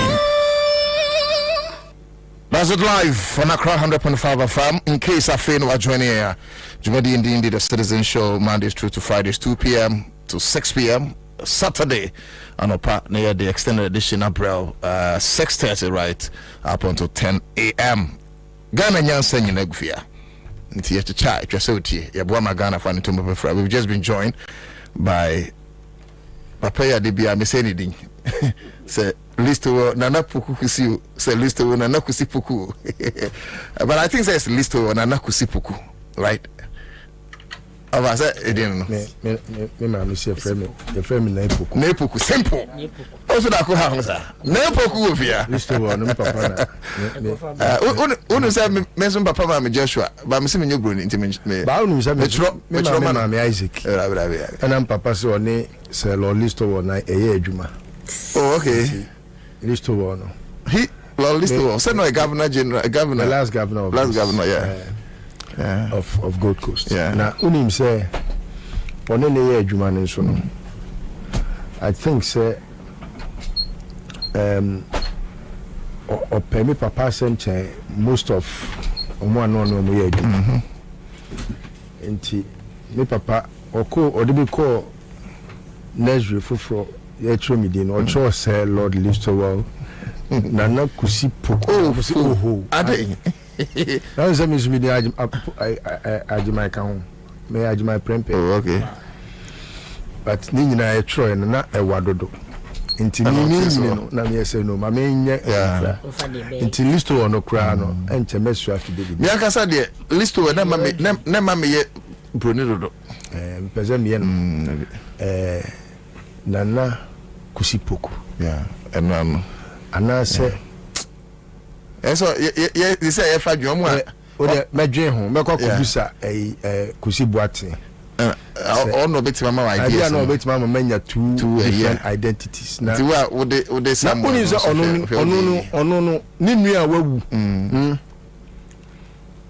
Kwabena du jamfi no ni nua na o te land na wawu na odi ono ani ni nua ni dia sa to ono ani ho so na kura na so fraud or fraudulent ono ni nua can you imagine ni nua na o te London obi anim no Kumasi obi anim so ye criminal enye ne okay enti no mane nyongo pi say be kwa consult no yeah if I can use Mr. One na Kusipoku and then nana poku ajima prempe ye ne se ono se me so papa sa di bedi akon se ono de ono afum ye mfum ebi ana me papa so di bedi akon na me so metime di akon a so ye ne sa ontwi eti omo de Samuel no so no omo nwe ho me nua kuma de Samuel omo de Samuel no ono no de honton ka ho other word Samuel honton okay you first na ka say my bills microcredit 15 years nia omo trust bojo sami fo we ase nyina ba ko pe na ye criminal me nim no sami say friend sami ewuku wo ye criminal papa ye boni me bench na ene sa no why then me bench and ebu okay 15 years in here bills microcredit eba omai mu ye dwum omaboaboa nkro bebre bodwa ne adantam nyuma de bebre na enya won so mfa so misra we mu no ye ntususu ansa ne ama obesia nti se omo aka no susu no krom de bedwane ana afi ye ma loan nso ewo Facebook ana internet ne ahia Ghana card omo hwe se udimwa na owo mudia na yama obi Tabia Heba Center nso aso yasne Tabia takum no eboa mmemagina brand wampam anajo afi e boost your immune system they can form out ene anopay 100% organic Tabia Heba Mr. no so yade a ohia pa malaria huna no tiemnika onse na bronsam hu onyankopon odwane no sana malaria hu Tabia oye me pa cho betima from 0243 686-861 0243-686-861 na wakope bi Greenfield Scientific Herbal Clinic and so before Tremo Pentecost Crusaders obeja be yiro no okoye ne oba wa be fako eti Greenfield Scientific and so the bright soldier capsules aba dwaso eno dey say obia no anonum ti na e common because ekun waste pain na fe so low sperm count no a correct amount a control hormonal balance afa general body pains ni joint weakness wedruni ana mo amount den so drew e kama pa be han so libido sisi ya dry garlic plus capsules so the many pa kwa no moja no wa hu moja no shemu ye die frusa ni pa na fe so aboa immune system senia ye kanu no na obetimi afro mo na Ghana is 0243-983-906 0243-983-906. Yeah, can say I'm running world-class ambulance service until ubeti means so apem Royal Chapter Property Group and mabrini nyina obi enya sase esan se woni sika kora ebetuma ma bosomi nsia woni on be konhye na watia ni nyina bom afi omwo ye nice house 2 bedrooms 3 bedrooms wa hu e teacher man side ho woni on kan no so betima nya bi omo price size ne so pa complete 70 by 100 80 by 80 na 1 and half no say 35 by 100 and 70 by 50. A sally at a very cool price. I feel conscious and so, you know, holding Bibia or so, my trap rules in the issue assassin so, Manson be so umping up them from the say I was 0256515862 Tango Prime washing powder of a room where Namusa Huntashano. Madame Castle won't come that baby. South of where you hear me. Hey, list to send out who I am with you. Send out where you am with you. Come up now. No, because I'm say Abra or Matrasi. Na kyerɛ sɛ aduhwam no a every Tango Prime washing powder enti bu nyina monko pebi na ebetimi aboa pa na yenkomra ye ba no maba bedi eye seahorse engine coolant ho adanse ama afenso top choco eye chocolate on so medi on ho adanse ma menko nana poku list ho na oni kanto ne nto nana over to you latte ma menfa konya we so na ahobrasia moment tiefo a omagibre etie yadofo ni atamfo a omagibre etie nyina eche obibia de etie ni se me banona same kansen bi na efa kese na no odika no kre na ne conclusion no na menene wo asem ke tuwa bi ya me pese medical tifro say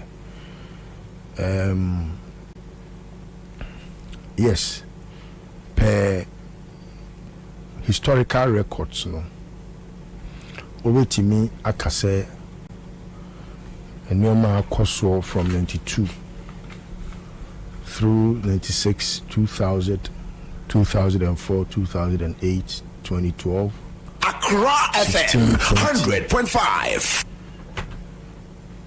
Election results are in Ashanti region no. Emma a year comfortable for MPP to say a year almost stronghold.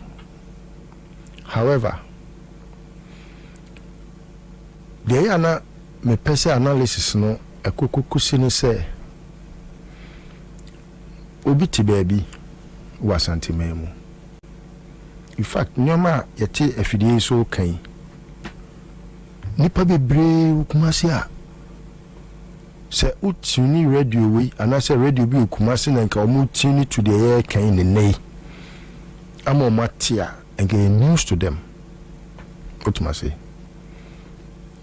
Melia Hubrasie eko NDC for anim say empanifo se oye oto abra otayem. That concession the NDC has made no say omagia tum say a MPP for stronghold no edi omo dem and Same is right to state say NDC emanenia daho wo Asante Memu election ye no Ashanti region. Me my ebida. I have confessed, this is not my first time confessing that I have ever been part of a reggae machinery in Ashanti region on like for the MPP. And me did say nyamia wo twa meka ene because even in 2008 when Mpenifo had spoken to all of us, say it doesn't matter, your candidate had lost to, and he didn't even lose, he just conceded defeat even when Akufo-Addo had not gotten the more than 50% he just decided to leave it for him. Alan Namekana Asemi, chief. Now, Omani Etina say, Momwa Ekufuado na on 2008. No. At that time, I remember I was at Fox, but I was very instrumental when it came to, election management and stuffs. People are not happy when I discuss some of these things. It's not because the person will be too anabibi, but NPP has always rigged the election from Ashanti region. And say NDC manenida ho kakrebi kitwebi onepi. Yetigum. In some cases, on book na yere to abano. Pina and I was say ya dots bi wo I was wote nanka eja kakra bi wom in case of you betimi akwa say how many leaves were there ye tutu pin ne keke ye tutu pin ni ato agum police station your friend is saying agent when the police station executive the police station executive no dey eyine ba no ono ba beto na ba no ebi si sani bottom ebi wo ho awo kwa wo surgeons how dey she wo ha eti wo kwa na wayi eno aka de wato dada no e wo booth nim no election booth no no de aka de wabobo no akwa kopia ko wram. The last election 2020 ye che boy bi waswase e wo say komuku no because bonia Mimi say I have so much regret because because he has not won because Ghana for na to abama no.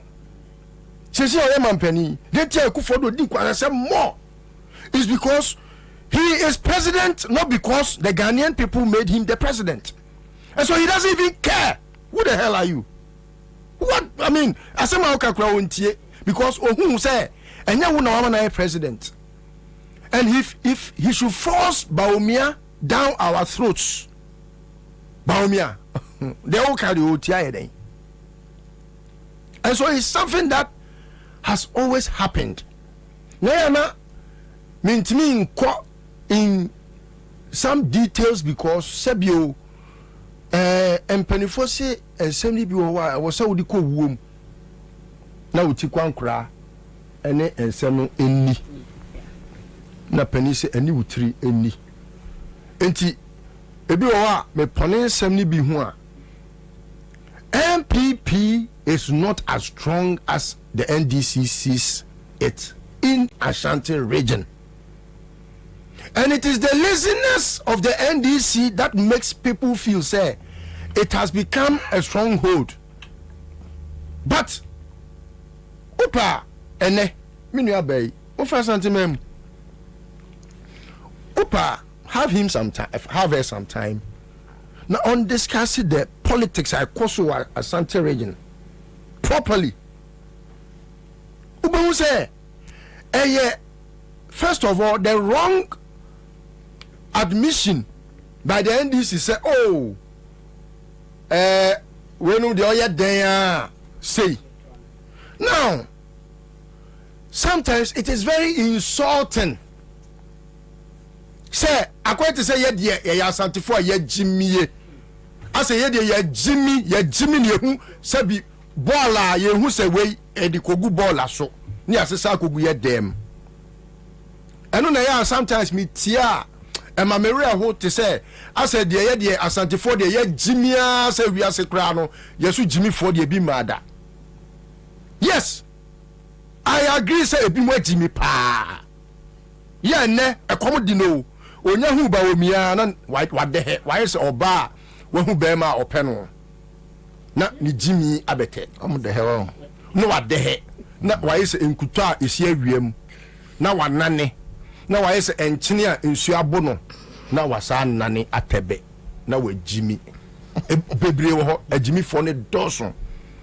But metimi catch on say ye ke wiase mu ha omu a omutimi ye business ekoye pa asantefo so eka ho pa meboa na every businessman bia no onim ade ye friend mfaso ana onim say ye frɛ bibi so eka second ni wan kan faso ni wo ana faso ni won so an keka ni wo enti se Ghana ha pa ye pomo mu nim dwadie pa ye say ye mfa bibi nkodwa so ne ye nkoto a mejidi se asantefo kan ho ati se Kwabena number 1 Dabi asante ba ansana Kwawu aba eno de Kwawufo no om type dwadie de Kwawu Dabi omo type kan ba to ho bo omo bo ebia in terms of size no and ebia asante but in terms of dwadie de Kwawu business pa de Kwawu Kwawu first ebia asante be second Kwawufo krom ya asante fo anyway Kwawufo ya asante fo but as ye cheche busa de nyina se ye ba ko ye ten say enti onu enti am preko no say ma say ye ayo de nyawe so ma who say you want to be biased but anyway but the producers of Kwawu I really admire the Kwawus because I mean when it comes to business almost so di achi kakra omo yero mo na me nhira omo o de jai na onim obi a otimi eton wele a apro a ye friend totobi e de ma de bon kwan ma otimi ka se enkwan ye hwam obi a otimi ton otwe bini enkwan ma wo ko di tafro wo saka se enkwan di ye hwam and then the chance want to mean talk about me amount. It makes sense. That is the more reason why I have fought persons in the NDC who underestimate the powers of Asantefo. Yes, because what me talk I could for the way. What you say I could for the no sabi. Sen kenya say ne papa de ne ko school aka tro ni di man okodo kwa koto aduru wo bon ko nya wo ko school poni o wo bon tim say Jesus Christ toto bi kura ehwam wo bon papa ye ono ye doctor in economics hwe ne record na no na kwesi practical unse da bia no me betra studio ha metimi question say suku ben na baomia ko ya okonya PhD ya ye friend doctor no sa school no wo ma obako bia wa ye ho Clementa Park ena de asa wa ma school ni so abanfa so kakra eno kra no esan se wo no pe na mahunu nti no mitimi nka ne kese ebi nso school ni yade na ne wabon no wabon debi na school we na utimi ma obi ti se baomia wa bon we utimi ma doctorate degree. Okay. Doctorate economics o anya bibia o anya se wo kwakoto banchene body o wo so wo ye PhD economics then na no na me kan economic biscuit hey bad na ye ngwangwa because e bia na theoretically good oh debi say ya chi wempo the only reason why mintimi kan kese ni say examination favors fools na me kan chi wempo so I mean examination e favor fools enye de wa ben enye de onima de na mom de bia before the exam no e bia otimi ko chiu ya otimi poye ana obi e book no ba bi osu ya no na buy na ato no to ato na bia ma no because I don't understand how come this can be a product of almost friend say bibi Fraser. So I am just concluding by saying say NDC should go to work and stop calling us names. We are not that stupid. And let me know can say you were MPP phobia or more santimemua. They keep calling me. Say, your money ever campaign is so santimem. MPP phobia. Some of them have gone to Alam. Some of them are following a friend is saying Minia Kuma Kwame Bediako. Yeah. And there are people who do not know where to go either to come to John Mahama because unim NDC has sat down for MPP to destroy John Mahama to many.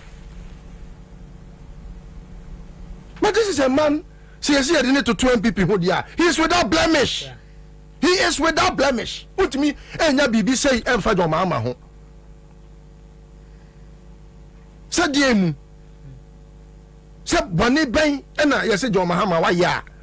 enu ntino MPP timi nya no ka se John Mahama we obi a o ka we no busa na ukohwia ne ho pa ne ho kankan ne ho fi o de to ball aso kra ball will reject it no timi jina bedwam ka se John Mahama we na ko hwa ko fo do e wono empo na ba womia esi po na oye den na araba etino eya na eya se meti baby na yetimi ya ma na yete se ya santefo de ye moa agegentwie bi a yete wiase a yenim ye bonkum san se ye koto ba jimi mu utimi hu se abana wo koto no obi ama usuku dan obi ama asupiti enya John Mahama ne NDC a hospital bed pa na wo kumasi a fimi wo fakofo so o me timi de o mo se si o mo bu se MPP fo na ya de we o mo che me ba ko ejoben wo fakofo kwa stati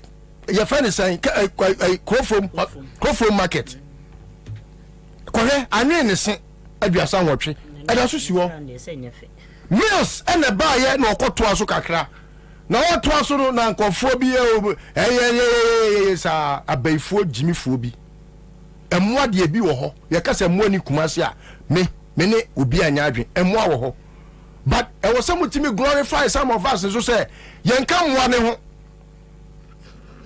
yes e bi wo mentimi is that wow what's about kasagu mic no why abua pen but say the onya abua bi because wa sha se o kan o tira se be bia o sha se anywhere wadwuma ya wo sre bone fache why abua pen but say onya abua bi enu nti na Yesu eba ya adasa ene yenye nko abiem no watua ya kama yen NDC sa na NDC ti say Yesu Kristo John Mahama wonna ma NDC omuso o ma ye mo apen yo he kanen ye ka NDC a na te say ball aso nuoma John Mills I say mo ne do so kra wo John Mills ne John Mahama ene o mama NDC ayese sukyerema wa hohoro party ne ho ene kane party no ye ka NDC ni a midonyame enka wudu chibebo duam. Mills brought some sanity. Mills Mahama onu ni Mahama ene NDC ni me ebu ho kra me kasa no na me fere no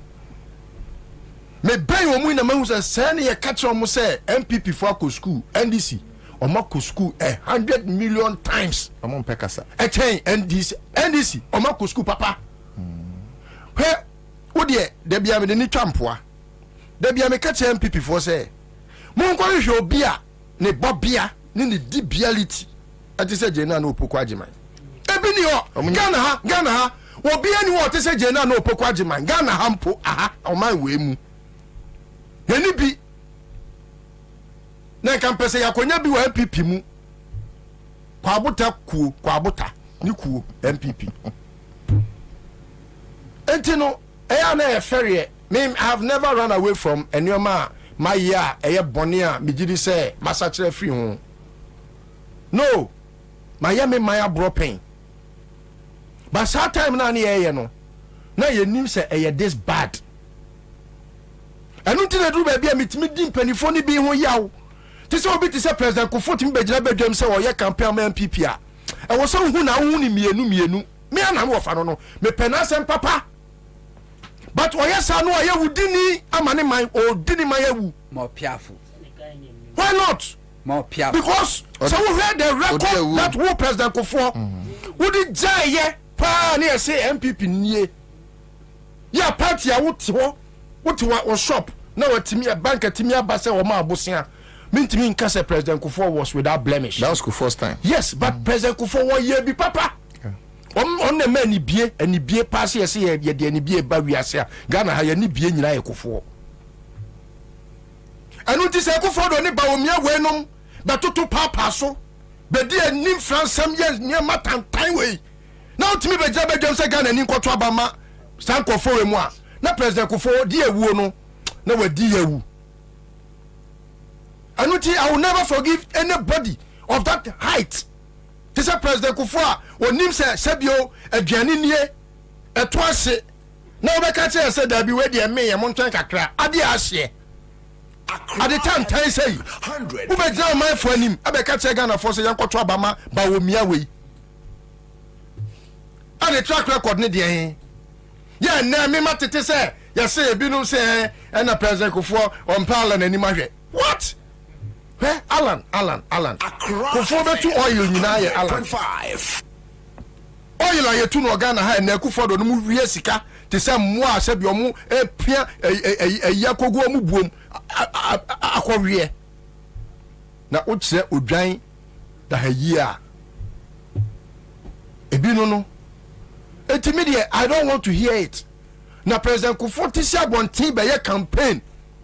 So wo ye campaign ma baomi a obefa ye la. Obefa ye la. Me mama mpanifo bia konani mpan. Aka kire no say eye kokwa mu nsem.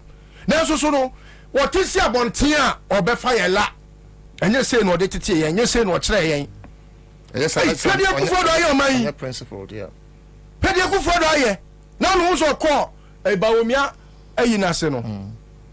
Na say me ne nkofo oko. Na me no mo ku because say when your invitation into Anna. But after having listened to him, kase na wo ne hontoko and kase wo ne nkrofo oko. I would hear me bold. O tienti na manka. Nka ni anka meka. What you say? You know, we want the Ghanaian to appreciate what governance is. President Kufo timi bejira bedwam dia na chese opeso chese na memo na etan papa. Ghana fo hu amemu o. Ana ye hu amemu tantan fon kankan akronfo adamo ni honhom ase wo mma nkabrekire ye hu bi ena ye tisui Akufo ado ne ba womia adi isi amame etimi di isi no me ka yes much as you say asantefoni bi kwa afa no ya obi wo kure kom de no ohu ba obi ana nani age obi wo so a ene me timi ba bi na me di mi nkoma na wa be frame say na podi ese wunua etu nua jimia hu obi nua de ojimia na wakoka na wa wunua de wa jimia untimi nka ete no de ye be ka ne pepepepepepe na boko ye de ni suba to be jam obi a be ka ne de ba ma na wo se wasena no twen no ye so ase no twen no obi a be je ne de pepepepepepe de wonya ye nka me meti se obi di ntrofa na pohu a me ba be go nipa ko ani mu ase ni suban ene ye ba be ka ho asem ni kro no bo ni nioma wo ye e ma asem de obi a ye bi ti mu obi enka ase na pokro nya ma asem oye ni mi nu nyina but enu de mu obi enka no ni nua no se nua no but nioma wo se e ka de e de duru wa ojan kodo I'm surprised how can say ma asem de enu nka ho morality no who na hwe mo who to na hwe mo me na mka I'm surprised how can say ma asem de obi aye bi na want me challenge na say what ya oye bi it only exists because of God oye bi interrupt say what ya na list to say ma asem de obi aye bi what ya wan ka hwe just oye bi oye ma asem ntimi ni obant na eye menka na nka ho on pa ma asem nto ye ma asem be do boni nyina acho so aye me mama sante mampo ma obi edi and intimidate do aka intimidate oboni nyina acho ma ko na obi edi ska seska che dem se muntwa yo hello yeah opanyina wadama empom to say yo tia wa say na begu phone so 500 we no di code wo dey send a twa ne we dey with 5 cities for that hey what the 5 guy 500 that I know hey Kwabena hu chachabo ha uso na atro chachabo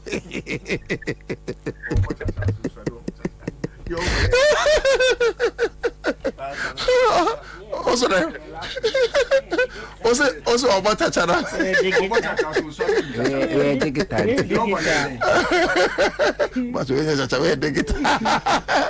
okay obani enti dey na wo ka che obi o ntwa ida we got to do the very room okay wow and all the 10,000 into your room got us on travel code you know what we say me daddy star 41 and ready and but na me try me best but na me nya And the missing, I can't relax into my family. 5 Ghana.